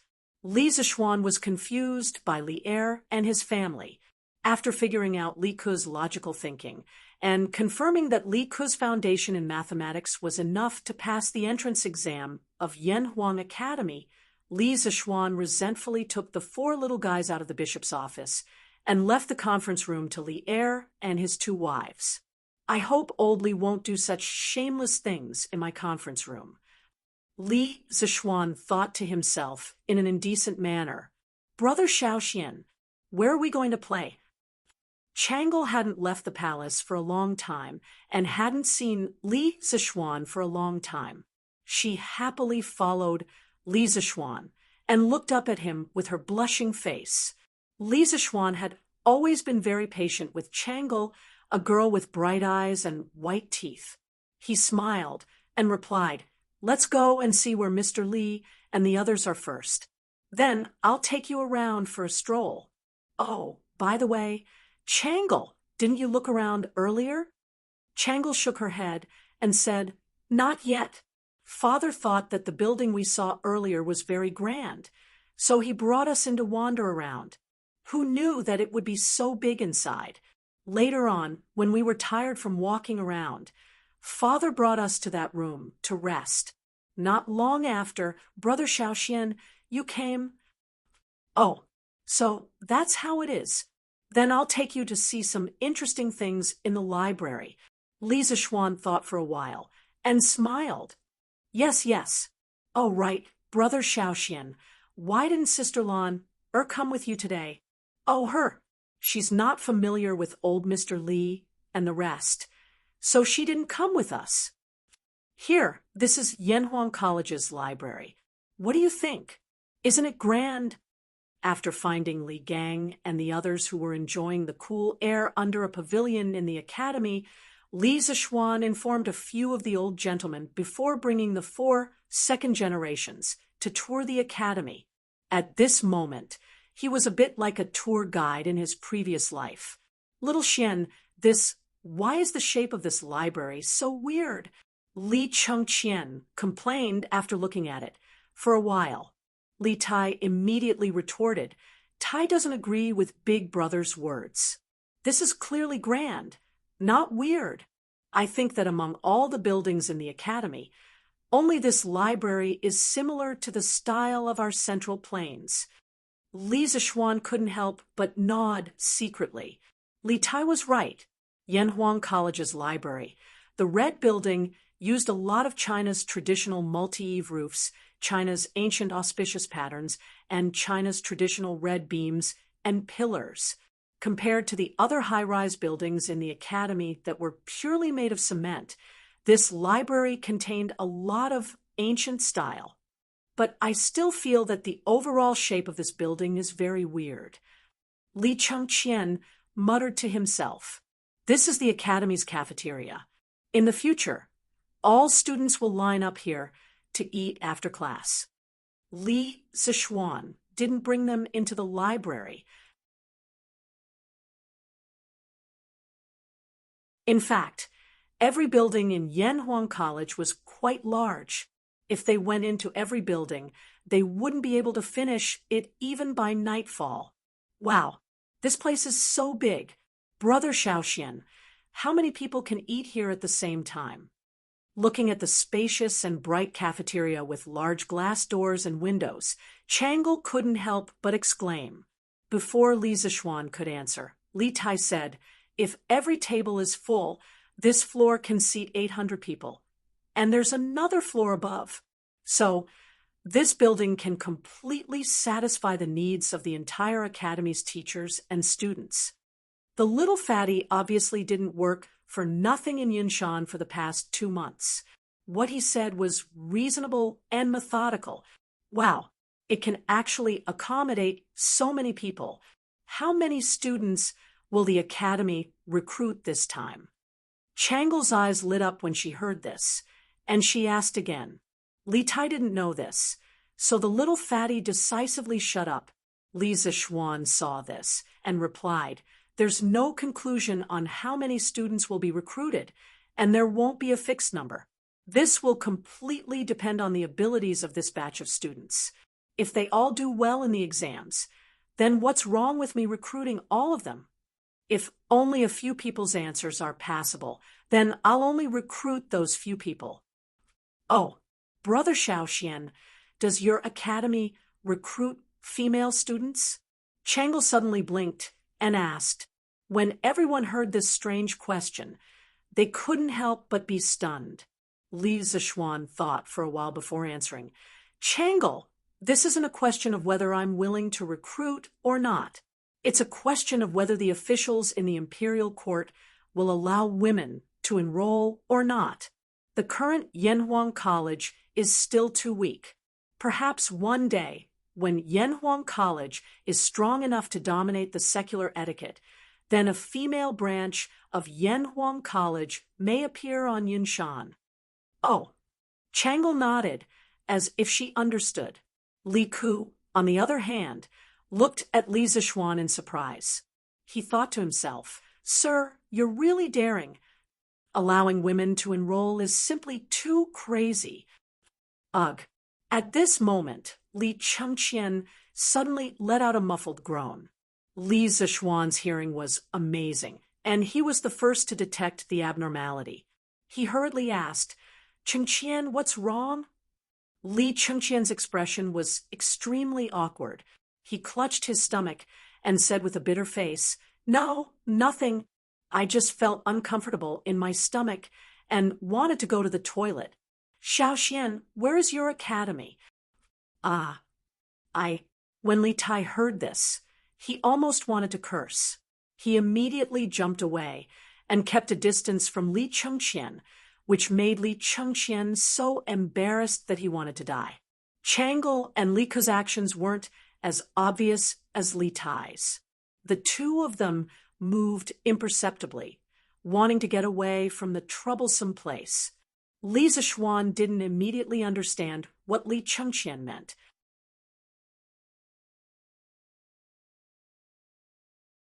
He was stunned for a while, and combined with Li Tai's reaction and Li Chengqian's action of clutching his stomach, he finally understood what this unlucky child meant by going to the toilet. He pointed at the library that they had just passed and said, "There's one in that building. Chengqian, go quickly." Li Chengqian glanced at the library and said anxiously, "No, this building is so big. How do I know which one is the toilet?" Changle couldn't help but cover her little face, feeling that her brother crown prince had lost a lot of face today. Li Zishuan said, "Qingke, quickly take Chengqian there." Li Tai said gloomily, "Why don't you go?" Li Zishuan thought to himself, "This is your brother, not mine. Why should I go?" However, he could only say this in his heart. At this moment, he glared at Li Tai and said, "Chengqian definitely didn't bring toilet paper. I have to find Xiaoning to get some. Quickly take Chengqian there." "Oh," Li Tai grunted in response, and obediently went to lead the way for Li Chengqian. Other people didn't know what toilet paper was, but he obviously knew after hanging out with Li Zishuan for so long. Li Zishuan looked at the two brothers walking away and didn't know whether to laugh or cry. Did he meet someone who didn't bring toilet paper to the toilet today? The unlucky thing was that he had to help deliver toilet paper. Fate really made fools of people. "Brother Xiaoxian, what is the toilet paper you were talking about?" As expected, when Changle started asking, Li Ke's eyes also stared at him without blinking. Li Zishuan waved his hand and said, "It's a very sanitary type of paper. I don't have time to explain now. You two wait here. I'll be right back." With that, Li Zishuan used cloud-piercing steps and instantly disappeared from the spot.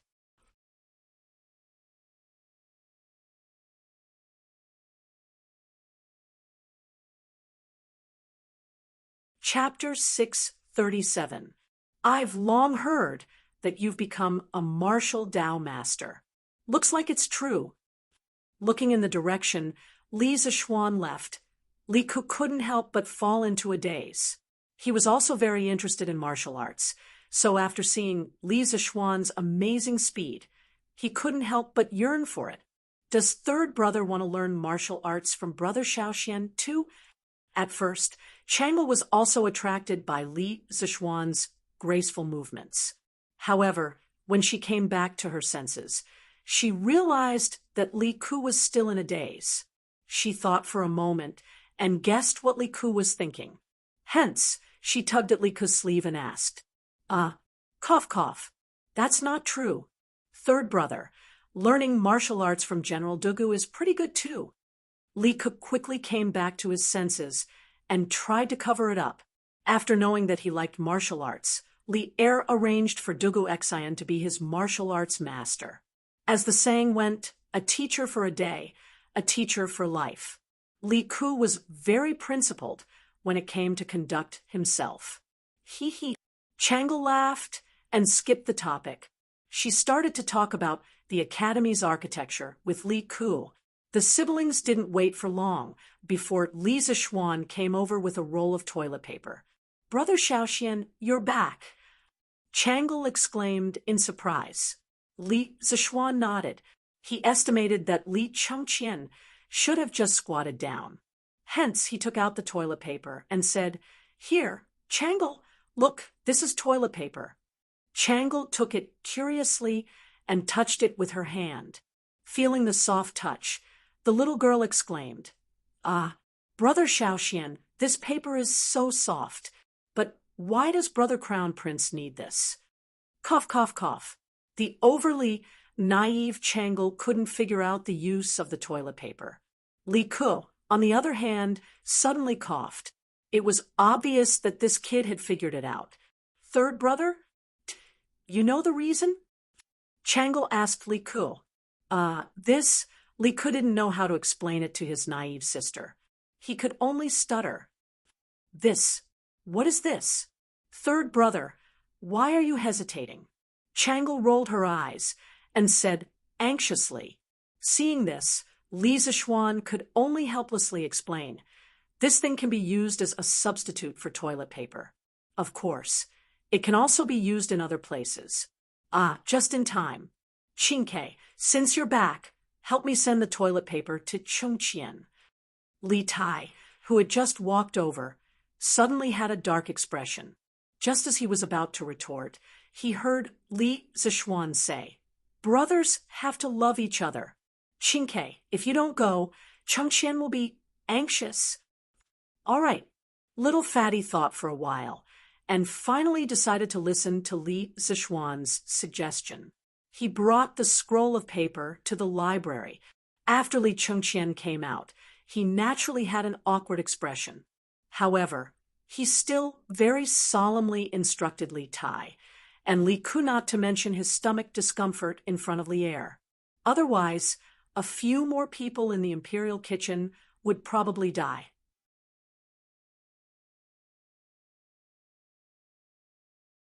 Li Zixuan was quite satisfied with Li Chengqian's arrangement. Although ruthlessness was the most royal family, at this time, Li Chengqian was only less than 10 years old. If a 10-year-old child could really be cold-blooded and treat human lives like grass, then Li Zixuan would definitely not have any interaction with Li Chengqian. Next, Li Zixuan took the four of them to see the academy's sports field, dormitory, and even bathhouse. They visited all of them. The sun was setting in the west. Seeing that it was getting late, Li Zixuan followed Li Gang and the others back to Chang. And as for Li Chengqian, Changle, and the others, of course, they followed the guards that Li Er brought back to the palace. However, before leaving, Li Zixuan promised to give Changle 10 boxes of toilet paper. Thinking of the shy look on the little girl's face when she asked for toilet paper, Li Zixuan couldn't help but feel a little amused. "Hey, wife, I haven't seen enough yet. You want to try it on?" After dinner at night, Li Zixuan accompanied Lan to play around crazily for a while before returning to his room. However, he saw Han Yushi using her hand to caress the honorary dress sent by the palace. Li Zixuan couldn't help but tease. "Husband." Han Yushi was startled when she heard the voice. Then she panicked and said, "No, I was just packing my clothes." "Really?" Li Zixuan moved closer to Han Yushi's ear and chuckled. Then he came to the desk where the honorary robe was placed.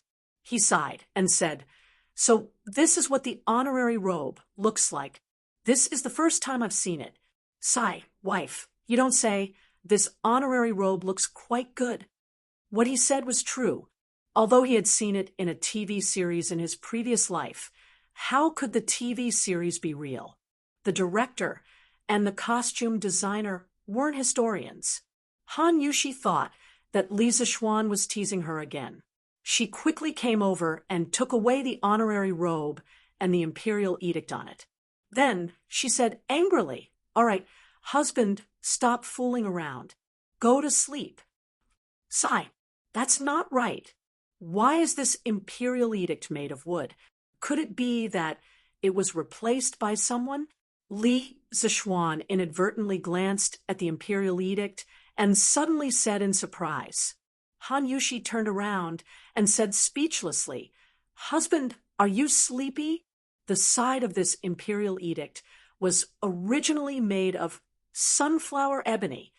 Li Zixuan frowned and said, How can His Majesty be so stingy? Shouldn't it be made of gold or jade?" He remembered that when he was conferred a title, the side of the imperial edict given by the palace was made of gold. Han Yushi put away the robe and the imperial edict, then walked over and said, "Husband, don't talk nonsense. His Majesty gave me a 6th rank official. How can I be qualified to use a jade or golden scroll?" Li Zixuan said, "Oh." He really didn't know anything about this, so he asked, "Then, wife, do you know what rank of honorary title one needs to use a golden or jade scroll?" Han Yushi didn't know why Li Zixuan had to get to the bottom of this matter. She thought for a while and replied, "It should be above the third rank, right? I'm not very sure about the specifics. Under normal circumstances, a first-rank madam would use a jade scroll. A second-rank madam would use a rhinoceros horn scroll. A third-rank and fourth-rank virtuous and respectful person would use a golden scroll. A fifth-rank pleasant person would use a horn scroll. A sixth-rank and seventh-rank official would use a sunflower ebony scroll. And an eighth-rank and ninth-rank official would also use a sunflower ebony scroll." The room fell into silence. Then Li Zixuan said firmly, "Okay, I'll help you get a third-rank honorary title later." Han Yushi was shocked. She hurriedly said, "Husband, this third-rank honorary title is not a joke. Besides, I don't care about the rank of the honorary title. As long as I can stay by your side, I'm willing even if I'm a commoner." Li Zixuan's heart warmed, but he smiled mischievously and said, "Hee hee, whether you care or not, we'll talk about it later. It's late now. Wife, shouldn't we go to bed?"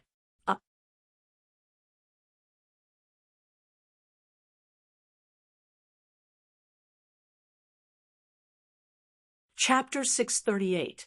On September 15th of the first year of Jingguan, Yanhuang College held its first teachers' meeting on Yunshan.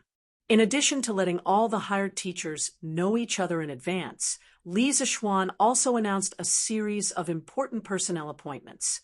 Mr. Li Gang will be the acting Yamacho of the academy, in charge of teaching and administration. Mr. Yen will be the director of the academy's teaching department, in charge of the daily management of the academy. He has the right to supervise all the teachers and students of the academy and can directly report to the Yamacho or the acting Yamacho. In addition, the academy will be divided into 5 sections according to the disciplines: classics, chemistry, mathematics, physics, and geography. Each section will have a discipline leader who will be in charge of the curriculum planning, teaching schedule, and compilation of exam questions. The leader of the classics section will be Mr. Ma Zhou, and the leader of the chemistry section will be temporarily replaced by Mr. Wang Ji. Mr. Su Hongji will be the leader of the mathematics section, Mr. Mo Huai will be the leader of the physics section, and Mr. Xiaodian will be the head of the geography section. Every year, the academy will conduct an academic evaluation. All the teachers in the department with the worst results will lose the year-end bonus that the academy gives at the end of every year, which is 3 months of extra salary. It had been nearly 5 days since the last time he visited Yanhuang College with Li Gang and the others. Many things had happened in these 5 days. First of all, as the opening day of Yanhuang College approached, all the candidates from all over the Tang Empire gathered in Chang. And this made the people of Chang and see a grand occasion similar to this year's imperial examinations. Then there was Wang Ji. This old guy had become a frequent visitor of the Li family in these 5 days. Every morning when Li Zixuan woke up, he could almost see him waiting in the front yard with a book in his hand. However, although it was troublesome, it was undeniable that Wang Ji's learning progress was really fast. It was so fast that Li Zixuan wondered if this old man had super strong mental strength like himself. Therefore, this time, Li Zixuan directly appointed him as the acting team leader of the chemistry department. The reason why he wasn't the official team leader was because Wang Ji and Yen Silu's bet hadn't been completed yet. Another more important matter was that Li Tai had recommended Li Zixuan a scholar who specialized in geography, Xiaodian. After Li Zixuan tested him, he agreed to hire him. This time, among all the teachers in Yanhuang College, there was indeed no one more proficient in geography than Xiaodian. At this moment, after hearing Li Zixuan's last sentence, the 48 teachers in the conference room all felt a chill in their hearts.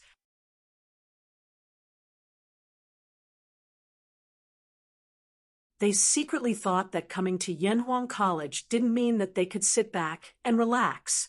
There was also fierce competition here. Li Zishuan continued. From today onwards, all the teachers of the academy will start working. Everyone, please perform your duties.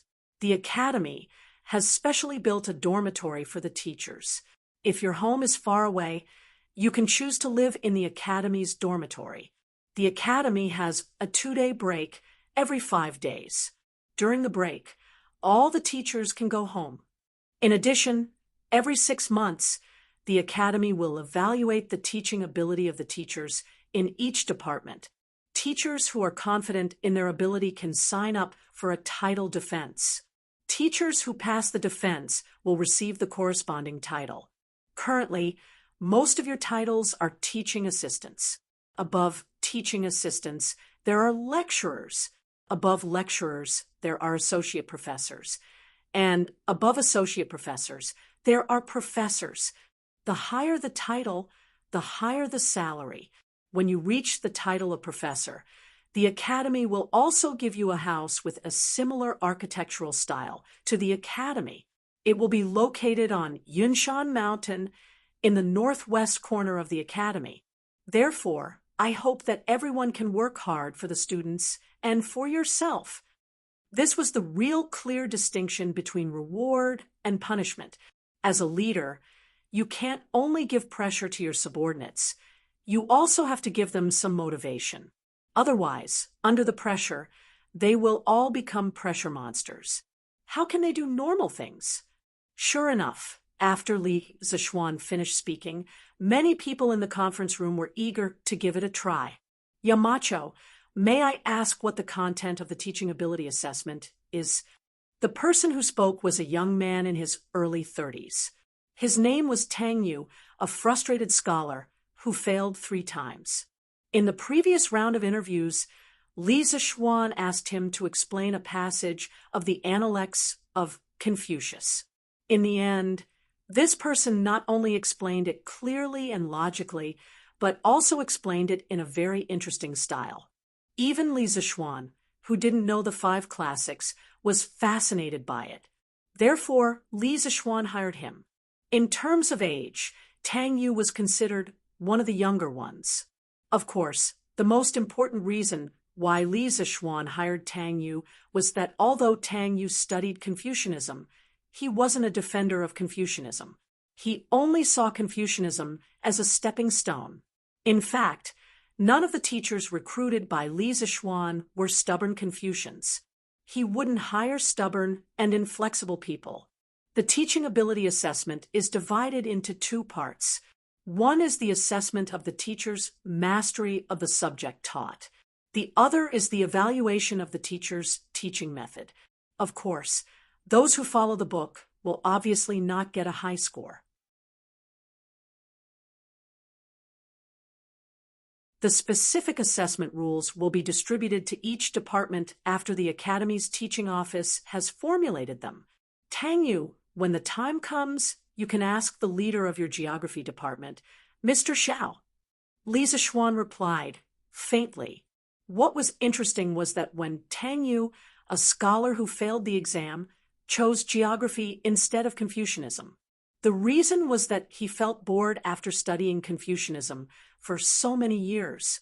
Li Zishuan thought that most of the teachers in Yanhuang College would undergo unified training after school started anyway. Therefore, he agreed to Tang Yu's request. This Tang understands. Tang Yu nodded and cupped his hands. Li Zishuan looked at everyone and said, the most important thing now is not the title evaluation, but the student entrance exam and the induction training for all teachers. After the meeting is over, Mr. Yen will be responsible for organizing people to clean up every classroom in Guanghua Building. Also check carefully. If there are any shortages, report to me as soon as possible. Okay. Yen Silu nodded in response. Li Zishuan continued to arrange. All teachers, please find Mr. Li Gang as soon as possible according to the subject you are teaching. In the first month of Yanhuang College's term, The students will be organized for training, and there will be no classes. During this period, all teachers will undergo training. I know that most of you have never been exposed to this knowledge, so please hurry up. If there is something you don't understand in the teaching materials, you can ask the leaders of your respective departments. If the leaders of your departments don't understand, then come and ask me. I will be in the academy during this period. You're tuning into the Mystic Fist YouTube channel. Don't forget to subscribe and join us on this journey to catch the most captivating stories.